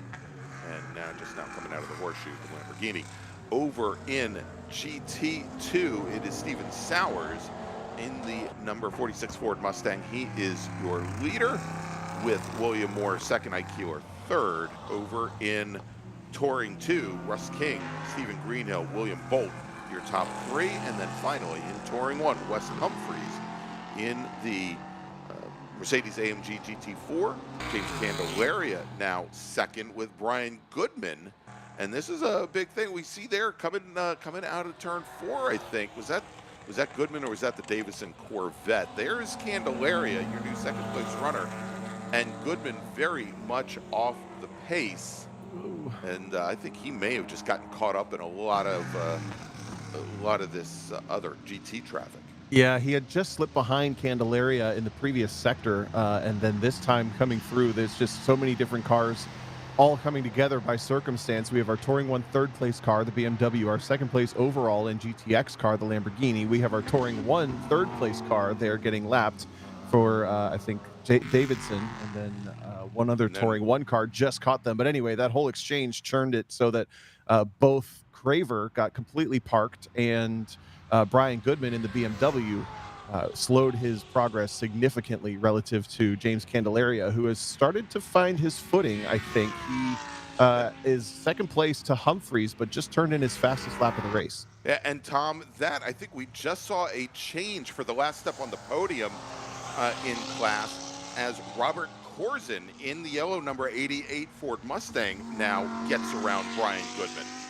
Indeed. Yeah, that is for class position. I forgot about that. That was Corzin coming through, making it look pretty easy. We know that these Mustangs actually are really good, especially this generation, kind of 2005 to 2014 Mustang, really good in the wet. We've seen Andrew Aquilani, for example, win some pretty dominant championships, have some great drives, as well as I think Marshall Mast might have done that over the years at the runoffs. But now Goodman responding to the pass with a lot of pressure, the battle for the final podium spot in Touring 1 down the front straight. All right, we've got a local caution, Tom, down at turn 1, where the number 81 machine, that was Tim Day Jr., went deep into the grass, and you see him right here. He has just now made it back out on track. That's going to move Jason Craver now, who was running about 15 seconds back, should move him up to the lead, and there they are within just a couple car lengths of one another. So just what Jason Craver craved here going into turn 4. Question is now, can he hold off what has been a much quicker car through the bulk of this race? As Tim Day Jr. has managed to lap here at least a couple seconds faster than Jason Craver previously. Yeah, Greg, they were swapping fastest laps of the race back and forth, but however the traffic had played out is what created that kind of artificial 15-second gap. It was mostly down to what we watched the previous lap. Now Craver has pressure, though, and the battle for GTX is back on. But I agree, Tim Day Jr. has been the faster car for the most part, but Craver had turned in a couple really quick laps. They're both lapping at the 2-minute 15 mark, to give you an idea. That's faster than a lot of the pole times in some of the slower classes. So they're certainly moving. Absolutely. All right. Says huge thanks to all the volunteers and marshals that help make these events happen. And yeah, absolutely. Luckily for Tom and I, we're nice and warm and dry in our little announce booths here. We've got a lot of folks around the track that make these events happen that are not so lucky. And then we've got Step Noist at 1100. He says he doesn't want to be that guy, Tom. Well, he is that guy, and he wants to know what he's watching right now. We've got 2 different categories in SCCA road racing, what we call GT cars, which are primarily tube frame, silhouette bodied cars, although we do find typically some FIA GT3 and GT4 cars mixed in from time to time. The GT2 class, which are the majority of our racers out here, they are Again, primarily tube-frame cars, primarily made up this weekend, I think, of Trans Am 2 class cars for racers that drive both in the pro ranks and the amateur ranks. And in the GTX class, for a whole slew of different homologated race cars, like the LMP3 class Ligier that Tim Day Jr. is driving now, and here he comes the too. Lamborghini Super Trofeo of Jason Craver, as Tim Day Jr. now takes the lead back in the GTX class. He looks very much more confident, at least in the lower speed sections of the first sector here at VIR. And to take the answer to that question in a slightly different direction, this is SCCA Club Racing, Sports Car Club of America. These are all amateur drivers who use their free time to have some fun and come racing across the country. We go nationally across from coast to coast. We have a championship in October. But let's get back to the racing as Tim Day Jr. finds himself stuck behind your leader in Touring 1, Wes Humphreys. So he's now lapped all the way up to the top 4 overall in this race. He's top 2 in GTX. I just feel like we need to make sure they get their love because they're both doing a really nice job. They are just maximizing the performance that these cars have to give. And Craver is still right there. He's still lurking, especially after Day got caught up with Humphreys just naturally there back a couple corners.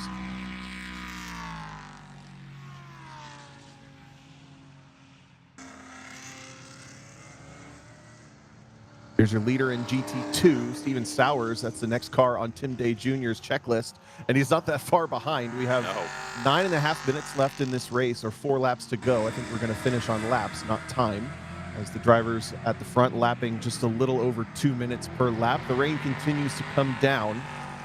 Our cameras make it look worse than it is, but I think you can tell from the spray that it's already pretty bad. It's pretty bad, exactly. All right, as our leaders here coming up, I think the next car they're going to get to is Pratt Cole's number 8 Ford Mustang, one of our Touring 1 drivers, going back to Step Noisted. The touring cars, pretty much for the most part, production-based race cars of varying power and capabilities here. Most of them here you're going to find right off the showroom floor and then converted into race cars by their owners. There are a few, like the Mercedes-AMG GT4, which is an FIA GT4 car driven by Wes Humphreys, that also slots into a class like Touring 1. Overall leader just knifed under Steven Sowers at turn 4 to put the leader in GT2 1 lap down. The Prototype 3 car just coming at us now. That's Tim Day Jr. still leading this race. Turned the fastest lap of the race last time through, a 2:09.3. That's faster than most production cars can do on this racetrack in the best of conditions on better tires than stock tires. Greg, that's pretty fast. I was going to say in my Honda CRX, I was lapping here in the 2:14 to 2:17 range, depending on the day. So and proud of it, right? Yeah, all right, very, I'm moving. very proud of it. So this is still the best battle on the racetrack as far as track or class position goes. Looks like Wes Humphreys now leads Candelaria by about 17 seconds. Something might have happened to Candelaria there. Corzin also another 20 seconds back from there, maybe 16 seconds or so. So everything very much spread out, as we, it's not hugely surprising to see in this type of race. The drivers mostly racing the conditions and the racetrack more so than each other, especially with big machinery like this.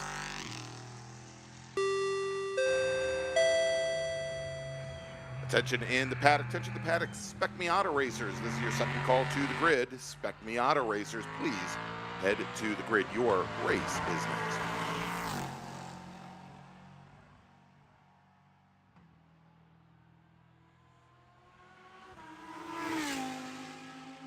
Looks like maybe a bit of an issue over in GT1. Brian Scheibel is by himself in that class, but he'd been running in the top 4 overall until this lap slips well down the order. Maybe you can fill me in here if you've seen that car on the pit lane or anything else, Greg. But if not, he's out somewhere on the racetrack having had an issue in his black Camaro. Luckily, uncontested in the class, he still gets to quote unquote win, but he had an issue out there somewhere. All right, and it's been confirmed, Tom, that our leader, whether it be Tim Day Jr. or just a little bit further back, Jason Craver, who just reset his personal best lap of the race, when they head to the start-finish line next time by, they will see the white flag for 1 lap to go. Ooh, as Craver gets pinched just a little bit. They're coming through turn 4 with one of our BMWs. I think that was the Stephen Greenhill number 79 machine. Yeah, it was indeed. Greenhill trying to let him by at the most narrow section of the course that goes back and forth a couple times, and I think Craver was like, whoa, maybe not right here. Just kind of hung out for a second and then casually passed him to his right. Good heads-up driving from both of those two in super challenging conditions. So your overall leader, Tim Day Jr. up on the back straight for the second and final time. There's Craver, then Sowers, just trying to catch up on where William Moore sits. That's the next car that's going to go a lap down. He sits in the third position in GT2. There he is in the red Camaro.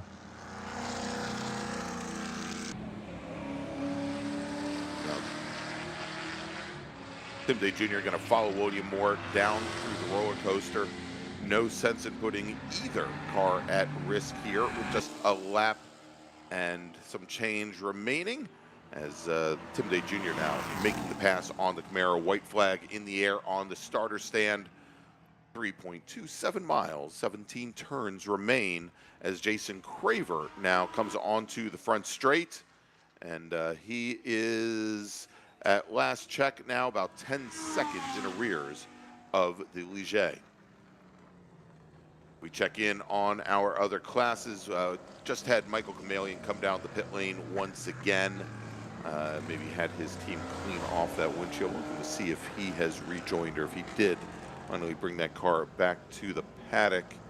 And I believe he did finally retire that car, having completed just 8 laps. Over in Touring 1, Wes Humphreys, your leader over James Candelaria. Humphreys in his Mercedes-AMG GT4, and with about 13 seconds on Candelaria for the lead in that class. Robert Kors in third, Brian Goodman in fourth, and then over in GT2, Steven Sowers in his Ford Mustang, then Ike Keeler, William Moore, your top 3.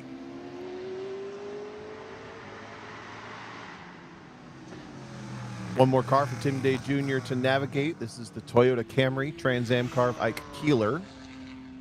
And Day, smart to wait until the exit of the corner where he can easily put the power down. Probably actually less horsepower in the Ligier, but much better power to weight ratio, as there's a whole lot less car in the LMP3 car to push around the circuit. And then a little bit of a spin at the very last minute for Jason Craver. Ends up just about a maybe 150-degree slide sideways. He's able to basically end up facing the back straightaway and get the car rolling again. So he will slip back a little further than that 10 seconds we saw starting this lap, but he will hold on to second place in the race. All right, as Tim Day Jr. has just 1 corner remaining, he's going to come on to the front straight, and Tim Day Jr. will take the win here in GTX over Jason Craver. Gary Crook, unfortunately, did not make the green flag here today. And the first of our other cars to cross start finish line, Ike Keeler, who's going to finish second in GT2 behind Steven Sowers. William Moore in 33 machine.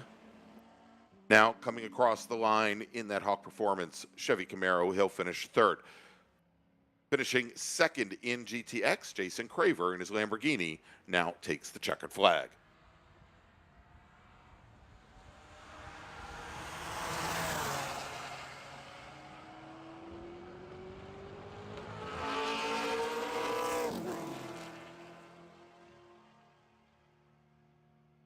All right, and coming across the line now, Wes Humphreys taking the win in Touring 1. James Candelaria in his Chevrolet Corvette just now coming onto the front straight. Yesterday's race winner in the dry will finish second today in the wet. Jeffrey Corzin in his Ford Mustang, the number 88 machine, just now coming down the roller coaster with Brian Goodman actually pretty close behind. Let's see if we can pick up this shot possibly. There they are. coming down into the final corner. That is the battle for third in Touring 1. And Robert Corson is going to pick up the last spot on the podium. Brian Goodman had such a wonderful start to this race. He's going to finish just off the podium in fourth. And as we look, I think the only remaining class, Russell King will take the win in Touring 2 with William Bolt second. Stephen Greenhill will finish in third. All right, that's going to wrap things up as we watch James Davidson in the 09 Chevy Corvette try to bring that beast home. Tom, we're going to take a quick break. First, let me make a final call for our next race group. Attention in the paddock, final call for Spec Miata. Please head to the grid. Spec Miata racers, please head to the grid. All right, we're going to take a quick break. We'll be back here in just a few moments with Spec Miata. Stay with us.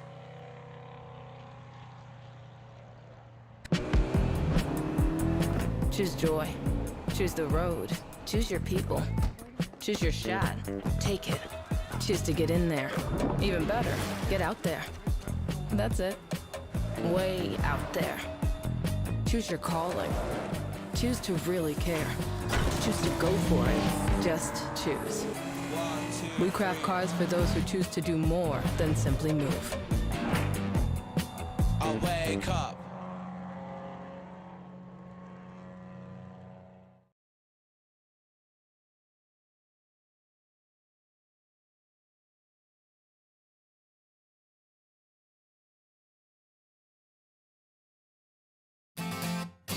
My name's Pat Prevenus. Dave Onischuk, Chicago region. I'm Tiffany Bingheim, and I'm with Milwaukee region. My name is Carter Kundinger. I'm a part of the Milwaukee region, and I have been doing this for 3 years. Since about 88, so 30-some years. I've been doing this for 50 years. 2009 is when I started, so I don't remember a year how long. What makes you keep coming back? It is honestly, it's one of those, the cars and the racing are great, but you stay for the people. It's come for the racing, but stay for the people. Racing and, good people. Oh, it's not only the racing, but it's the people too. I mean, I can't go away from that. I've met a lot of my very close friends here, and just connections that you make with your fellow workers, even drivers, safety crew, just about anyone is honestly just something that, it just keeps me coming every single year, every single weekend. Because both my son and my daughter and my brother also flag, so it's a family thing. Well, there's a lot of excitement. There's a lot of excitement. If you're a race fan, there's no better spot. There's been a lot of great memories, a lot of friends, a lot of racing friends. It's a great group of people. Everybody cares for one another, helps each other out. Those are probably the biggest memories, more than just the racing. I mean, it's fellow workers, the drivers. It's been amazing. I've met my best friend here. My husband. So it's really a family event. I mean, it's great. I came out here when I was a high school student as a spectator and kind of fell in love with the place. And during my college years, I joined as an SCCA member and started working corners right away, and I've been doing it ever since. This is the best seat in the house.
Welcome back to Virginia International Raceway in the 2026 Hoosier Racing Tire SCCA Super Tour. Next up, it's Spec Damp Miata here at the Raceway. Let's run down the starting order. Starting on pole today, driving the number 103, Spec Miata.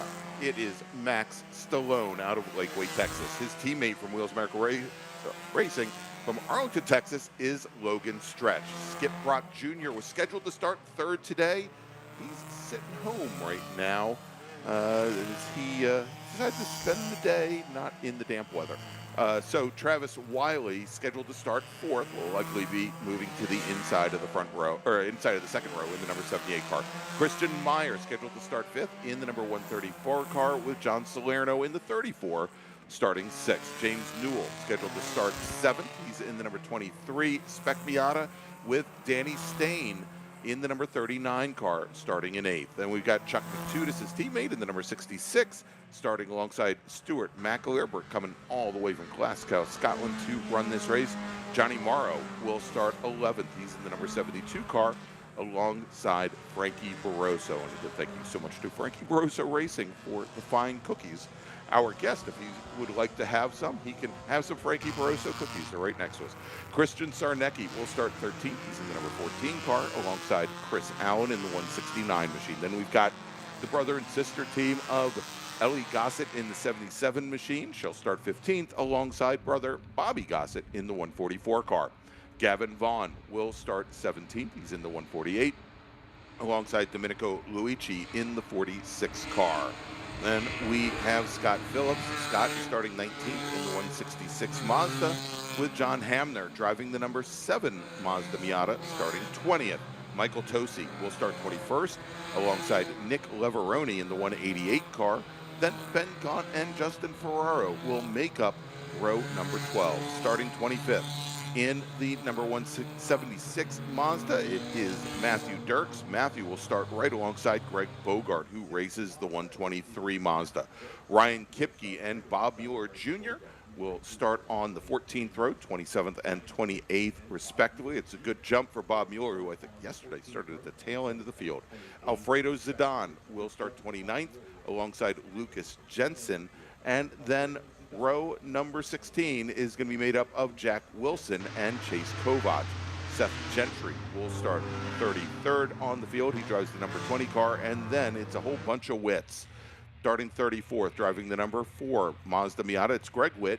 And then on the inside of row number 18, starting 35th, Dylan Witt is in the number 85 car, with Scott Witt in the 84 car right alongside him.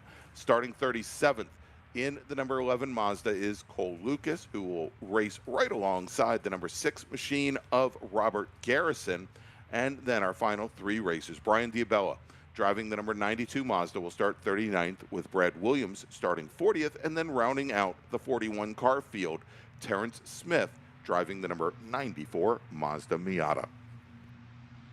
So before we get started, as I alluded to, we've got a guest joining us here today, and joining us for the second round in a row. He set it for SMX, I believe, at Road Atlanta. We've got Nathan Nicholson.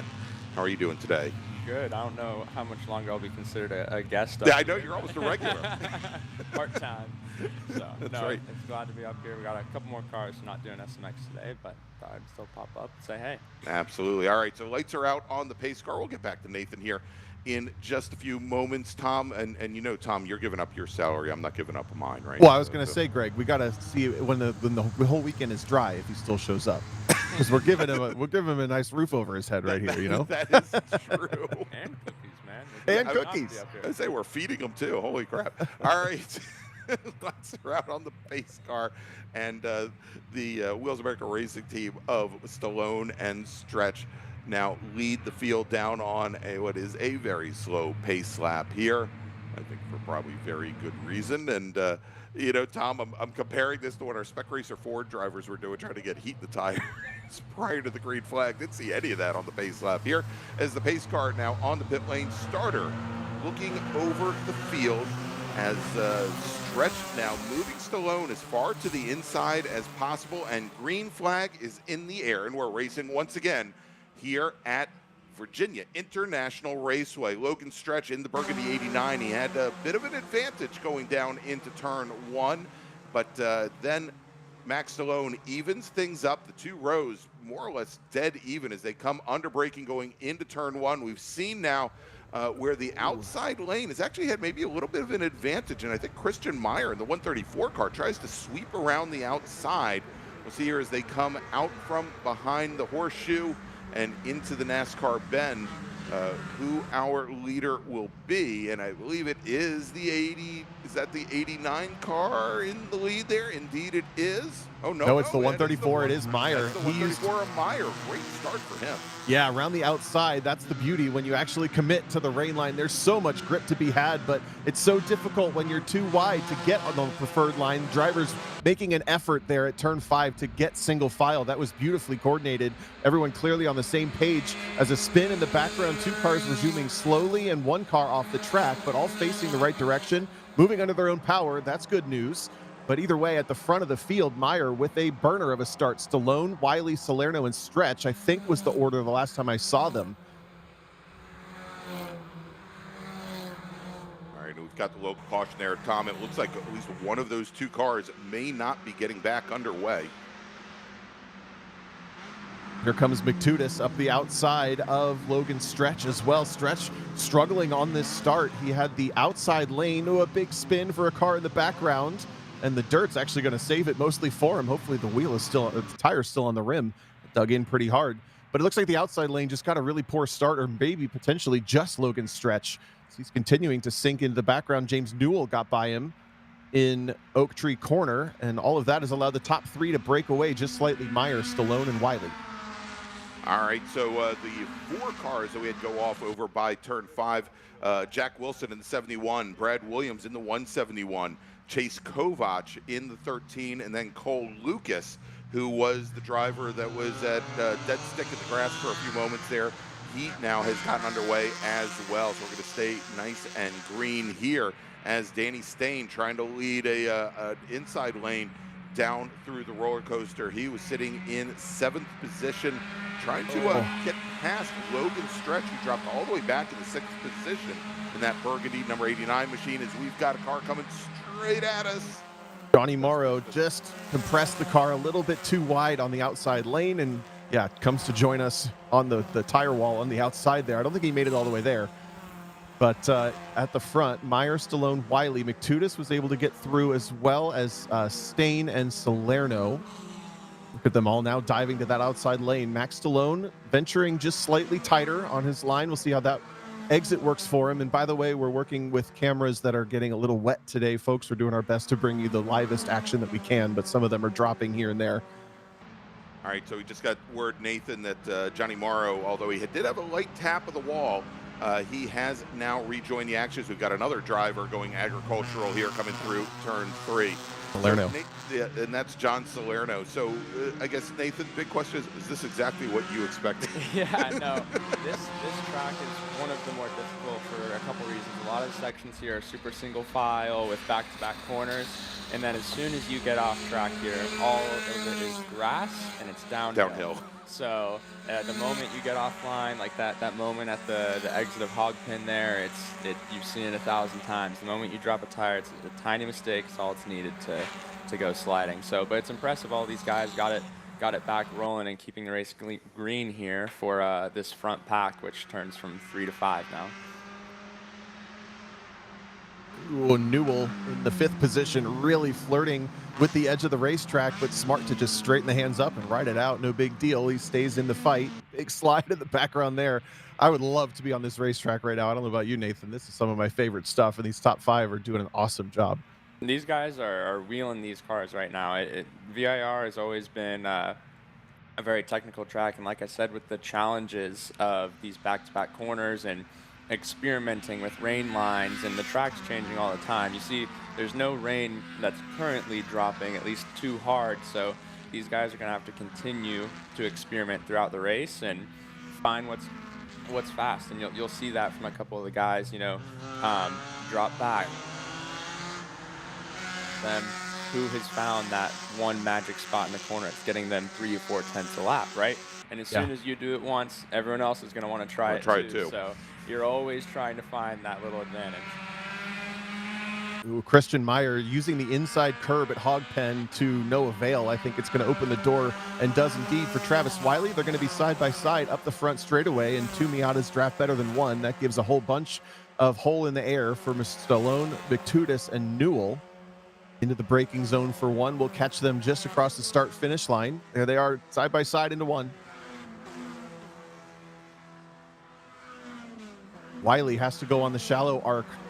Meyer trying to work the outside, carry any momentum he can. One driver on the final downshift loses the back end and starts to wash off the racetrack just a little bit. We're now local yellow, another spin to the left. Oh, it's chaos down in turn one this lap. Just single incidents. They're going to try and get the cars down there. I think one of them may be the 14 car, as well as the 5-6 machine that it also went off. But that is the 14 car off deep in the grass there, trying to work its way back out on track. You see this front pack here with Frankie and Danny starting to catch back up. Those guys have a lot of experience. You expect that from them. So a lot of the trickiness of driving in the rain is not, spending it too hard on the first lap, learning. But you see these guys, they go through that learning process. Right. And they keep building up. They find those spots that work. They see where's more wet, where's more dry. Most of the time on a track this big, VIR isn't the longest track that we go to, but it covers a lot of surface area. Right.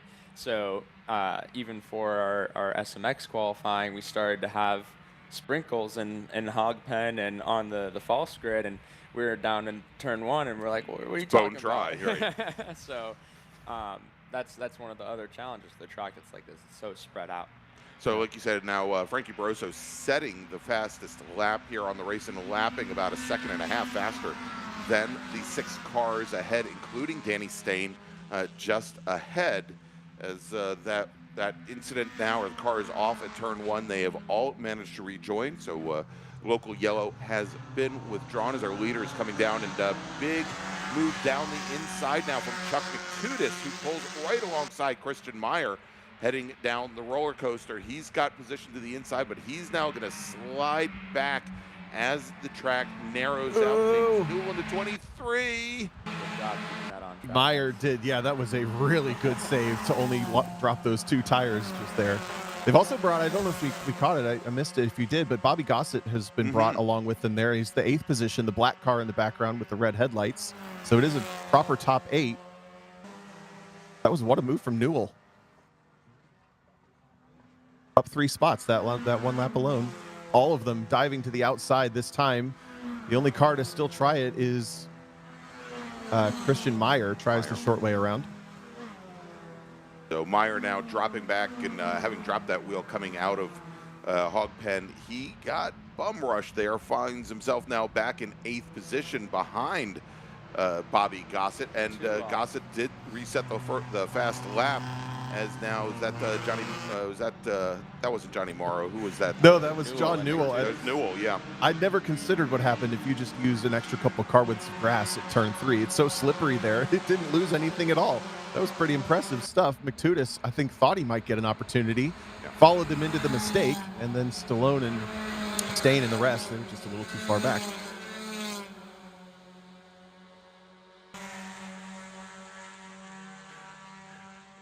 There we go. Yeah, we've got James Newell's mom in the chat. Says, "That's my boy. You got this." And then he went off immediately after that.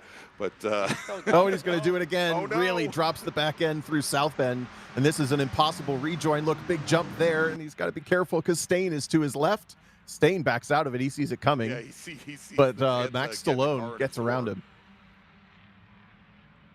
That's also not an easy one to save. There's a lot of cars that go off, spin left there. That's the worst case scenario. So glad he got that one under control. And there's been a couple rain races here in the past at VIR. It was the runoffs. Yes. 3 years ago. Yeah, it was back in 23, I believe. 23 or 22. And that one was impressive, and there's a lot more cars off on this. So good. All right, we're now local caution over at turn 11 as we've got a couple cars in the grass, and one has now rejoined. We also think a little bit the 4-6 being one of the cars that had just gone off. That was Dr. Dom Domenico Luigi, and I believe right behind John Hamner in the 07 as well. Just past the 10-minute mark, still 24 minutes left in this race with no signs of it drying out at all. Travis Wiley has been given the rare gift in Spec Miata of being 2 seconds ahead at this point in the race, but this is still long enough for McTutis, Stallone, Stain, I mean, any of the cars behind really to kind of start to try to do any choreography. That becomes way more difficult to work together in these conditions. And then you got Newell, who's still lobbing grenades down the inside down at turn number 1, trying to pick up positions after being off the racetrack a couple times. That's right. Good thing Mom there is a real estate agent, because it looks like James is looking to pick up a little bit. Expand the property. Yeah. Expand the property. Using every little bit of this property that he can here. So good to see. Also, Nathan, by the way, return of the Nathan Nicholson worshiper to the chat. Want to thank all of our friends out in Oklahoma for joining us here this weekend. Oddly, we never see the Nathan Nicholson worship account and the Gregg Ginsberg worship account together at the exact same time. It is. Out there. That's right. It's like, just like Clark Kent and Superman, you know? Yeah, right. Hilarious. Fast lap of the race last time through for Chuck McTutis. Fastest first sector once again. That's the driver in second place with the yellow stripe. Coming over turn 10 right now. He's got a lot of pace in that car and is catching Travis Wiley rather quickly. The advantage for McTutis is he just gets to follow what Wiley does, but just a little faster in these conditions. And you usually make up time, but Wiley makes a mistake in unknown territory and goes off the track. Yeah, leading in the rain is very difficult. It's you have no opportunity to see what other people do. It's all just based off of your feel lap after lap, and with how quickly these track conditions are developing. I'm sure, you know, that other half of the track felt great to Travis, and whatever may have happened with the lockup or just a little deep into that corner, it's not easy to judge. So as Chuck takes the lead with Danny Stain in second, those two have been good friends in the past, so see how they maybe try to work together and make it hard for the rest of these guys. Sure.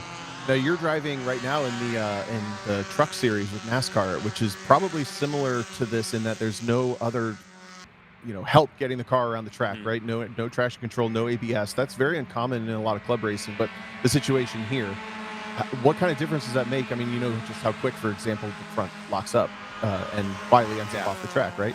Yeah, no, it's the little mistakes that usually a little bit of ABS or driver aids would help recover from. It bites you hard here, as you see, Wiley drops down those spots, and he has a little bit more work to do in this race, but it's so difficult to continue to judge that track development from, maybe the rain stopped in Hogpen 15 minutes before it did in Oak Tree, and it's really hard to read that, especially leading. That's the key part here. When you're second, you have someone to measure off of. You can see, oh yeah, that didn't work, I'm not going to do that. Even when you're like third or fourth, Frankie Barroso here is not in too bad of a spot to continue to try to pick off these spots and see the mistakes that everyone else are making.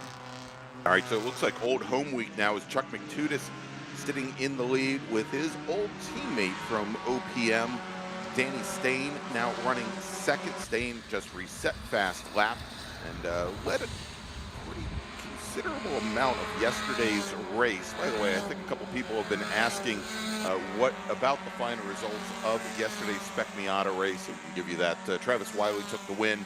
Stain finishing second. Skip Brock Jr. finishing third. Christian Meyer fourth. And Frankie Barroso finishing in fifth position. Again, a couple revisions to that. To that final order from yesterday's race. But again, McTutis and Stain looking very good today. And Max Stallone, who started on pole today, now back up to third. Frankie Barroso, as you just mentioned, in fourth, as he's made up a number of positions since the start of this race, having started in eighth, making up 4 positions. I think everyone today put a little extra gas in their car. There's a little safety measure just in case. So. No, it's been a 9 laps underway, and it's going to be an interesting race at the front. You know, you have Chuck and Danny that have been teammates. They work together, longtime friends. And then behind him, you have Max, who no longer, if I'm not mistaken, has a teammate in the top 5 there, Logan Stretch down to P10. Frankie, who's always kind of been a man of his own, man of few words. Man of few words. And you know, it's going to be interesting to see how that power dynamic plays out. Yeah. All right, you mentioned on to the front. Sorry, Tom. Go ahead. No, go for it.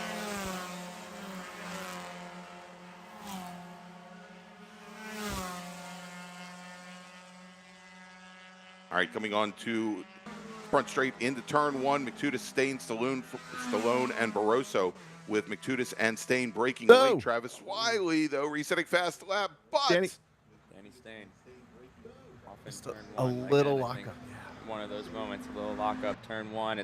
It's difficult to judge with where the rubber comes in for the turn in there, and you know, getting the feel of the brake pedal, especially in this rain. So another one looks like another lockup bites one of the front runners.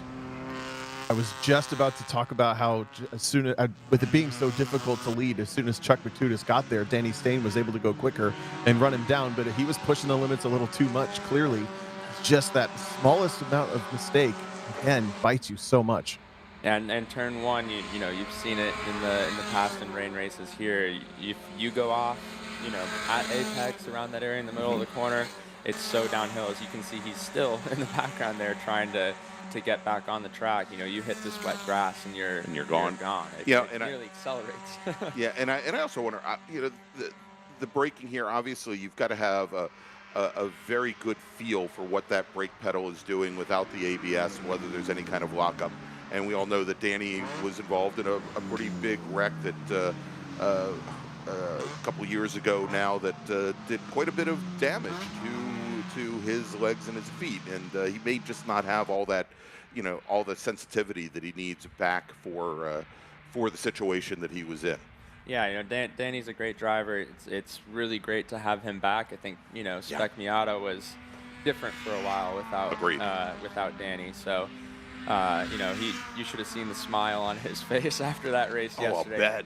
He was so excited to be back, and you know, obviously just a little mistake there. You know, maybe knocking the rust off, or like you said, Greg. So, you know, just great to have him back in the series. Oh, and we've got another car off at the top of the roller coaster, and that was our leader, Chuck McTutis, goes off. And also heard that perhaps Frankie Barroso had an issue as well. No, Barroso's right there. It is Frankie Barroso and Max Stallone right at the front of the field now as our leader. Again, Chuck McTutis drops off. It looks like nobody wants to lead this race now.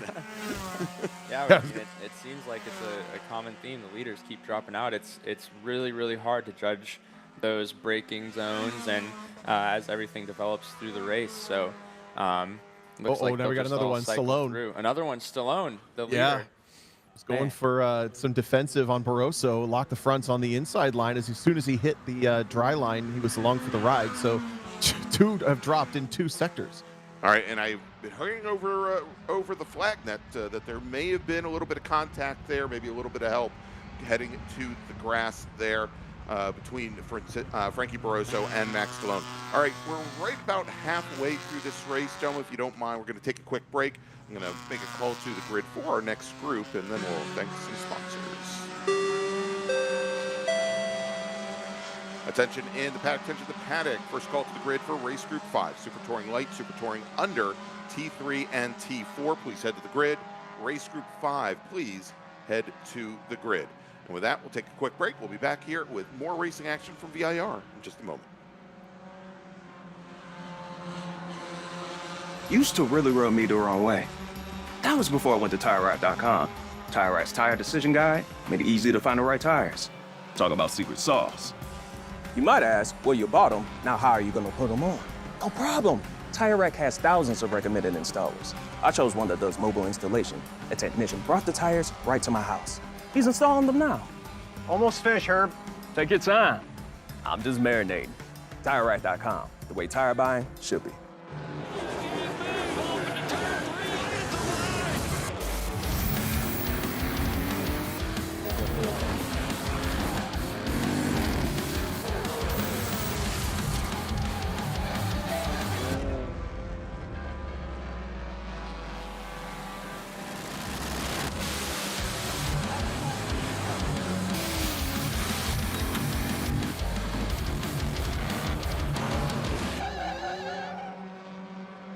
Hoosier Racing Tire is proud to be the presenting sponsor of this year's Hoosier Racing Tire SCCA Super Tour. As the world's largest race tire manufacturer, Hoosier has been at the forefront of motorsports innovation for more than 65 years. From local tracks to the global stage, Hoosier is dedicated to delivering high-performance tires that meet the demands of champions. Whether you're a seasoned competitor or an aspiring racer, Hoosier tires are engineered to help you push the limits. For more information, visit us online at HoosierTire.com or visit us trackside, and remember to connect with us on social media. If you like what you see today, become part of the action by joining the Sports Car Club of America. Whether you want to drive, flag, organize, officiate, have fun with cars, or meet 65,000 enthusiast friends, SCCA offers plenty to feed your motorsports obsession. Ask someone trackside how to get involved or visit SCCA.com for more information. Did you know SCCA members can save $20 on every track night they sign up for? That's right. Track Night America, driven by Tire Rack, now hosting 150 events at more than 30 tracks across the country, is the easiest and most affordable way to get you and your friends on track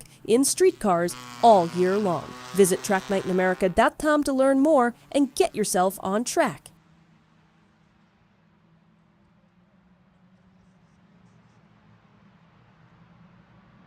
Yeah, they're going to leave them.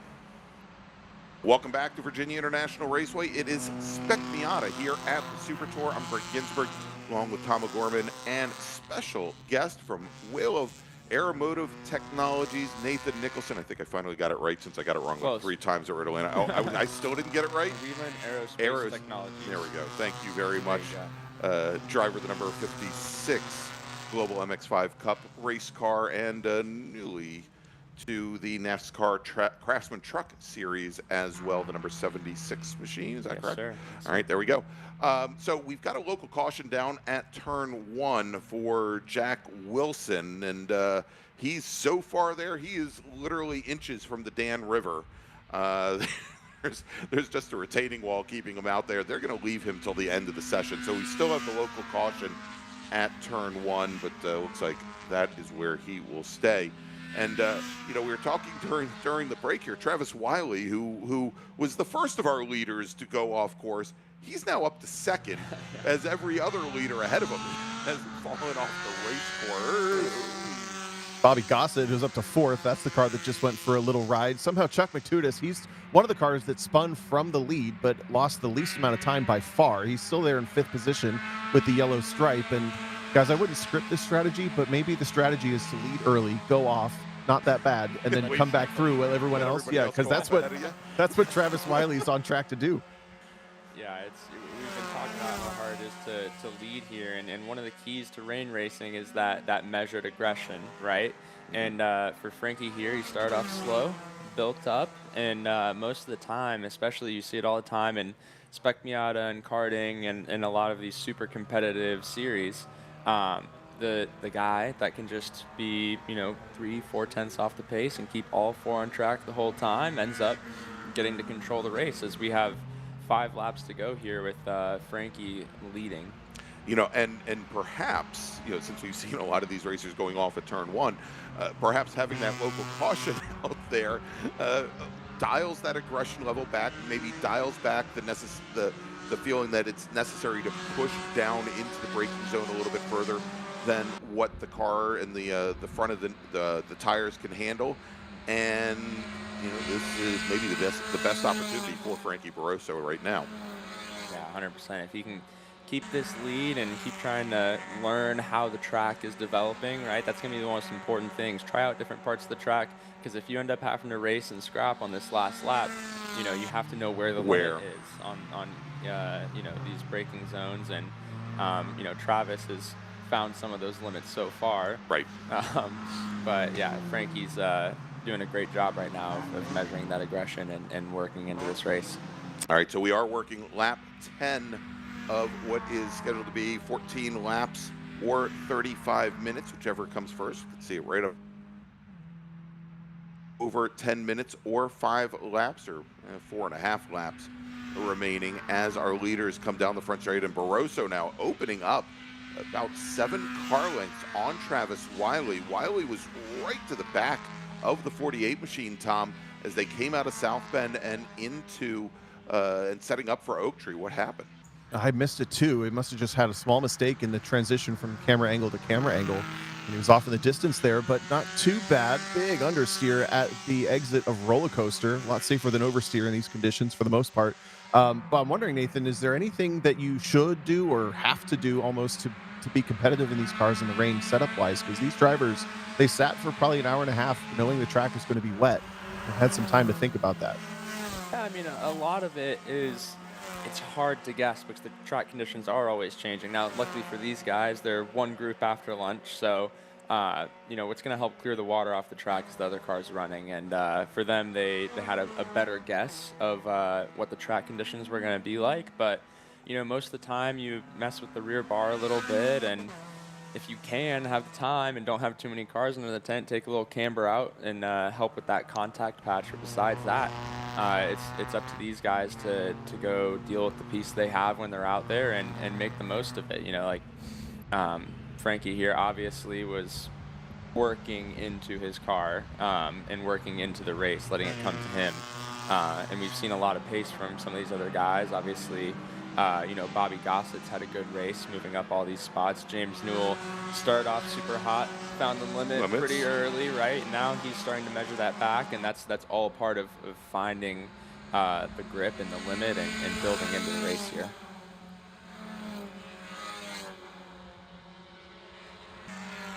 As our leaders working their way through some of the slower traffic, and just gotten word from the corner workers at turn 1 that they are going to be withdrawing that yellow flag as the racers, although the number 71 car is still there, the racers have seen it a number of times and know the conditions down in that area, as Travis Wiley now is pulled right back to the rear of the 48 of Frankie Barroso.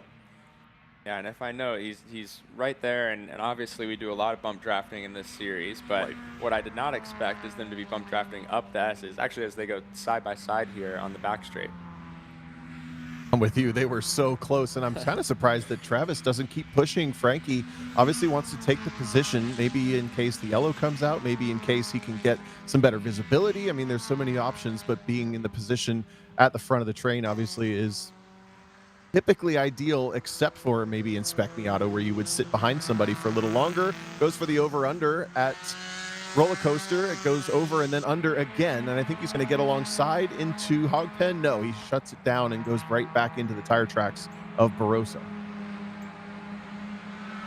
Yeah, super impressive side-by-side racing there, especially like we said, not knowing the conditions, the all grip the levels, time. yeah. And we've seen that bite these guys, and super good measured heads up front right now. So if I'm Travis, I'm fine here. We got 4 laps. I'm going to sit behind Frankie and you know, maybe learn another thing or two, but obviously he thinks differently. He wants to be back in the lead. Exactly, and this might be a good opportunity as they come up on some slower traffic, as now both Barroso and Wiley have to perhaps travel into parts unknown where they have not placed the race car before in order to get around some of the slower traffic, as they are coming up on, I think, Brad Williams, the 171 machine, and Ellie Gossett. Wiley got him. Excuse me, sorry to interrupt you, Greg, but something with that lapped car balked Frankie Barroso. Wiley got through. That's right. They were coming up on Terrence Smith as Wiley now works past as they try to work their way through that flat-out Motorsports Miata. In the background, I can't tell if that was a slip or if Newell just moved the other car to continue to move his charge forward. Bobby Gossett wiggling the tires just back and forth a little bit, has a bit of a run on Newell. The top 2 of Wiley and Barroso have cleared the next lapped car. Then Newell and Gossett, very close quarters. Chuck McTudis is in 5th, just making the pass there at the lower S's. Not too far back yet either. With still 5.5 minutes of this race, it's been so topsy-turvy. It's no way it's done yet. Yeah, I'll tell you another very good fight going on. It's out of this shot right now. It is with some of the same racers that we had right at the front of the field earlier. Max Stallone and Danny Stain now, trying to figure out the best of who's in 14th position there, as they both rejoined from their offs down at turn 1, and they've got Ben Gaunt directly ahead of them in 13th position. And I think Scott Phillips in the 166 car has latched on as well. But none of these racers have stopped racing now that they're out of contention for the win. That's a great point. With so many cars, there's always a race happening. I'm sure there's a dozen duels that we haven't even caught because we're watching these top battles as they continue to rage on. I think down the back straightaway, Bobby Gossett was going for a move on Newell, but wasn't able to complete it. He continues to run fourth, but looks like he's almost pushing Newell down the hill here as they both flat slide out of Hogpen. And you see as those two have started their battle, Chuck has worked his way right up to the back of that pack. This is for the last podium spot, so a little bit of honors to be won there. And Frankie actually looks like he's starting to drop off of Travis just a little bit. He's only got 2 more laps here. This is when you start thinking about picking it up. There's, not much more room for Travis to have an error and him pull through. Ooh, and I think, is that Ellie Gossett in the car they were catching? I'm not sure. It's the white and pink car, one of the white and pink cars. Yeah, just kind of pulled left to get out of their way into the grass almost, it looked. I think so. Yeah, that was the 144 car running deep, I believe, down, or no, I'm sorry, Bobby Gossett's the 144, but I believe that was Ellie Gossett who went deep into the grass just as our leaders were coming through. And she has rejoined. All right, next time our leaders come onto the front straight, they will see the white flag. So time now running out for Frankie Barroso as Travis Wiley has opened up 2.5, maybe 3 car lengths as they head to the uphill S's. Yeah, and you see Bobby take control of that pack as well. And James right behind him, and Chuck, that battle for third is going to be pretty interesting as well. And I just saw just ahead, I think, of the left rear wheel on Travis Wiley's machine. Yeah. Big fluttering, and I'm not sure if that's the tire coming down. I think if the tire was coming down, he probably would have encountered an issue by now, but maybe some body work. Yeah, it's the left front fender on these Miatas. That's just one bolt right at the bottom behind the left front tire. That clearly has been knocked loose and it's flapping in the wind. But it doesn't seem to be slowing him down. I got to say, just from where I'm sitting, which is in Ohio, so I take this with a grain of salt, but Travis Wiley just looks so on top of the car. You can tell it's taking one clean set as he loads the tire, loads the car into the corners. No extra drama. It's still using all the racetrack, and he's had the most pace for a handful of the last couple laps. So even though Frankie Barroso will get some of the draft and will get to mirror whatever Wiley is doing, Wiley does seem to be, for me here, the strongest car on the racetrack, at least for these last couple laps. This battle, Newell gets through for third on McTudis. Gossett goes all the way back to fifth. Well, as we're watching this battle, a little bit further back in the field, Tom, Lucas Jensen in the 56 car, Seth Gentry, Johnny Morrow, and Alfredo Sedan, they were 2 by 2 going down the front straight, all separated out by about 0.2 of a second as the white flag is now in the air for our leader, Travis Wiley. Just 3.2 miles remaining.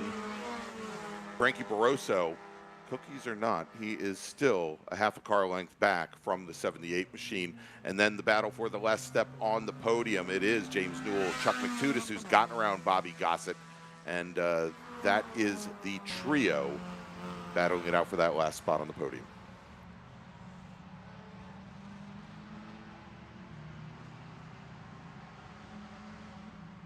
Side by side for third place, Chuck McTudis and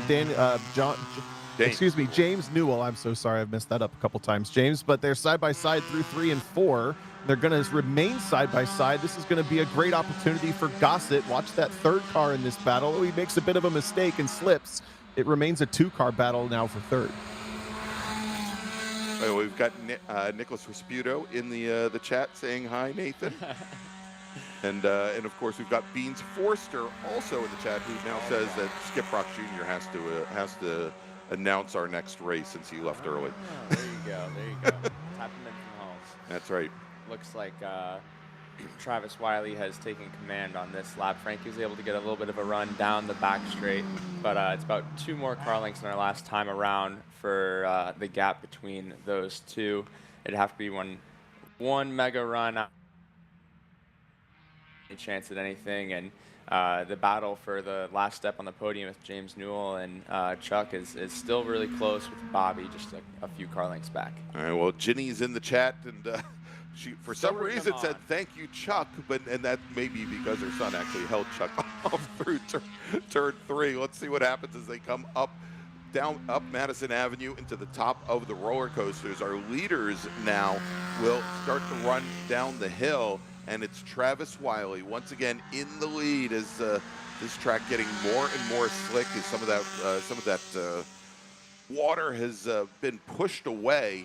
And James Newell is going to lead Chuck McTutis down the hill for the last step in the podium as they come onto the front straight. Wiley with 4 car lengths on Frankie Barroso, and it is going to be Travis Wiley taking the race win for the second day in a row here at Virginia International Raceway in Spec Miata. Frankie Barroso will finish second. James Newell, he's got a run from Charles McTutis to the inside, but James Newell's going to hold off McTutis. Margin 0.12 of a second for third. McTutis will finish in fourth. Bobby Gossett will bring the number 144 machine home in 5th position, with Christian Meyer finishing in 6th position. And we're still waiting for our 7th place car, the 176 of Matthew Dirks is coming onto the front straight. He's got the number 94 directly behind him. That is a lapped car. So Dirks will finish in 7th. Chris Allen comes across the line. He'll finish in 8th. John Salerno 9th. And Logan Stretch, who started today's race on the front row, will finish in 10th. Well, there you go. That is Spec Miata. Let's make a call to the grid for our next race group. Attention in the paddock, attention in the paddock. Final call for Super Touring Light, Super Touring Under, T3 and T4. Race group number 5, please head to the grid. Race group 5, please head to the grid. All right, well, Nathan, thank you. Now that you're a regular, checks in the mail.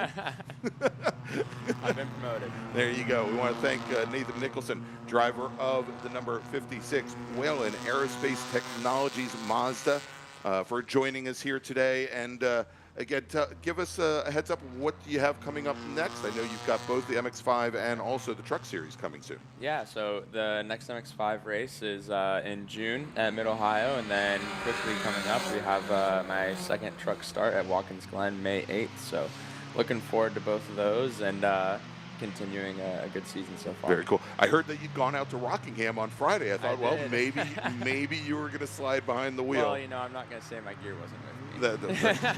Of course not. Every racer's learned that lesson. You always bring your gear. Always bring your gear. All right, there you go, Nathan Nicholson. And, of course, congratulations to Travis Wiley, our Spec Miata winner. Ran the fastest lap on that last lap. All right, we're going to take a quick break. Super Touring and Touring coming up next here from VIR. Stay with us.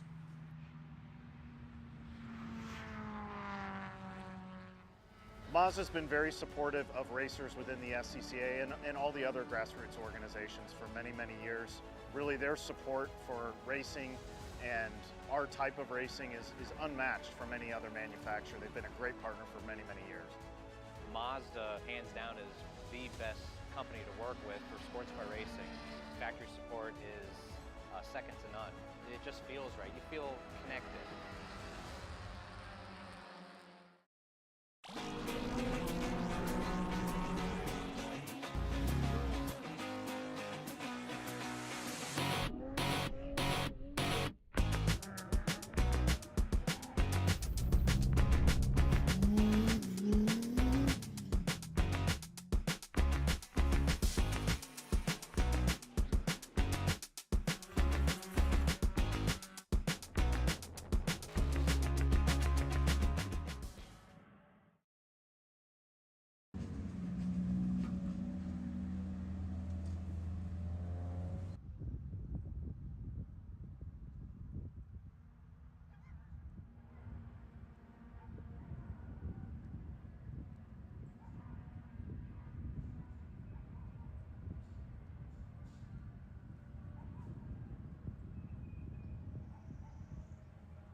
Welcome back to Virginia International Raceway and the 2026 Hoosier Racing Tire SCCA Super Tour.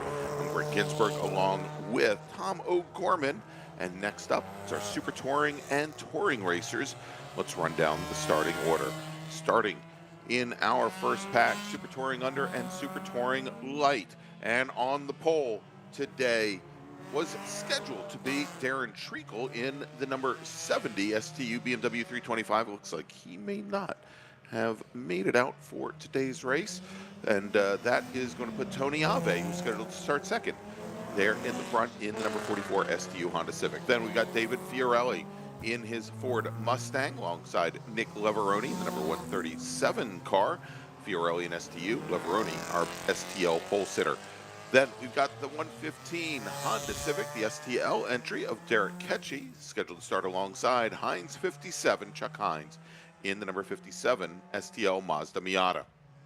Deacon Greenfield in the number 32 STL Honda CRX, scheduled to start alongside his Angus Sheep Motorsports teammate Chris Childs. Then we got Austin Hilliard in the number 10 STL Honda S2000 and the number 89 STU Honda S2000 of Michael Reese. And now let's move over to our touring cars behind the second pace car. And they are going to be led out by Nick Hammond, driving the number 41 Touring 3 Nissan 370Z, who's scheduled to start alongside Touring 3 competitor in his Toyota 86, Evan Anderson. William Bolt in the number 15 Touring 3 Nissan 350Z will start third with Max Stallone, who we just saw in the Spec Miata race in his NC Mazda MX-5. The Touring 3 car starting fourth. Then we've got Colin Duffy, also in a Mazda MX-5, the number 72 car, starting fifth alongside our Touring 4 pole sitter, driving his NC Mazda Miata, the number 98 of Kevin Fryer. Andrea King in her Touring 3 BMW 330Ci, scheduled to start seventh alongside Michael Brantz, number 53, Touring 3 BMW 330Ci, pardon me. And then we've got Madden Workman, who finished second in Touring 4 yesterday, driving the number 52 Mazda Miata.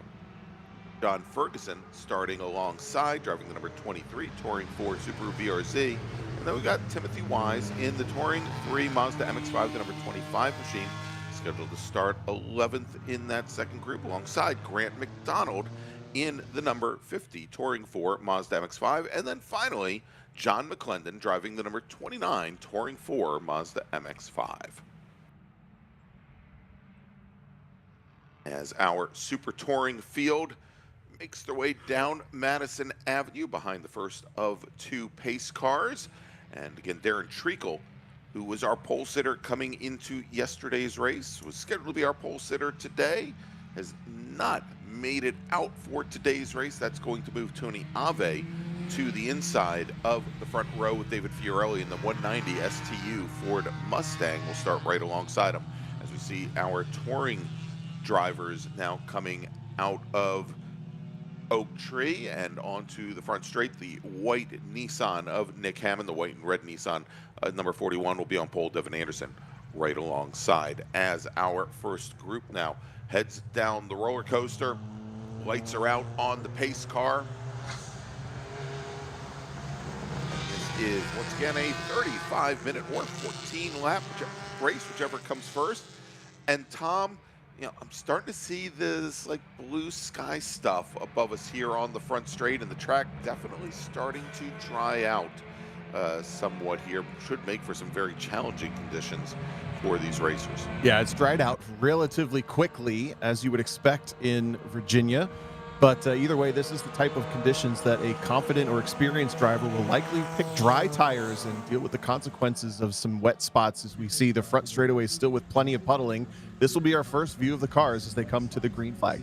All right, green flag is in the air for our first race group as they now make the run around the small bend here on the front straight and into the braking zone, as Tony Ave now has a very good lead here over the Mustang of Fiorelli. Fiorelli being pushed wide. Derek Ketchie with a great move up the inside in the 115 machine. It looks like Nick Leveroni in the 137 Mazda might be there as well. Now, as they make down towards the NASCAR bend, and Tony Ave opening up a nice advantage as our second pack now coming onto the front straight. Second pace car on the pit lane, led by Nick Hammond with Devin Anderson right alongside the starter.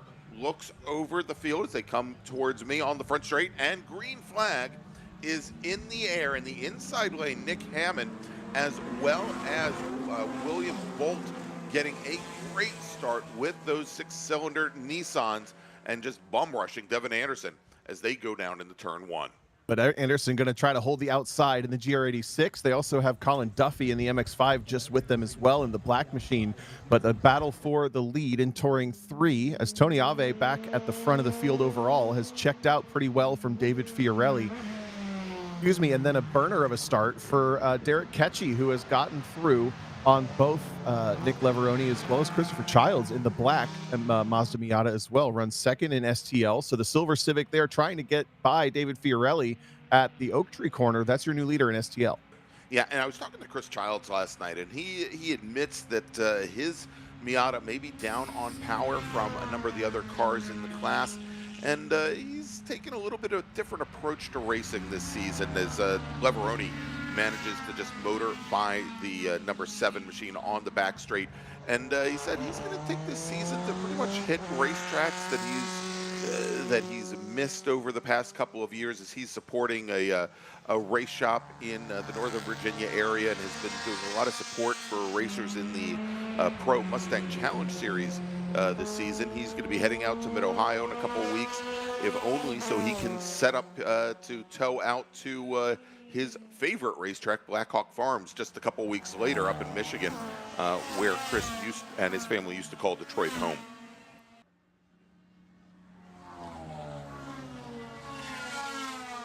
Did I say Michigan? That's right. As I've just been told, it was Illinois. Same thing. You know. We got you. That's right. Up in the Midwest, I just kind of watching the body language of some of these cars, and I said pretty confidently, I think this is when drivers pick dry tires. Some of these cars are wiggling around an awful lot for dry tires, Greg, so don't take my word for that. Doing the best to kind of speculate what I would pick to do, but as we see this race unfolding into some action, Chris Childs was one of them that was slipping around a little bit. All 3 STL Miatas, in fact. So we can only guess what they're on to. A big moment for Austin Hilliard in the red S2000, running the 2-liter engine in that car in STL. Big old wiggle as he got up in the paint right at the edge of the racetrack into the water. Yeah, and as he comes through the S's, it looks like that car is switching between oversteer and understeer pretty much every time he dials in a little bit of a correction. It's got to be a very difficult car to handle at this point. As we now take a look at our touring cars coming into turn number 1 with Nick Hammond as he gets into the curbing, and obviously some big puddles there in the gator teeth there of that exit curbing from turn 3. He gathers it back up as he's got Devin Anderson now, who has managed to clear William Bolt in the black number 15 Nissan. Cool little battle between these 3 different cars. You love to see these newer GR86s coming out as well. I think that's an absolute sweet spot and perfect position for a class like Touring 3 to kind of inherit this level of competition and cars, but they're coming up on lap traffic pretty quickly. That's Michael Reese in the S2000. Goes to the right side at at South Bend, now towards Oak Tree. And all 3 make it through pretty cleanly. William Bolt, a small delay. There you see just the wash of the tires. You go off that dry line just a little bit, and the car will take you for a ride very quickly. But Anderson, tons of pressure on Hammond for first. You know, I'm starting to think also, Tom, that maybe Tony Ave might have come out on wet weather tires as well, as he was, I think, the only driver as he just came by me on the front straight here, poking the car all the way driver's right to a spot where most of these racers have not been yet, and all the way driver's right long before the kink on the front straight. We'll track this down as time goes on. Again, I also would have thought that the majority of the drivers would have come out on dry weather tires at this point, but we'll continue to watch this. You know, I'm thinking back to the very end of the Spec Miata race that we saw just a little while ago, and the flat spins that or flat slides that many of those racers were exhibiting as their wet weather tires were starting to give up the ghost at the end of that last race. Well, don't forget, we also had that rather large delay where these cars would have probably been coming to grid.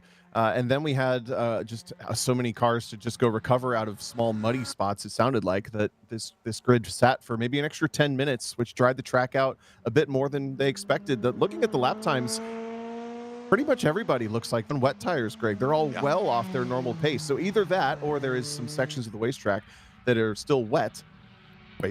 Sections of the racetrack still wet enough to slow people down significantly. It just looks like Derek Ketchy, Chuck Hines, Nick Leveroni all making their way through on David Fiorelli for out-of-class but overall competition, and Leveroni is hounding the back of Chuck Hines. Those cars in the middle of the back straight just there.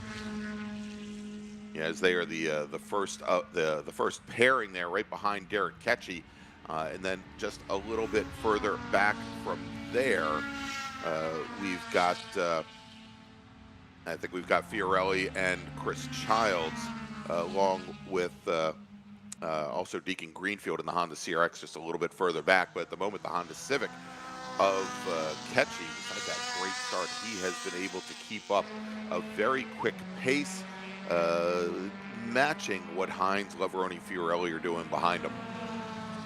Up onto the front straight now. Whoa, Chuck Hines drops the left rear coming off of Hogpen and goes for the ride. That's almost inevitable. Ends up 180 degrees backwards before he kind of completes a nice little J-turn and gets the car rolling again. That's such a harmless thing to do for the most part. You're headed into nothing. There's nothing to hit if you go off at that late of an angle. But you end up off the track forever, Greg. Yeah, it just goes down and down and down, and you're hoping that you just don't get to the tire wall out there. As Deacon Greenfield now going down into turn one alongside Chris Childs. Childs to the inside, the CRX of Greenfield to the outside. Greenfield did not take his CRX out for qualifying earlier today. And as they come up to turn three, again, Chris Childs managing to hold off the CRX. That being the battle for the last step on the podium now in the class. Got fans in the YouTube chat for Deacon as well. Greenfield there in the CRX, battling for the podium in STL. We're cutting back to the battle in Touring 4. I think this is this is Madden Workman working a battle with John Ferguson in the Subaru BRZ. This is a battle for second in class, and they're navigating the S2000 of Michael Reese. That is an out-of-class car. It looks like they're going to be able to pull through on the front straightaway, at least into the braking zone. Saw a great post last night on Facebook from Mason Workman, Madden's father. Of course, this was last year's project as Mason and Madden built this Mazda MX-5 for Touring 4. Madden bringing it out I believe he was still 14 years old when he debuted at Summit Point Raceway last spring, and he's 15 years old now. But Mason made the point that he may be a former national champion in F production, but now he goes to the racetrack and people refer to him as Madden's dad. And very different, where Mason has been running at the front of F production fields for so long here, and obviously it's seemingly the changing of the guard. And he was decisive on the racetrack as well there in turn number 3, knifed up underneath the inside of the S2000 and got himself a couple of car lengths over John Ferguson. Ferguson now goes through as well and actually gains the position back up a little side straightaway here. The BRZ looking pretty healthy in the straights relative to the MX-5 with a little bit of a draft as well. Look at the float, though. Again, these drivers almost certainly on rain tires, which means you have to consider how much effort do you put through the tire? How hard do you push them? You're going to need to cool them off at some point, or they're going to get completely burned up in this 35-minute race. That's something that, as far as I can tell, Greg, I can't tell that anybody's going fast enough to be on dries at this point. No, I don't think so. We're looking at, for example, Tony Ave still lapping in the 2:15s, which is considerably, I think, almost 10 seconds off of where he was in the dry yesterday. And right now in Touring 4, Kevin Fryer, who leads Madden Workman and John Ferguson by almost 15 seconds, is lapping in the 2:23 range, which is considerably off the pace of where I expected them to be had they been on dry weather tires. Just caught also on timing and scoring in Touring 3. William Bolt has been scored the leader the last time across the timing loop. And I haven't seen Devin Anderson for a lap now. So some dramas there in Touring 3. Still watching the battle for Touring 4, second position between Workman and Ferguson. But the Touring 3 cars, they were all in pretty close quarters. There they are. William Bolt, your new leader in the 350Z over your defending class national champion from the runoffs last year, Hammond.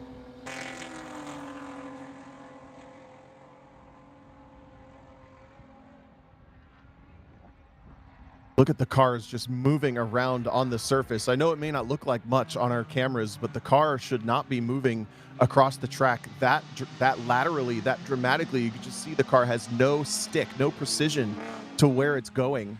And you can really feel that in the steering wheel. You ask for something and it happens, but it happens over a much longer period of time. Very and it's slowly, exactly. Something, yeah, you have to plan for. You know, these cars are really not that modified in the first place. They already drive like that in a mild way, but these rain tires are likely getting completely abused on this relatively dry racetrack.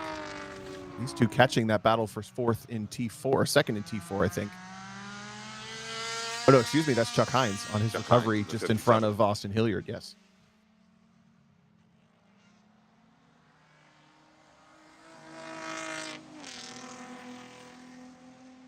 All right, as our T3 leaders come down the hill. On the prior lap, Bolt run about a second and a half faster than Hammond.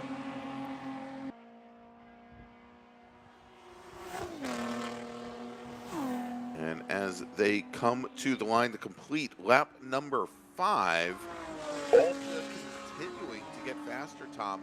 Drops first of our drivers not in STU, I believe, to drop into the 214s. Now, actually, he is our very first racer. Even including Tony Ave, to drop into the 214s now and almost a little bit more than a half second faster than Nick Hammond behind. Yeah, Bolt really under control in that black 350Z coming at us here into turn 4. It's a massive slide as we cut to that camera angle. Chris Childs was about 45 degrees sideways recovering a slide. And I have to wonder, Greg, if Hammond might have just run these tires off just super fast. That car looks unhappy in the corners, just floating all over the racetrack. Yeah, you see how slowly it just almost looks like it doesn't have any on like rubber tires. Yeah. Well, they're rubber, sorry, plastic tires just moving around on the surface. It looks like it's loping from side to side and just never seems to take a set anywhere. Yeah. Unfortunately, there's just not a lot of rain left on the track's surface as he kind of moved to the left side of the racetrack to get into some of it down that short little straight. But very much unlike what we saw at Road Atlanta last time out for the Hoosier Super Tour, there's just not a lot of rain left to drive through and cool these tires off. All the drivers now driving way offline onto the dark stuff where the water still sits. Well, we just talked about William Bolt being the first driver to drop into the 214s. And I said that even includes Tony Ave, our STU leader. Well, Ave just goes from a prior fast lap of 2:15.9 down to a 2:12.1. So he's turned up the wick in just the span of a lap or two. It's the blue tube frame Honda Civic coming at us. It looks like a 10th gen Honda Civic SI, but it's actually a K-powered front engine rear wheel drive tube frame race car underneath there. A pretty cool body draped over it. Tony Ave, your leader in STU, showing his cards. He's definitely on wet tires. He's hunting for water down the side straight. Yes, he moved all the way over driver's left to the area where there was maybe just the slightest bit of dampness, and we'll see here, same thing. He's going to likely move all the way over driver's left, but look at the slide that he had through South Bend.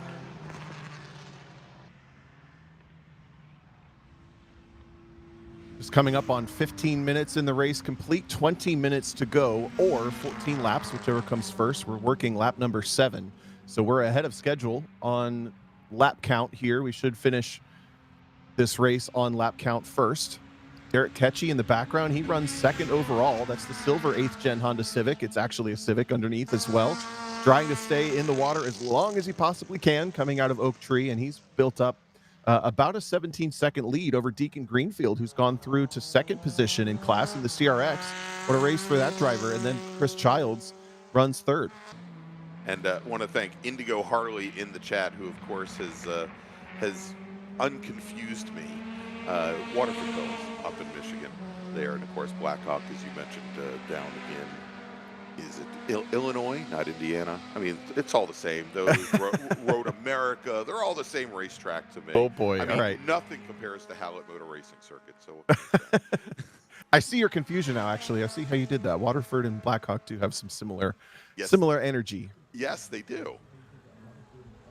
And this field has spread out significantly. Greg, I'm noticing a handful of cars just dropping off the scoring board. I wonder if drivers either maybe trying to save tires or realizing that they made the wrong choice. I'm not quite sure, but Grant McDonald has stopped scoring maybe, or is maybe one lap cycled out. Nick Leveroni has stopped scoring, as well as Devin Anderson.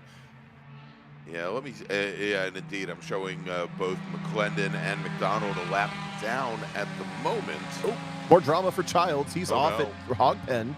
That is your second place driver falling off the track from STL. He gets passed almost immediately by Chuck Hines, but will hold on to third. Excuse me, fourth. Illinois is not that way. No, right. Sorry, Chris. Ooh, and here comes William Bolt, also the leader in Touring 3, the Black 350Z, trying to build a couple car gap between himself and Hammond, who is continuing to lap. There's Childs having rejoined, and he gets right in front of Austin Hilliard. He'll have to battle out for fourth.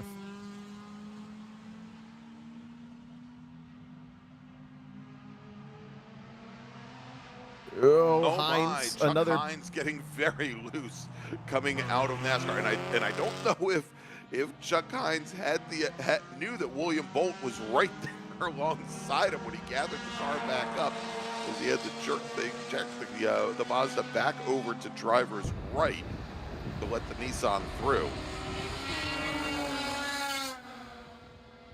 And it is getting very slippy and slidey for many of these racers. Yep.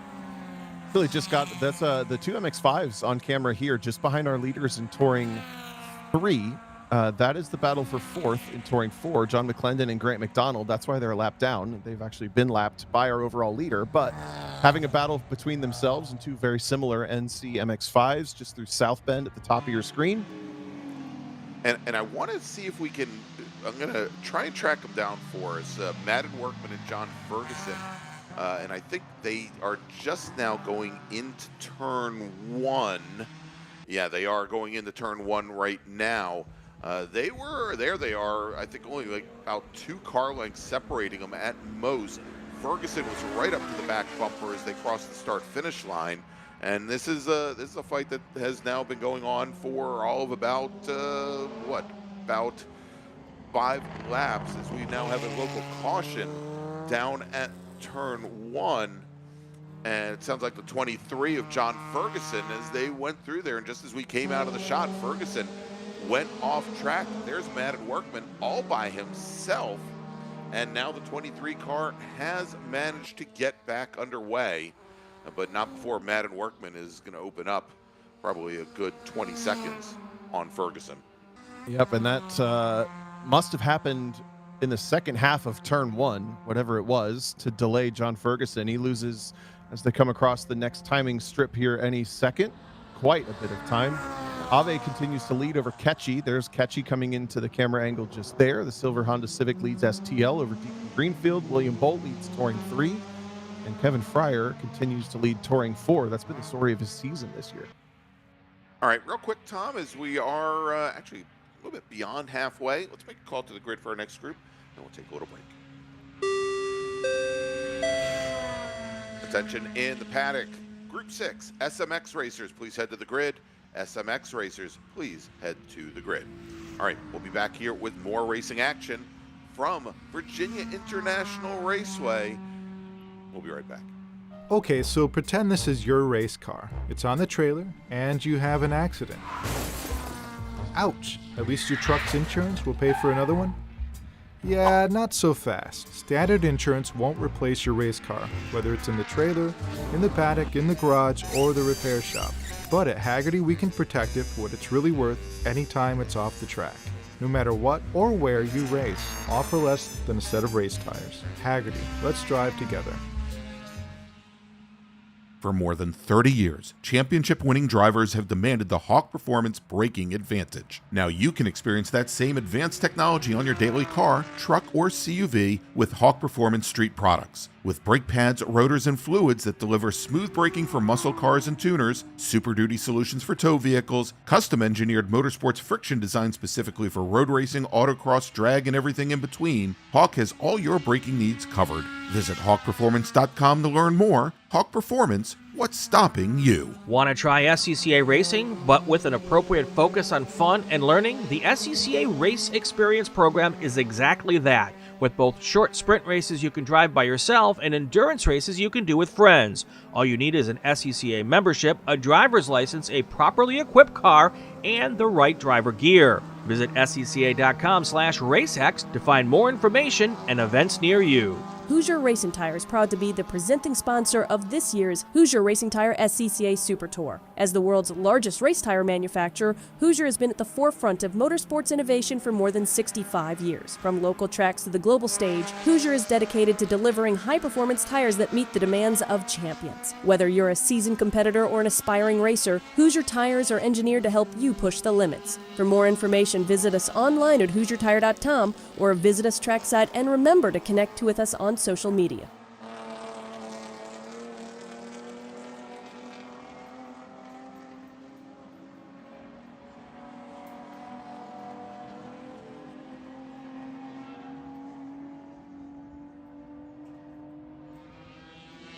Welcome back to VIR and the 2026 Hoosier Racing Tire SCCA Super Tour. It's Super Touring Light, Super Touring Under, T3, T4. William Bolt is your T3 leader. Kevin Fryer, your T4 leader. In STL, it's Derek Ketchy over Deacon Greenfield. And in STU, Tony Ave leads David Fiorelli with Michael Reese in third, as we have 5 laps remaining. We're about 12 and a half minutes. Tom, I think we could probably get in the last 5 laps here. Yep, should be no problem there. On your camera, we're watching the battle for third. Brew in STL. Chuck Hines in the green MX-5 has the position. Christopher Childs in the blue, dark black Miata just behind. As opposed to the light black Miata. Yeah. You know. Got to throw in the adjectives. I get paid by adjectives. That is true. Well, and Child right there as well, as those 3 are starting to stack up for the last podium position in STL. That's right. Hilliard is in the red S2000 there. I got them backwards, and he is in the battle for position as well. Good call there. And then the battle for fourth in Touring 4 now goes side by side up onto the back straightaway between McClendon and McDonald, the pair of MX-5's drivers, just in front of David Fiorelli's EcoBoost Mustang. It looks like McDonald in the 50 was able to kind of motor up the outside. A poor exit for McClendon potentially, or just a mega one for McDonald. They come to the top of the roller coaster over at turn 14 and start to make their way down the very steep hill here. McDonald closing in just a wee bit, as they've got David Fiorelli now in his STU Mustang, challenging them from behind. Grant, longtime Touring 4 racer at the regional level, and has moved up here. I think this might be one of his very first Super Tour entries over the years. Been watching his racing here at VIR for a good 20 years. Down into the braking zone for turn 1. And sure enough, McClendon has gone through on McDonald. McClendon in the maroon, McDonald in the dark black MX-5. Thank you very much, Greg. They're getting caught by Colin Duffy in the Touring 3 MX-5. A little faster prep level there. But for third in STL, Chris Childs has gone through on Chuck Hines.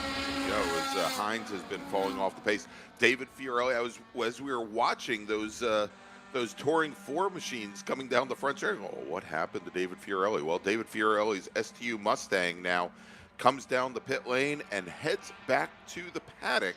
So his race is now done. So an STU, that will soon enough elevate Michael Reese in his Honda S2000 to second place. And we'll have just 2 racers here at the end in class. Tony Ave, though, with a 2-lap advantage over the 89 S2000.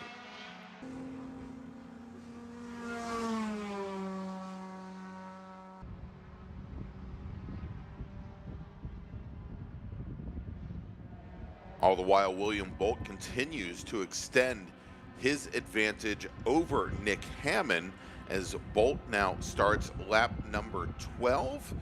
And Hammond just coming across the line almost 10 seconds in arrears. So our pole sitter in Touring 3, who had such a dominant win yesterday, finds himself on the back foot here this afternoon. Colin Duffy in his Mazda MX-5 currently running 3rd in the class, with Andrea King running in 4th. Devin Anderson, as we pointed out, retired after just 2 laps. Yeah, not sure what happened there. We didn't even catch a word on what might have gone on. We know Nick Leveroni did pull the car off on by intention at turn 3, just to head back to the paddock. So a couple of cars attrition about 5-6 laps ago. We're going to be coming to 2 laps to go, this time down the front straightaway for Tony Ave, following Derek Ketchie through the second half of the track, still hunting for any little droplet of water to relieve the front tires on that Civic. They must absolutely be howling at this point. Tom, going down just a moment ago into turn 1, Chuck Hines found a little bit of extra pace last time through, got right up to the back bumper of the number 7 of Chris Childs, the NB Mazda Miata, whereas Hines is racing a newer NC car. I believe they're coming up to the uphill S's right now, and Chuck Hines has gone through, I believe, as they now are heading up towards South Bend. We'll check them hopefully in just a few moments. What a cool little battle, though, under strange circumstances nonetheless. Christopher Childs, Chuck Hines, and Austin Hilliard all running in close quarters in this one. And then the battle for 4th in T4 as a couple of visitors. That's your T4 leader, Kevin Fryer, in the black MX-5 that comes through with the blue stripes, following your overall leader, Tony Ave. Bit of a slip for Grant McDonald, drops the left rear, just into the dirt. The rain tires, this is pretty much a one-and-doneer for any of these rain tires. They do not handle running in this type of condition for very long. They're going to look like slicks at the end. I was going to say they're not going to have very many sipes remaining or tread blocks left on them, as these tires have been, I'm sure, squirming around now for the last 25 minutes. There's Tony Ave. Next time he comes underneath the starter stand, he will get the white flag. 1 lap to go. As we check in now a little bit further back in the pack, and that is that battle that we were watching for 4th in Touring 4 with John McClendon and Grant Ferguson, or pardon me, Grant McDonald.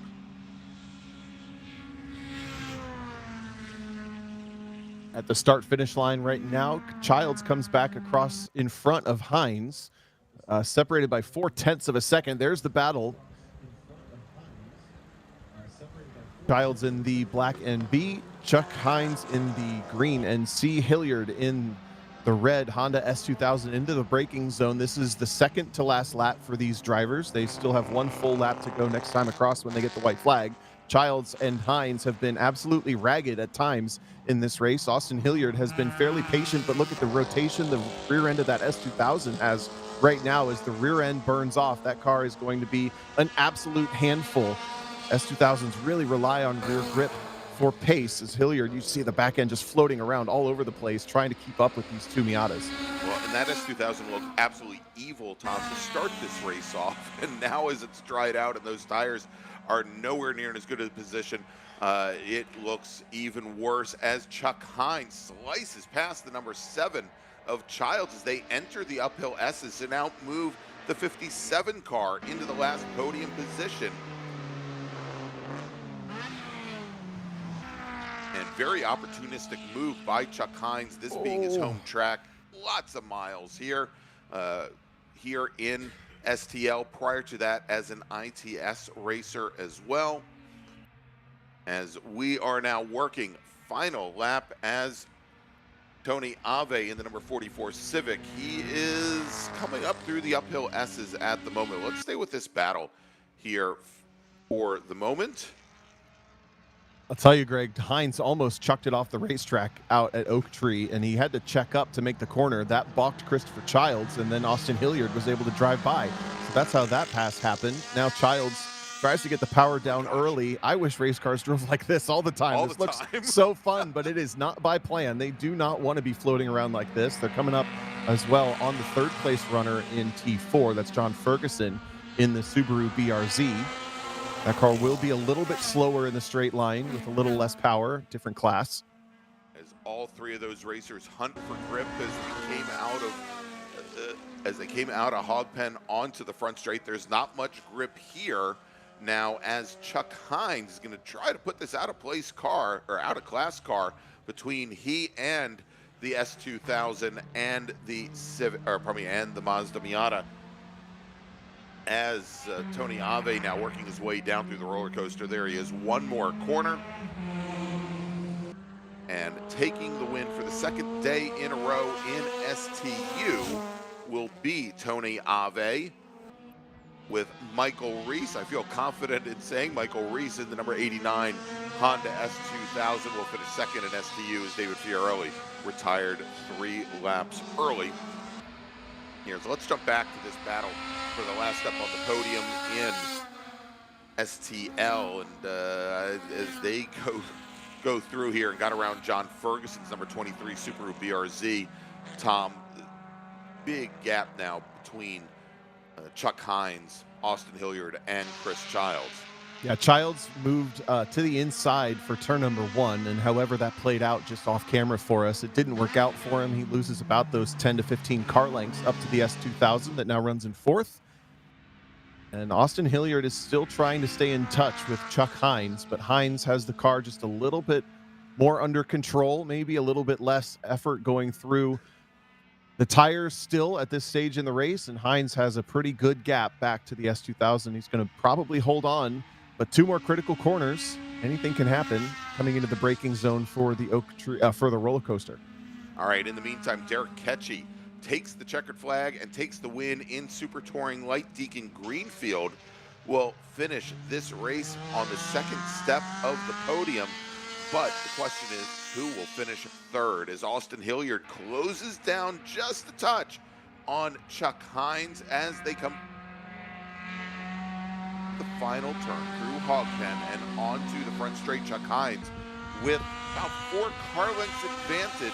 This might be just a bit too much for the Honda S2000, and as they come to the line, Chuck Hines will take the third step and the final step on the STL podium, while Austin Hilliard, 34 hundredths of a second back, will finish just off the podium in 4th. Chris Childs retires the car, completes his final lap from the pit lane as Nick Leveroni finishes 6 laps down. Over in Touring 4, Kevin Fryer will take the win over Madden Workman, who finishes second for the second day in a row.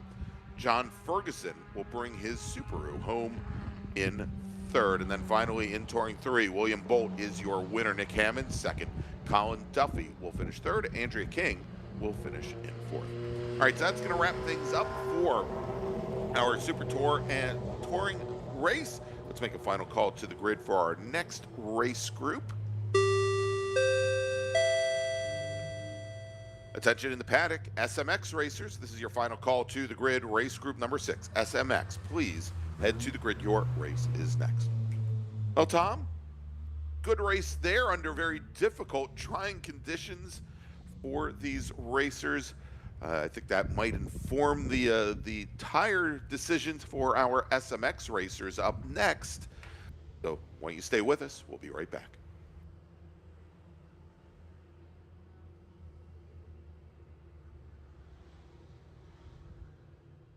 My customer experience with Mazda has been absolutely fantastic. I'm probably not the richest person out here, and they're extremely reasonably priced, and you can buy parts easily, and it's a class that fits both what I want from a racing standpoint and what I can afford. We got into Mazdas largely just because it's a fantastic platform, and Mazda Motorsports has some of the best support for the grassroots racer in parts and technical advice and everything else. So they make it easy for us to run these cars.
Welcome back to Virginia International Raceway. It is the 2026 Hoosier Racing Tire SCCA Super Tour. I'm Gregg Ginsberg, along with the laugher, Tom O'Gorman, as we get ready. Was I laughing enough when I said that? As we now get ready for our second to last race of the day, and it's one I've been waiting for all day because it was some amazing racing yesterday, Tom. It is SMX Spec MX5, and starting on the pole, driving the number 57 machine from St. Cloud, Florida, it is Tyler Gonzalez. Michael Tinnis out of East Meadow, New York, pretty much New York City it is. Then Michael Tinnis, he's in the number 26 machine. Michelle Squarick from Peachtree Corners, Georgia, will start third alongside Jarrett Jones out of Atlanta, Georgia, starting in fourth. Then we've got William Wallace driving the number 2 Mazda MX-5, starting fifth alongside Elvin Goulart, the number 29 machine. Skylar Cottrell is in the number, Elvin Goulart's in the 29 machine. Skylar Cottrell is in the number 9 car. He starts seventh alongside Camden Gruber driving the number 24 entry. Wes Duchek will start ninth in the number 40 car, with Lincoln Larson driving the number 16. He comes all the way from Park City, Utah. Then we've got Jason Fichter, driver of the number 7 Mazda MX-5. Jason is out of Jupiter, Florida, with Mitch Lowry starting 12th in the number 21 car. Aiden Shimbashi is driving the number 72 entry. He's out from Markham, Ontario, Canada, with Aiden Coleman starting 14th, driving the number 60 car.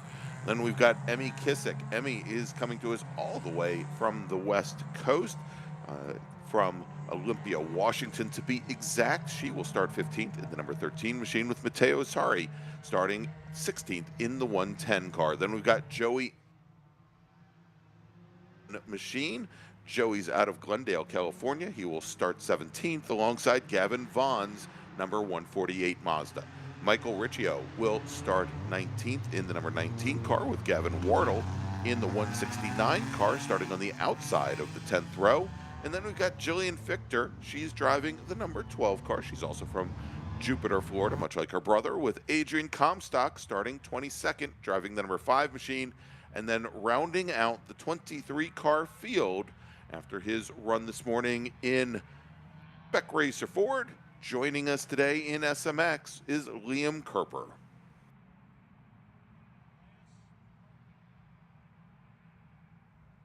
And Tom, it does look like Michael Riccio in the number 19 machine may not have made the grid. We'll verify that as our racers take the green here. But yesterday, such a competitive run, and I know both you and I came out of this really amazed at the close and considerate racing from these SMX racers. Definitely looking forward to this one. The drivers working very hard down the back straightaway to get any last bit of tire heat that they can. And they only get one set for the weekend. So this is either the third or the fourth heat cycle on these brand new Spec Hoosier tires for Spec MX-5.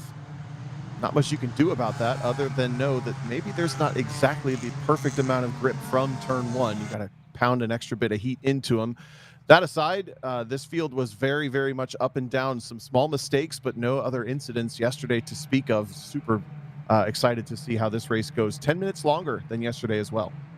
All right, lights are out on the pace car. We've got Jackie Cottrell, who, by the way, makes the best brownies in Danville, as well as SMX racer Christian Hoagland in the chat. Hope they enjoy what they're watching as the pace car now onto the pit lane. The white number 57 driven by Tyler Gonzalez on the pole. Michael Tinnis to his left. Tinnis had a great start yesterday. He was able to sweep right around the outside of Gonzalez to open this race. Let's see if it happens again. Gonzalez not going to let that happen as the green flag drops.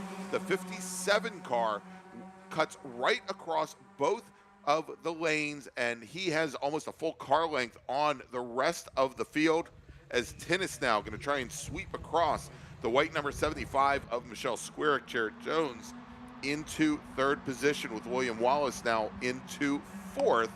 And Tom, again, Gonzalez just not taking the chances a lot earlier on the throttle, I think, than Michael Tinnis, and didn't want to get into a position where he gave a position as Michelle Square getting a little bump there, coming through left hook, loosens up the rear end of the car. I think that was Jarrett Jones in the number 86, and that has allowed both Gonzalez and Tinnis to open up about a 4-car length advantage over the 75. And don't forget, this is the first time these drivers have seen the track at speed, which means there's water hiding in curbs that they don't know about. There are muddy apexes and track out points that they may not know about as well. As the field finally goes single file for the first time, entering turn number 7, Gonzalez with a 3-car length advantage over Tinnis, about 5-car lengths back to Squarick, struggling just a bit. An attack from Jarrett Jones, and William Wallace is going to try to go through as well.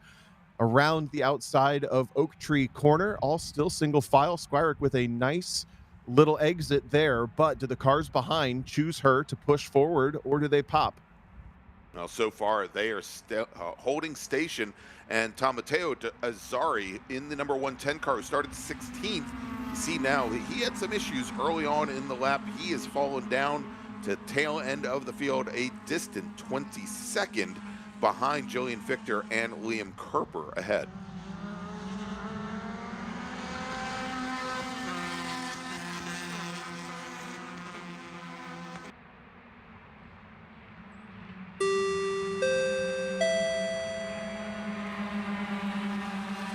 Attention in the paddock, attention in the paddock. Would Michael Reese please see the race director in impound? Michael Reese, Honda S2000 driver, please see the race director in impound. Been a pretty neat, go ahead, Greg. Tom. Been a pretty neat and tidy first lap for these drivers. Not even a lot of looking into the mirrors. I think they know that this is a long race and not willing to create any opportunities for themselves that might end up backfiring. One pass down into turn 1. Back for about 17th position, I think, roughly, or thereabouts. And then the field up into turn 3 already. Gonzalez showing once again he's got the pace to drive away from the field just a little bit. And we know from some of these drivers sharing that the draft is not the end-all be-all like it can be in some of these other classes. And certainly down the longer straightaways it can take an effect, but the drivers have shared if you've got the car control, if you've got the setup, and if you've got the pace, you can just sort of drive away. In the background, I think I just saw one other car taking a bit of a ride through the grass at turn 4. Indeed, that is, and Tom, I believe that is the 83 car that has gone deep. That was Liam Kerper, again, his first weekend in one of these SMX machines, and he was running in 20th position. He's now going to fall back to 22nd. Cottrell looks up the inside of Goulart coming into Oak Tree. And I think he had to back out of that one. Goulart now pressuring William Wallace for 5th and 6th. Gonzalez in the white still at the front. Then it's Tinnis in the black machine. Squarick with the orange nose. Jarrett Jones with the white top.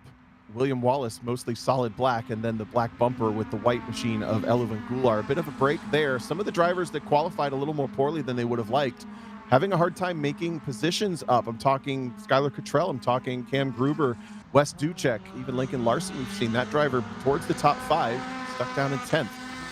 Yeah, so Cameron Gruber finished yesterday's race in 2nd, albeit with what we think is a smoking differential. Car came to a complete stop just past the start-finish line.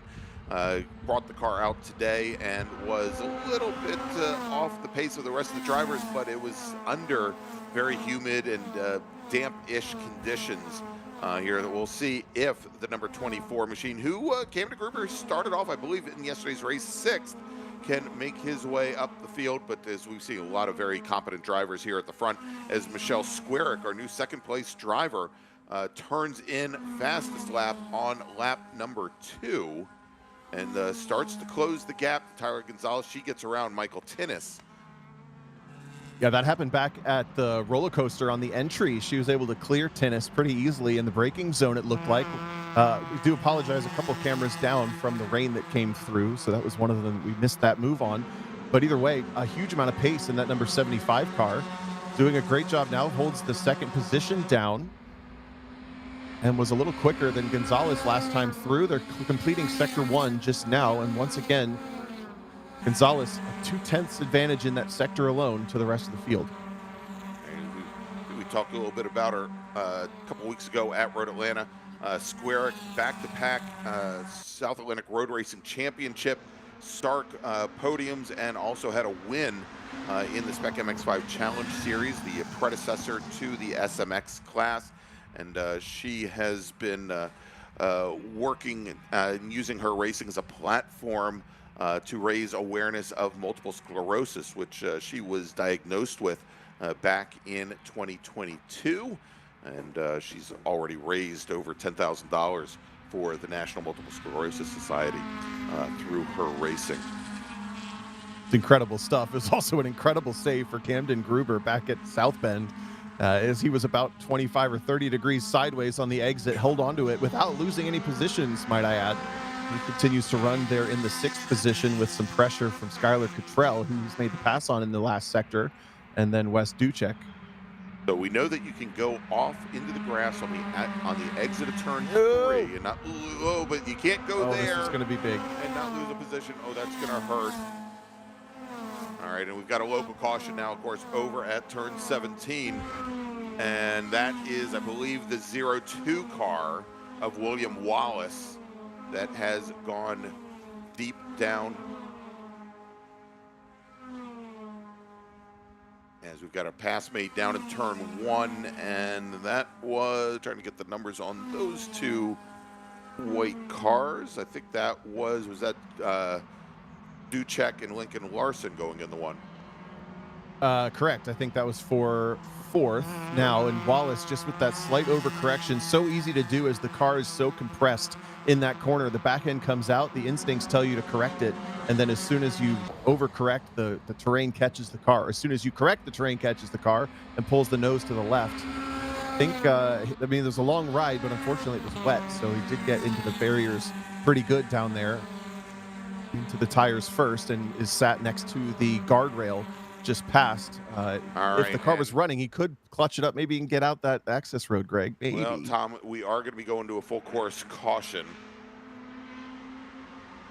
And there it is, out at South Bend. The field will come under control. Ready here on the South Paddock to pick up the field now as they come out of Oak Tree and onto the back straight.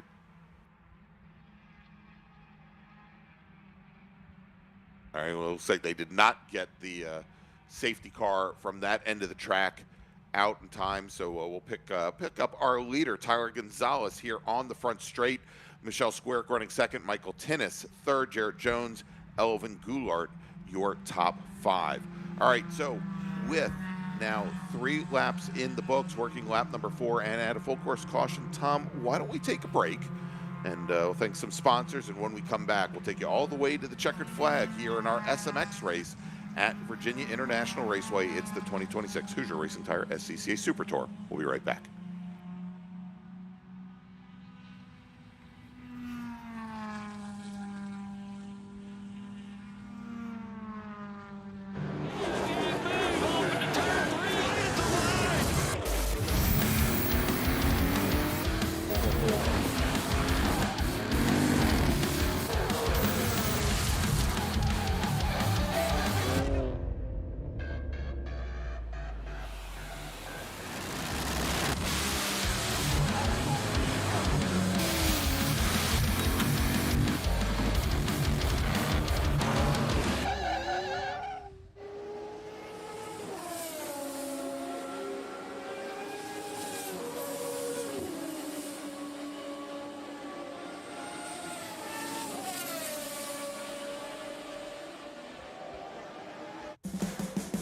What does it mean to be built with Summit?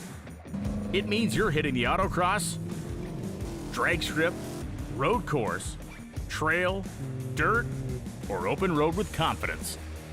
Because built with Summit means you're using parts from the top names in performance, priced to make your project affordable, and it's all backed by trusted tech expertise and blazing fast shipping. Summit Racing Equipment. Let's build it together. SummitRacing.com. Did you know SCCA members can save $20 on every track night they sign up for? That's right. Track Night in America, driven by Tire Rack, now hosting 150 events at more than 30 tracks across the country, is the easiest and most affordable way to get you and your friends on track in street cars all year long. Visit TrackNightInAmerica.com to learn more and get yourself on track. It's the 2026 Hoosier Racing Tire SCCA Super Tour, the premier amateur road racing series bringing together top SCCA road racers from around the country. The Hoosier Super Tour visits some of the greatest tracks in North America, showcasing each of our 25 championship classes, production to GTs, prototypes to Formula cars. The Hoosier SCCA Super Tour packs a ton of wheel-to-wheel racing action into every event.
Welcome back to VIR. It's the 2026 Hoosier Racing Tire SCCA Super Tour. We are currently under full course caution here in the Spec MX5 race with Tyler Gonzalez, your leader, Michelle Squarick running second, Michael Tinnis, Jarrett Jones, Elvin Goulart, your top five.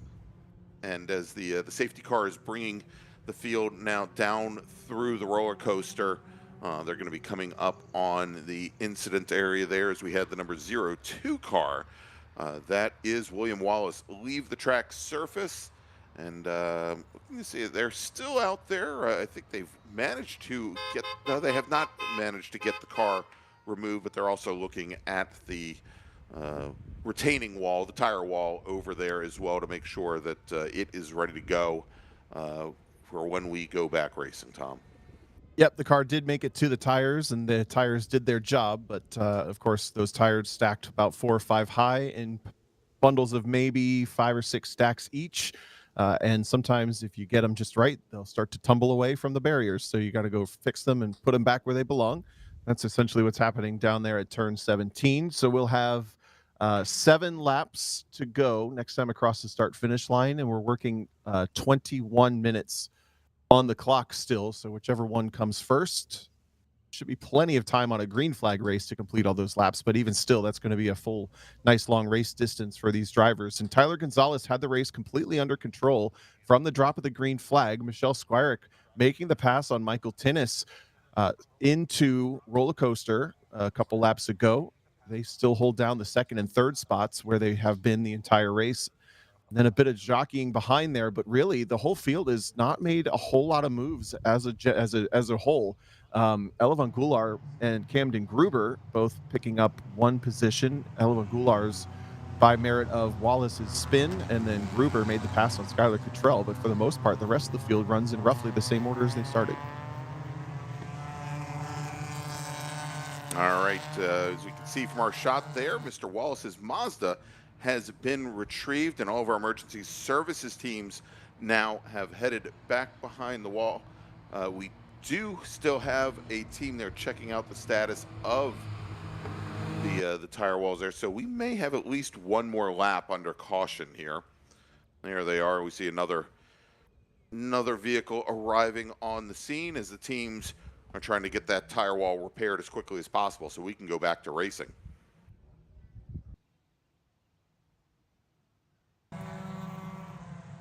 So, Greg, maybe while we wait for the field to get back to that green flag racing, we have a whole bunch more races for the Hoosier Super Tour coming this season, and we don't have to wait for very long for the next, some of our favorites.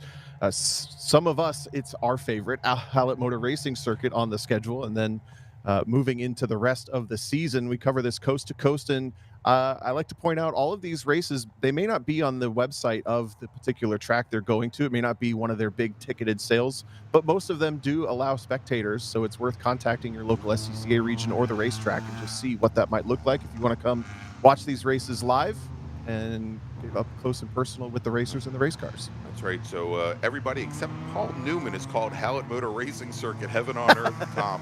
And you and Brian Bolansky will have the coverage there in just a few weeks. And I think not the same weekend, but the week before, I'll be at Summit Point Motor Racing Circuit for another stop on the SCCA US Majors Tour.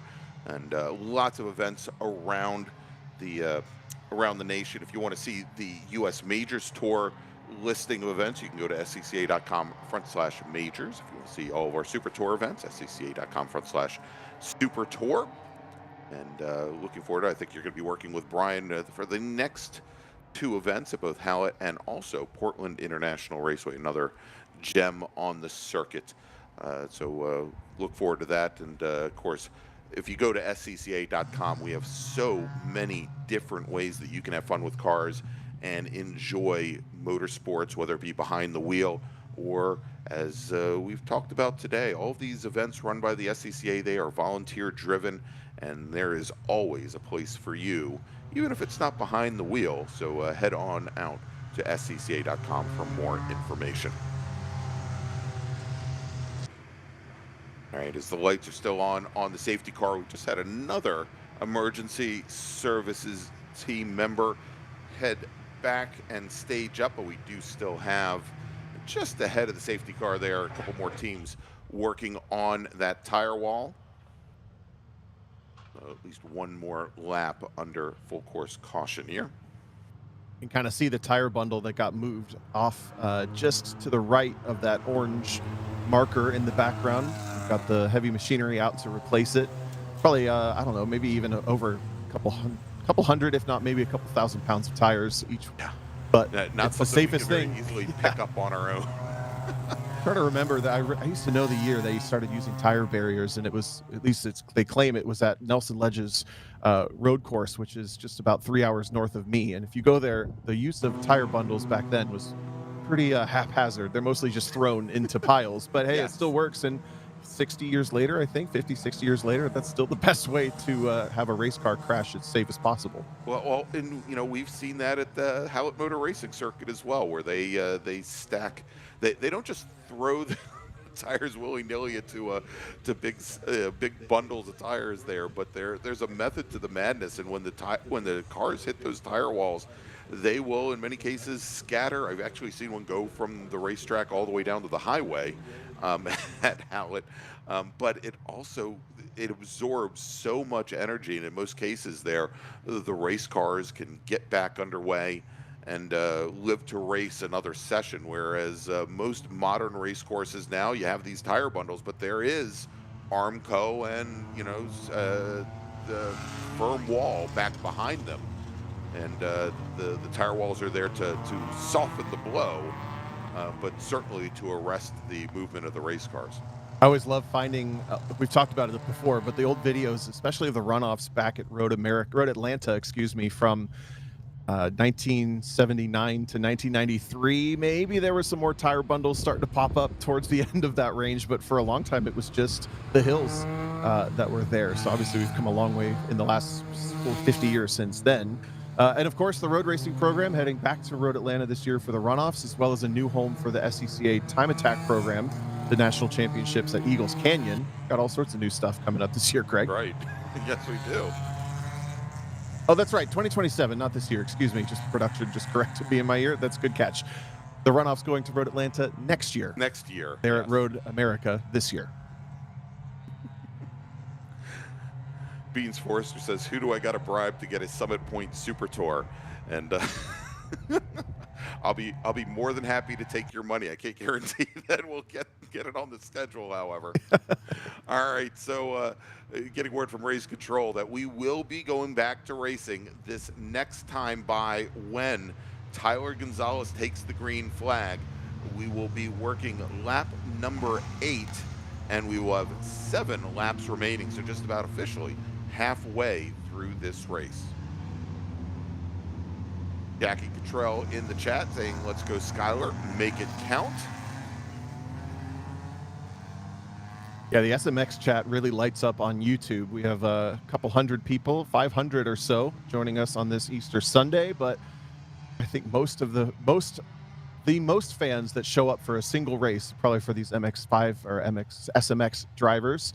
And my question mark, Greg, is what happens when we get back to green flag racing? Because Tyler Gonzalez controlled this race from the start, but Michelle Squirick, sitting in second place, has the fast lap of the race over everybody by a little over a tenth. So there's a lot of pace in that car, and then, of course, a whole field of drivers who are looking to move forward. All right, and we know we've got a number of Michelle Squirick fans in the chat, including JJ Flip. We've also got Kay Fox here as well. And saw a little bit earlier, and I had to go and look this up because I think I failed Spanish 3 in high school, was Tyler La Maquina from Oscar Picardo, and I think that means Tyler the Machine. So right now, the Machine is the leader as he brings the field down right behind the safety car where the lights have now been extinguished. And lots of these drivers, we just saw Camden Gruber trying to get some heat in the tires, going down through the roller coaster, using every last inch and moment that he has left before the green flag comes out to get that car ready to burst down towards turn 1. As the safety car now heads to the pit lane, turning the field over to Tyler Gonzalez and our starter on the bridge. As they look over the field, we've got one driver shaded all the way to driver's right. Starter gives the green flag, and we are back underway here at Virginia International Raceway. And already both Gonzalez and Squirick open up a car length and a half on Michael Tinnis, with Elvin Goulart jumping to the driver's left, trying to get around Tinnis to the outside. And now we are 3 cars wide. Look at the move down the inside by Camden Gruber. I think manages to get around Jarrett Jones in the 86 car.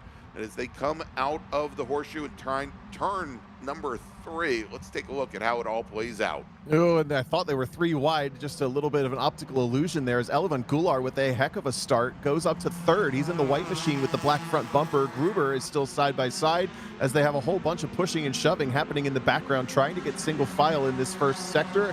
I think it's Emmy Kissick in there side by side with Lincoln Larson, who slipped back just a little bit, if I got that correct. But at the front, it's a top 3 breakaway, kind of a bit of a top 1 breakaway. Tyler Gonzalez up 3 car lengths over Squirick, and now Goulart has joined the battle for the lead. All right, looks like Gavin Wardle in the 169 car gets shuffled back a number of positions. He's going to fall all the way back now into 16th position. Michael Tinnis got caught out, as I think you mentioned. Elvin Goulart now moving up into 3rd position. Then Tinnis, then Camden Gruber in 5th, who did get around Jarrett Jones. Skylar Cottrell sitting in 7th with Wes Duchek behind. Aiden Shimbashi in the number 72 car. He now moves up into 9th position. He picked up 2 spots on that restart. Some great moves. He's been in the second half of the field for a portion of this weekend. That was slowly fought his way into the top 10. Now for that number 72, mostly red with a little bit of yellow and black on it as they're in the braking zone for the roller coaster. Here comes Gonzalez, got a whole bunch of company with him. Sparks right there, as is Goulart, and now Gruber goes through on Michael Tinnis as well. Tinnis struggling just a little bit on this second restart. Maybe didn't quite have the car where he needed it to be, or just a little bit out of lockstep. Gruber throws the car into Hogpen, and now they come onto the front straightaway again. This is just about 10 minutes to go, or 5 laps as they complete this lap number 8.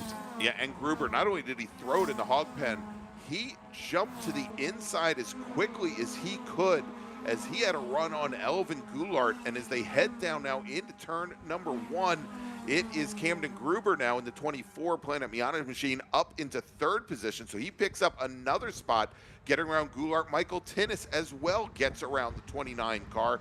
Jarrett Jones in 6th, Skylar Cottrell in 7th. And big changes there now as Goulart gets shuffled all the way back.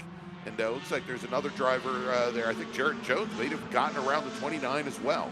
He tried, but he had to lock back in line or get back in line as Goulart carried a ton of entry speed at turn 4 to try to stop the bleeding just a little bit. Now they get back to single file running. The second pack there with the pair of green cars, Jason Fichter leads that line of cars over Aiden Coleman, Emmy Kissick, Lincoln Larson, and the rest. That's just at the bottom of the top 10. Fichter runs 9th in that black and green. And this is very much a repeat of what we saw during the portion of yesterday's race.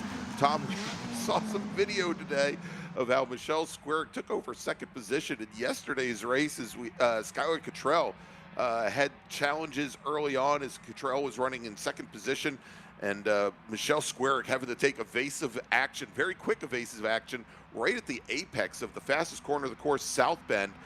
Here to move up into second. At the time, I think Camden Gruber was sitting back in third position as well. And now Gruber, who has gotten a little separation from Michael Tinnis and Elvin Goulart, having to work on his own to get up to our 2 leaders, Gonzalez and Squerick. And under braking going into the top of the roller coaster at 14, he's closed a lot of that distance down. Certainly has. He looks to have a serious amount of pace in that, I think they call, is the livery Planet Brap still, or is it Planet Miata? I'm not sure. Either way, running third with the blue, green, and neon yellow headlights. Might be the fastest car on the track this time by. They come across the start-finish line, and indeed, he goes the fastest he's gone all race, the fastest of anybody on that lap. A 2:11.2 takes about 2/10 out of the top 2. Gonzalez under control of this race, but Squerick is not going anywhere. She's all over the back. It looks to maybe have a little bit more pace, but not enough to find a way by, at least up to this point.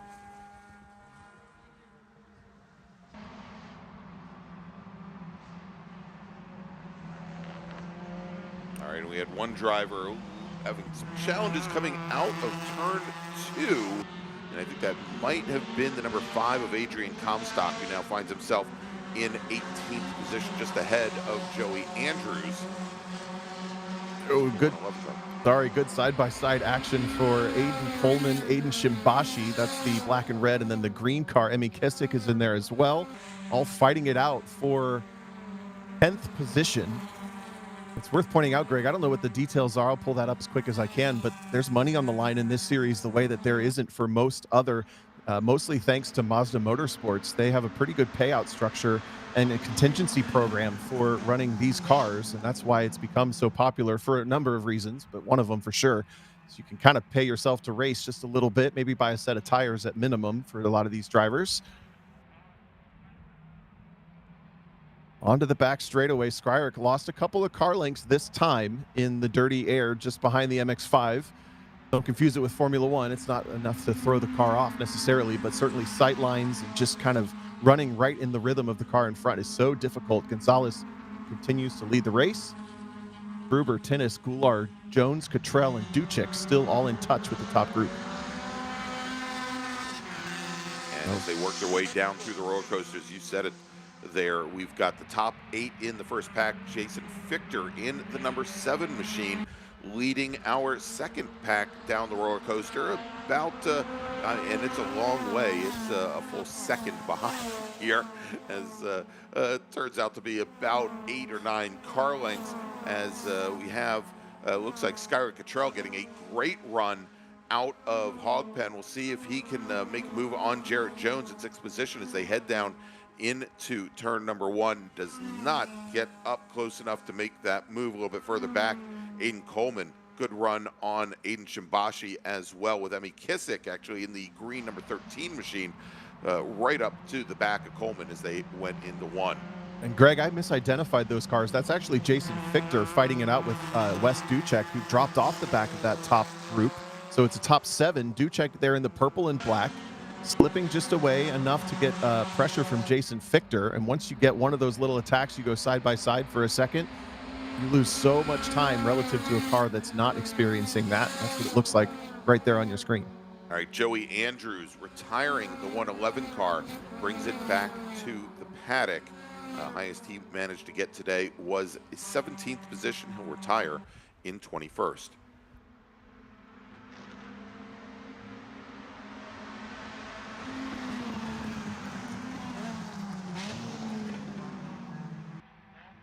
as our leaders head into Oak Tree now. And this is where Camden Gruber has been strong. One of the places he's been very strong, the other being on the very last corner coming out of Oak Tree, or pardon me, coming out of Hog Pen.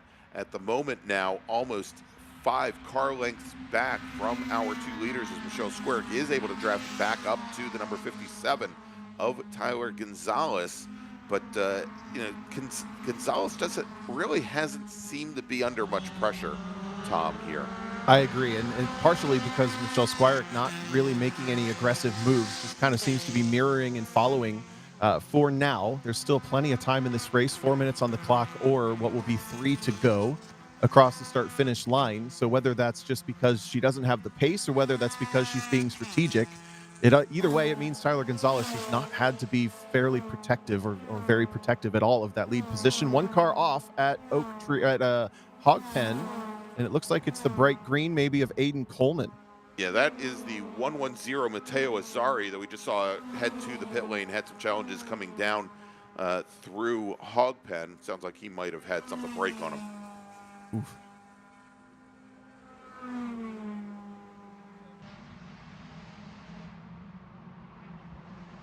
So they run actually getting word that there was actually contact between the 110 and not sure which car that was along with them.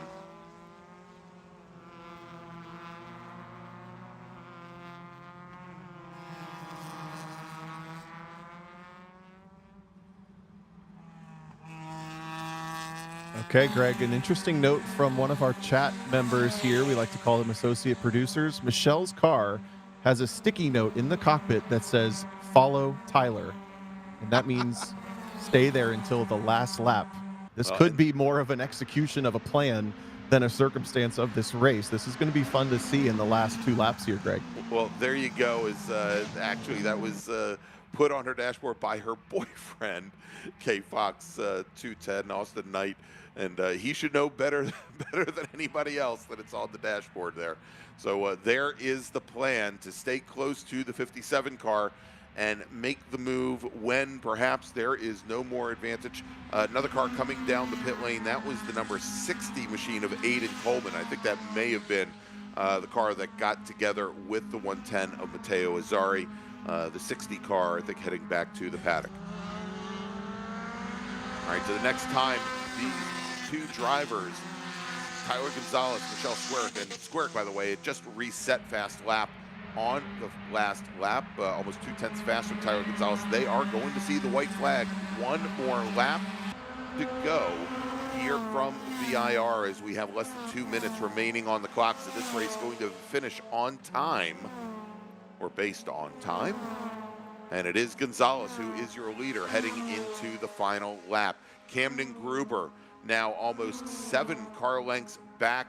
He's got Michael Tinnis in tow, but that may be the battle for 3rd. I don't know if they're going to be able to get back up to our leaders, barring something very, very exciting here.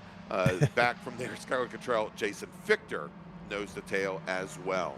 I agree. It's going to take some dueling at the front to get the second 2 cars back into the conversation. Gruber has a whole lot of pressure from Tinnis, but looks like he's nicely under control of the car until the back end steps there at turn 5. As I say the thought, you can blame me for that one, I guess, Cam. It's your fault, Tom. Yeah, but he holds the point. Oh, and a big spin for Aiden Shimbashi in the background. He locks it down and just slips off the racetrack. He had just picked up a position from Wes Ducek, I think, and then loses the back end in the late stages of this race.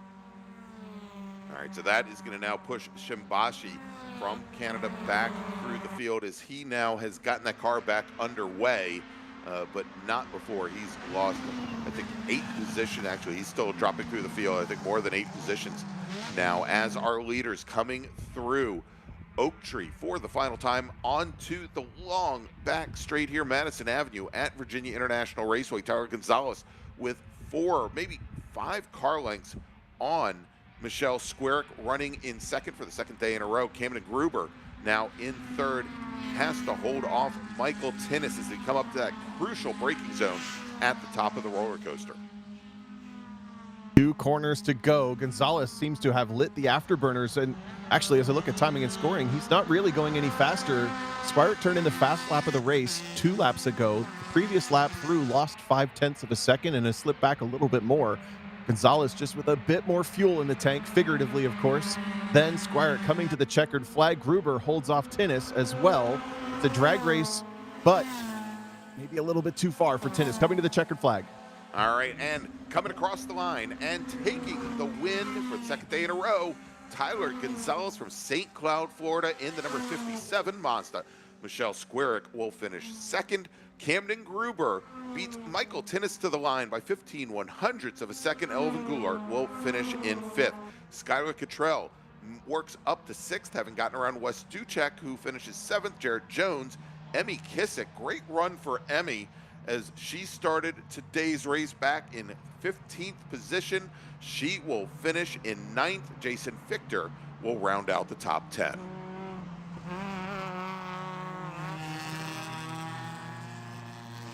Well, there you go. That is our final SMX race of the weekend. Tom, we've got one more race to go.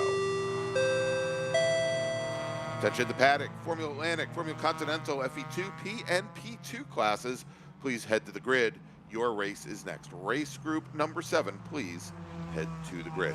All right, Tom, one race remains here from Virginia International Raceway and the 2026 Hoosier Racing Tires SCCA Super Tour. Let's take a quick break, and we'll bring it to you just after this.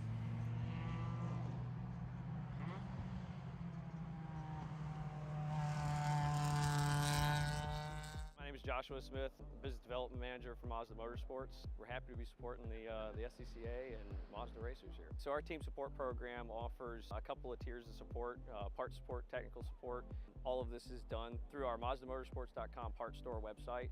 It's basically like signing up for an Amazon account. Simple information, prove that you're a racer. It gets you access to our 800 hotline that you can call and speak to one of our parts representatives 5 days a week.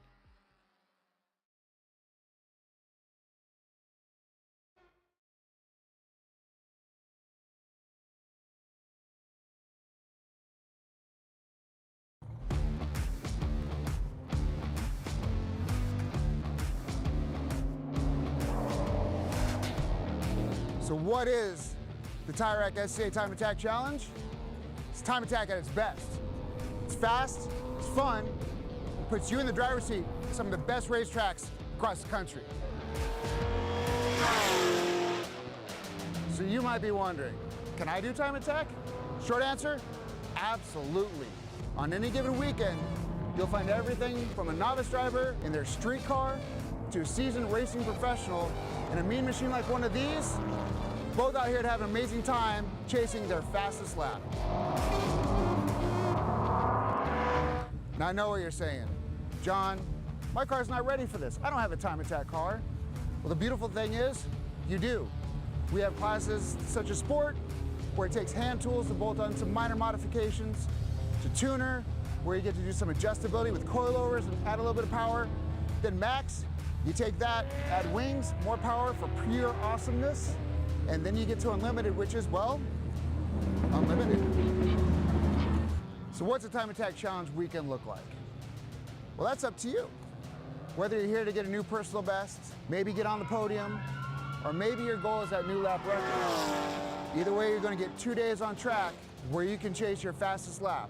And then we're going to take a fast lap from each day, put them together, and that's your result for the overall weekend. It's a great event. It's a great track. It's our second year here. We will definitely be back next year. We're from Dallas. It's a long drive to get here, but it's worth it. This place is great. Dude, the event's awesome. These guys are so nice.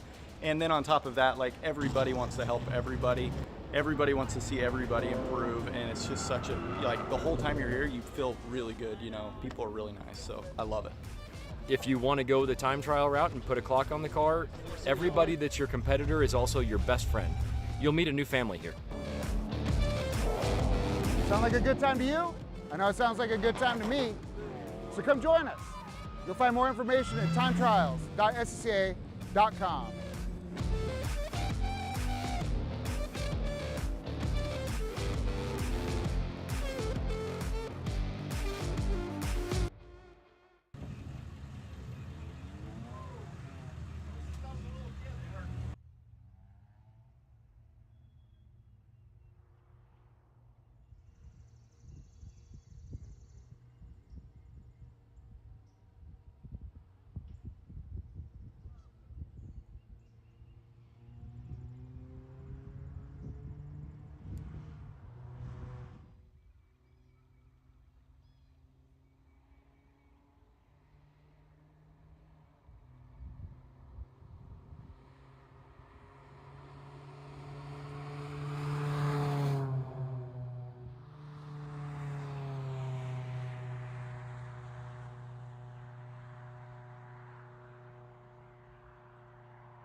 Welcome back to Virginia International Raceway and the Super Tour. It is our final race of the day here, and it's our open wheel and prototype. Save the fastest for last as the track is drying out. This should be a barn burner, Tom, as we have 30 cars here in the field. Is that right? No, it's 20 cars in the field. I can't count. You know that already. So starting on pole today, in our prototype field, it is Todd Vanacore in his Alon DPO2. He's driving the number 19 car. He's going to start right alongside the number 49 Formula Atlantic Swift. That's a Mazda-powered machine driven by Tony Ave. Daryl Schaff in the number 94 prototype Alon DPO2 will start third, with Brandon Dixon in his Sebaco NPO1 Formula Continental starting fourth. Then we got Tim Miner starting second in Formula Continental, fifth overall, driving the number 88 Citation. He's going to start alongside the number 17 Citation of John LaRue, another Formula Continental car. Our prototype 2 pole sitter Sherman Chow in his Ligier JS51 will start seventh, with AJ Snyder in his prototype 2 Store starting in 8th position. Rick Silver in the number 26 Formula Continental Van Diemen RF98 will start 9th, with Justin Smith starting 10th. He's in a Formula Continental Alon RF10. Then we've got Rick Silver in his Van Diemen RF98 Formula Continental machine starting in 9th position, with Justin Smith in an Alon RF10 starting in 10th. Then Peter Shadowin in his prototype 2 Shrike will start 11th, with Peter Lasser in a Van Diemen RF02 Formula Continental entry starting 12th. Now let's move over to our second pack, where James Davison is your FE2 pole sitter. He's driving the number 8 car. He'll start alongside Will Franklin in the number 97 FE2 entry. Matteo Naranjo, driving the number 51 car, will start third. Sam Harrington fourth in the number 38 machine. Then we've got Eric Cruz driving the number 86. He'll start alongside a very good friend is Kelton Jago in the number 29 FE2 car. Then we got Brian Yates, who drives the 67 entry, with Russell Strait Jr. in the number 33 car. And then rounding out our field today, our sole Formula F entry, driven by Cooper Travis, his Spectrum 014, will start alongside Donnie Isley in his Agitator, the number 30 Formula V. As the lights are out on the safety car for our first field, which is just now coming into the top of the roller coaster with our Atlantics Continentals and prototype cars. You just saw the Formula Enterprise 2 field coming through Oak Tree. They'll get the start in just a few moments, as this field still looking to form up as they come down through the roller coaster. They'll line up 2 by 2 to take the green flag. And there we go, as they now get in line. A couple of soldiers missing in action. AJ Snyder out of prototype 2, not on the grid, as well as prototype's Todd Vanacore on the front row. So it will be Ave and Schaff bringing us to the front row. Ave in the black Formula Atlantic, Schaff in the prototype car. The rest of the cars in this first wave that do not have bodywork are all in the same class, Formula Continental. All right, as the starter looks over the field, waiting to see if they like what they've got in front of them as they come right to me on the North Tower. Green flag is in the air and shot out of a cannon. It's Tony Ave in his Mazda-powered Swift 016, Daryl Schaff in his Alon DPO2, falling not so slightly behind, to the point where I believe Brandon Dixon is going to jump out into second position overall. He leads Formula Continental. He's going to get ahead of both Daryl Schaff and our prototype 2 pole sitter Sherman Chow as they now come into the third turn. Pace car for our Formula Enterprise racers and our sole Formula V on the pit lane, turning things over now to James Davis and Will Franklin. And green flag is in the air, and we are underway with our Formula Enterprise 2 race. We've got a driver that's gone off over at turn 4, Tom. It's either Rick Silver or Justin Smith in the red machine. That's a Formula Continental that spun on the entry to turn number 4. But back in turn 1, the Enterprises are already duking it out. Coming up now into turn 3. Looks like a pretty good breakaway for Davidson. Silver, by the way. Good catch.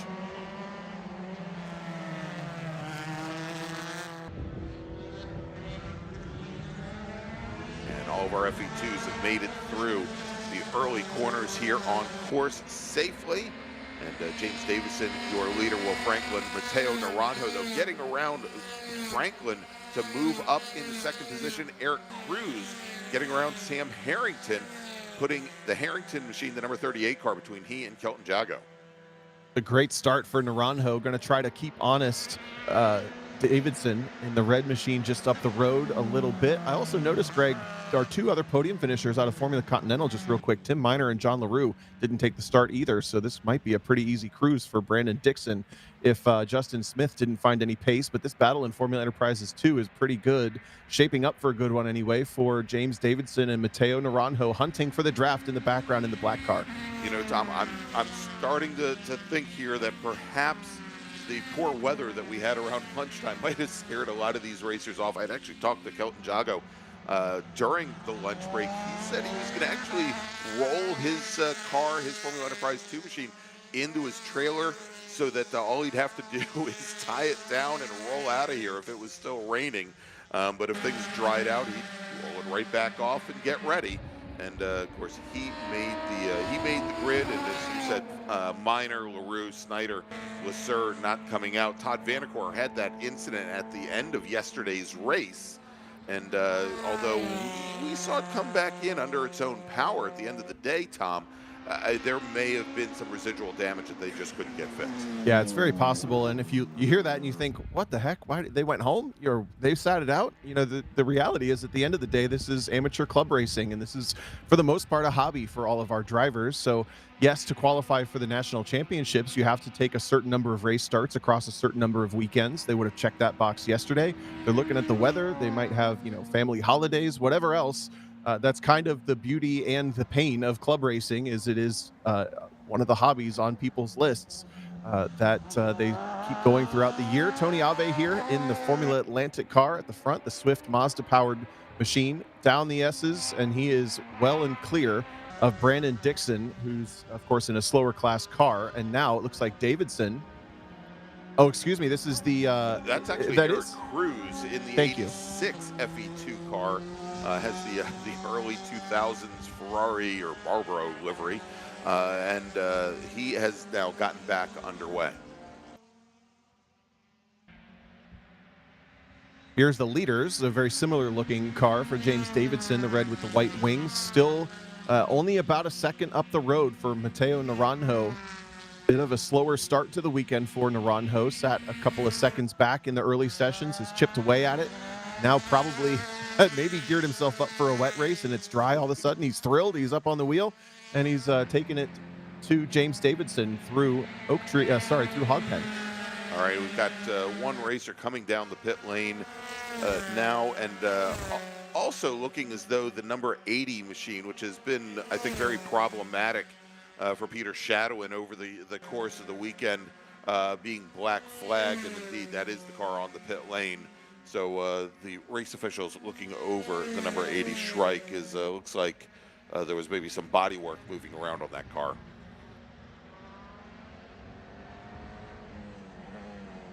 Here's Rick Silver in the red Formula Continental getting run down by your leaders in Formula Enterprises 2. The cars look very similar, and in some ways they are, both 2-liter engines, but the Formula Enterprises 2 vehicle is a spec machine that you buy from the SCCA Enterprises. That chassis is the same for everybody. The power plant, a Mazda 2-liter, same for everybody. Very low adjustability outside of, obviously, the nuts and bolts for things like alignment and wing angles, etc. Versus the Formula Continental, for the most part, those are Ford 2-liters, but much older technology in those. Getting those, I think it's actually related back to the Ford Pinto that mostly is the go-to in Continentals.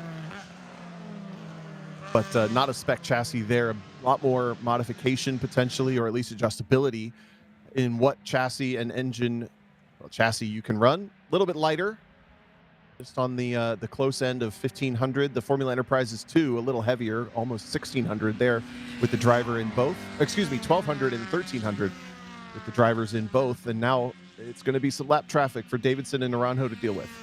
All right, is the number 80 machine of Shadowin rejoins the action. He's going to rejoin right at, I guess, a full lap down now as Tony Ave is across the start-finish line to start lap number 4. And This is the part I can't wait to see, Thomas. Yesterday, Tony Ave started from the very back of the pack. He was out on the pace lap, came down the pit lane on the pace lap, and then started from the rear of our FE2 field and went from last to first in what is, I think, the most powerful and obviously quickest car on course. Ave now running down in the 148 range, about 6 seconds faster, 6-7 seconds faster than the rest of the field. One of the few places that you can compete in a car like that here in SCCA club racing. So whether he's got a field of cars to contend with or shares the track with 20 other cars in different classes, it's got to be a blast in that Formula Atlantic. One of the fastest cars in club racing, typically, if not the fastest. Running a 148.3 right now. Last time by, that's the fastest lap of the race, over the rest by quite a bit. Daryl Schaff is the next quickest car. He's the prototype up the back straightaway right now. The blue car just clearing the first crest. He's got some Formula Continental company still with him. All right, so good battle unfolding here in Formula Enterprises 2. Of course, we've looked at James Davison and Matteo Naranjo for the lead in class a little bit further back, and this was, I think, the race within the race to watch yesterday, Tom. Sam Harrington out of Finksburg, Maryland, and Kelton Jago, who was listed as being out of Midland, Michigan, but spent quite a number of years in the Washington, D.C. area. These two racers had been racing against one another for a number of years. Kelton Jago beating Harrington to the line, I believe, at the last podium position in Formula Enterprise 2 yesterday by all of about 14 one-thousandths of a second, if I remember correctly. And at the moment, Harrington has the better of Jago. They are separated by about half a second, and there they are coming down through the roller coaster. Jago in the red, white, and blue, number 29. The dark-colored car, that is Sam Harrington in the number 38. Running just a little further back from the third-place car, close enough that if anything were to happen with Will Franklin, even just a small mistake, and they could be in podium contention. Franklin just got by Rick Silver. Silver in the Formula Continental car, the red one, through turn one just now, and the pink and white of Will Franklin puts a car between himself and the rest. Here's the battle for the top two in class. Davidson and Naranjo still running about the same distance apart as they were a little while ago, maybe another second or so advantage to James Davidson since the last we checked in.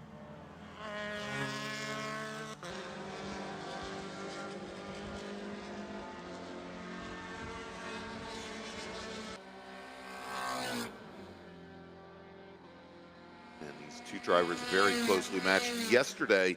For the longest time, Eric Cruz, who has had his challenges here today in the number 86 machine, was part of the race with these two drivers early on, as Harrington and then Jago had separated themselves out from the 86 car. But as I was talking to Kelton Jago during lunch today, he was very enthused about the race that the three of them had yesterday. So it was one of the better races he's had. Many years of racing in FE2 here, as we just had a couple cars getting together up at the top of the roller coaster, and I think, and it was the 80 car and the 76 car getting together. Both drivers have continued. One of them, that is Justin Smith, running second in Formula Continental, and Peter, and I did say the 80, that was Peter Shadowin in the prototype 2 Shadow, and the word is that Justin Smith was lapping Peter Shadowin, and maybe the 80 car didn't recognize the closing rate there as they came into the top of the roller coaster. Well, that's another reality of this race group that basically no one else deals with except for maybe the Spec Racer Fords that we saw in Group 2. Is the rear visibility is just atrocious on these cars. You kind of develop a spidey sense the more you race them. But to see a car coming that quickly from that far back on what is, maybe the size of the palm of your hand if you hold that in front of your face and then start vibrating it around at 80 miles an hour. That's what the drivers are going through in these cars. So it is on them to be aware. It's still part of the job or part of the gig, but it is describe how easy it is to do. It was interesting. I read a book a couple of years ago written by Jensen Button, primarily about his 2009 run in the Braun car. But he was talking about when he first got a seat in Formula One at Williams, and they did the first seat fitting and, of course, set the mirrors up so that he would be able to see out the back of the car. He did his very first test day, told the team that he couldn't see a bloody thing out of the back of the car. And he goes, and they told him, well, yeah, that's just the way it is, and you're going to have to deal with it. And he realized there was no sense even worrying about what was coming up behind, I guess, other than having his spotters let him know. Very true. As Harrington and Jago continue this duel down the back straightaway into the braking zone for the roller coaster, Harrington in the black, Jago in the red, white, and blue. He slipped back maybe 2 car lengths, maybe, but that's about it. They had to navigate the Formula Continental machine of Rick Silver early in the lap, and then were easily able to clear Donnie Isley. What's so funny over there, Greg? Well, because I have my worshiper in the chat. Okay. Gregg Ginsberg worship, and then following me and Larry Lefty McLeod, who of course you know very well, over from the virtual world, we've got the folks from OHND Racing. Hashtag Racer Greg Faux Stalker. Thank you, Rachel. Your biggest fan. I should be worried right now, by the way. All right, as this race continues, we are currently working lap number 7 with this race scheduled to go 14 laps or 35 minutes, whichever comes first. Looks like we are likely going to end this on laps. Let's do this, Tom, as we are now just about halfway through this 14-lap race. Let's take our break, and when we come back, we'll take you all the way to the checkered flag and the conclusion of the 2026 Hoosier Racing Tire SCCA Super Tour from VIR. Stay with us. Okay, track day checklist. Let's go. You got your gloves, your helmet, water, snacks, sunscreen, your car is prepped and ready to go. Ugh, forgot your track day insurance, didn't you? If you want to be covered for the whole value of your car, you need high-performance driver education coverage through Hagerty. We'll get you a policy for track days, time trials, and more in less time than it took you to apply that sunscreen. Hagerty, let's drive together. Shopping for tires used to really ruffle my feathers. That was before I went to TireRack.com. TireRack made it easy to identify the right tires. No more searching high and low, I got the best deal. TireRack has thousands of recommended installers. I chose a mobile installer. They brought the tires to my neck of the woods and put them on, right here in my driveway. You're all done? Thank you. When it's time for new tires, trust the experts. TireRack.com, the way tire buying should be.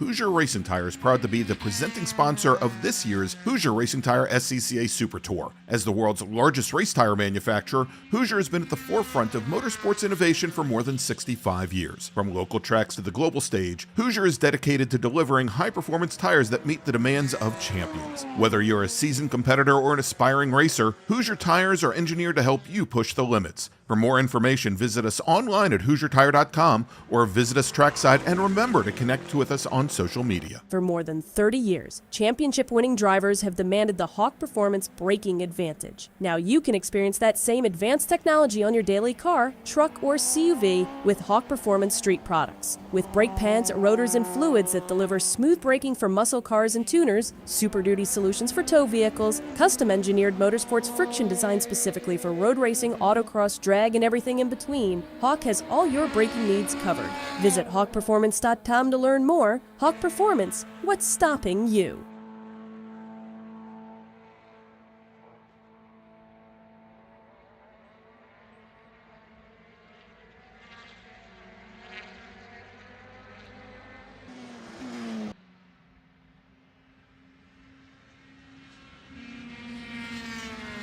And we're back here at VIR for the Super Tour, last race of the day. Your overall leader right now, our sole racer in Formula Atlantic, Tony Ave, who's clocking in now. He's kind of settled into a groove, Tom, running in the low 1 minute 53 range after having set a fast lap of 1:48.29, which is pretty darn smoking fast, again, for the guy in the CRX who can't get faster than like a 2:17 around here. In Formula Continental, Brandon Dixon with half a minute on Justin Smith. Rick Silver, your third racer in Class Silver, having some issues on the very first lap, but has settled in also to a nice little groove. Over in P2, Sherman Chow, your leader over Peter Shadowin.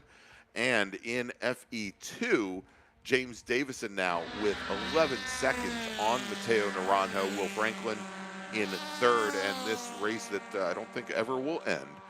Sam Harrington, they probably don't want it to end. Sam Harrington and Kelton Jago battling it out for fourth in FE2. Over in the prototype field, Daryl Schaff is our sole racer in the class today. He is running third overall. And then in Formula V, Donnie Isley currently working his sixth lap. The other thing, I don't know that we mentioned it, Greg, but Tony Ave was racing in 4 of the 7 race groups in this event. This is the final race. This is the most physical car. It's the longest green flag run in the dry he might have had since testing. So he might be a little bit of a tired boy behind the wheel of that car, lapping in the maybe about a second off his fastest lap, so not too bad, but taking his time through traffic for sure, just to make sure that nothing bad happens. He just put a lap, looks like on the background there, on Peter Shadowin. I think that's Ave coming down the back straightaway here. Straight, just ahead. Yep, indeed. And you know, and Ave started off with the very first race of the day this morning before we went to lunch, as he raced his E-Production Mazda Miata, car formerly owned and driven by Matt Reynolds to multiple SCCA national championships. He took that car to a win this morning. And I think I cracked the joke yesterday. He said that he was running in 35 different classes this weekend. I mean, it feels like it. Looks like Kelton Jago might have gone through Sam Harrington. I'm not sure if we caught that, Greg, but he did get by sometime before the back straightaway. Now leads out, but they're side by side into turn 1. Jago's going to drop in and try to open the corner up nicely. Harrington misses it just slightly, runs the outside line, maybe trying to just make sure he had space for Jago to be. As they exit still the corner side by side coming into turn 3, and Harrington stays ahead. Yeah, retakes the position there as Jago will slot in behind, as they do have the Formula Atlantic machine, the number 49 of Ave, coming up on them. Ave, the pace he's running right now, which is about 6 seconds faster than the Formula Enterprise 2 machines ahead of Jago and Harrington. Thought he might get to him before the S's, but he's going to sit in, let them run their race, and pick a good spot to get on by, likely on the back straight here on Madison Avenue. Probably aware that this is also an in-class battle and doing the gentlemanly thing not to interrupt, as he does stay nice and patient. Jago, though, gets a good run through the entry of Oak Tree. How's his exit? Looks okay, as he stays right on the tire tracks of Harrington. Both of the slower cars moving to driver's right, and that'll allow Tony Ave to take the red carpet run down the outside, over the hill, and into the braking zone single file. As Jago tries to catch just a little whiff of a draft from the back of that Swift machine, maybe get a little bit closer to the back of Harrington as they come into the roller coaster. He's there right back on the gearbox.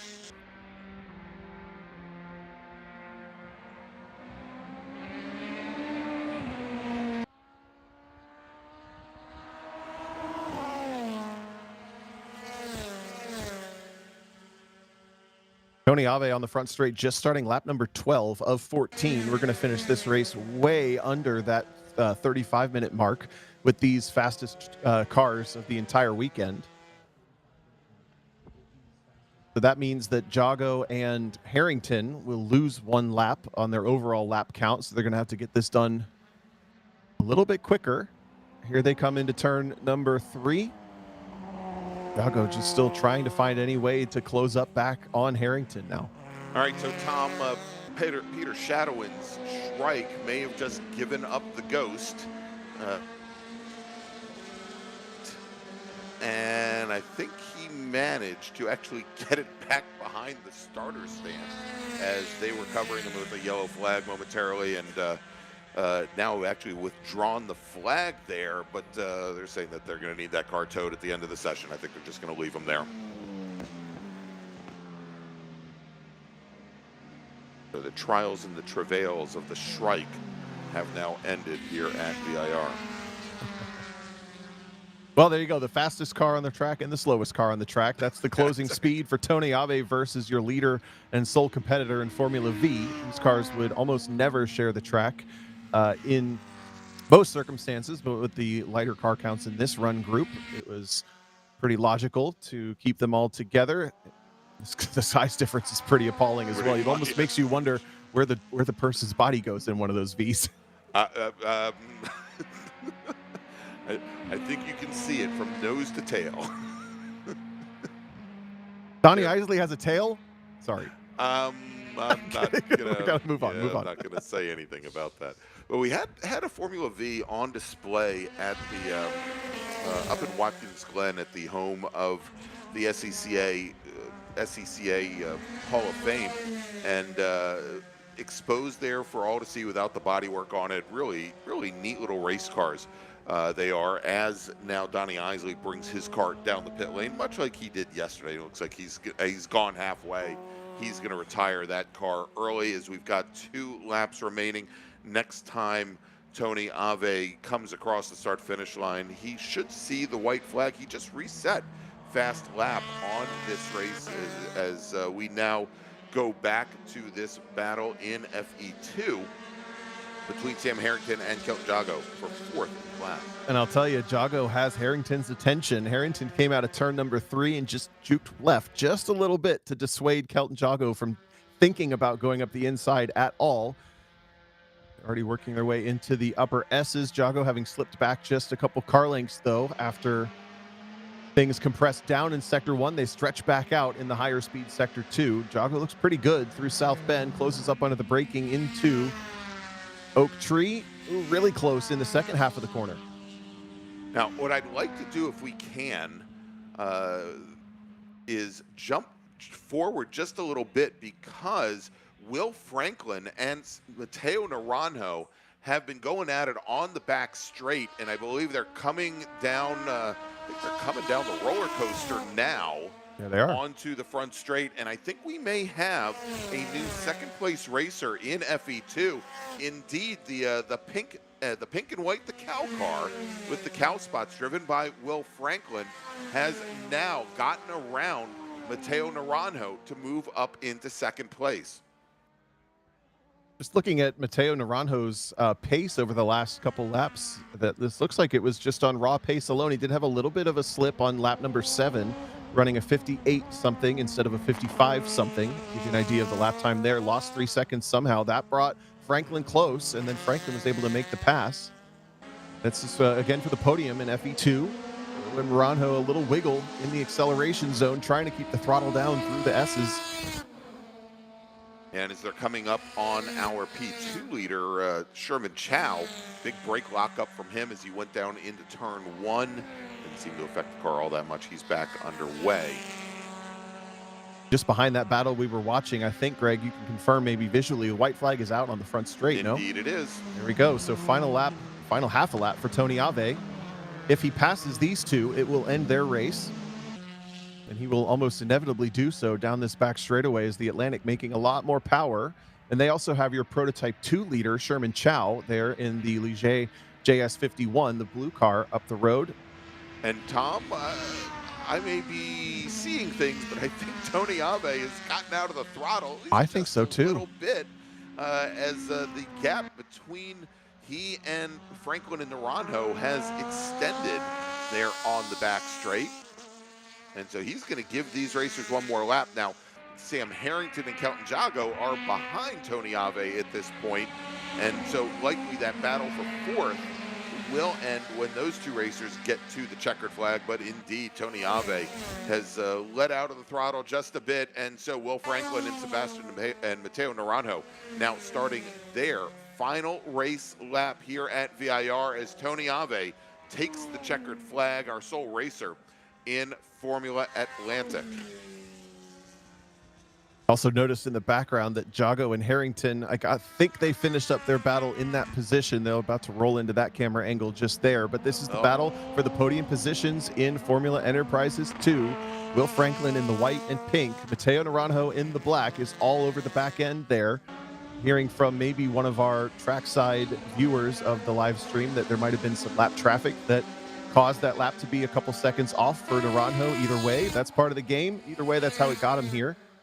And he now is in the draft. Go ahead, Greg. Yeah, I was going to say he's right to the back in the draft on Will Franklin. By the way, Kelton Jago and Sam Harrington, they came to the line, 2 car lengths separating those racers. Kelton Jago finishing in 4th. Sam Harrington in 5th. Eric Cruz will finish 6th as our 2nd and 3rd place racers in FE2 now come to the Oak Tree turn for the final time. James Davison about 20 seconds ahead. He's now heading down the roller coaster.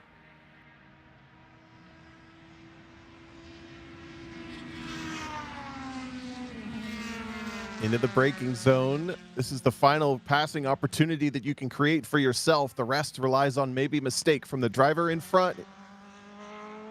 There's Chow.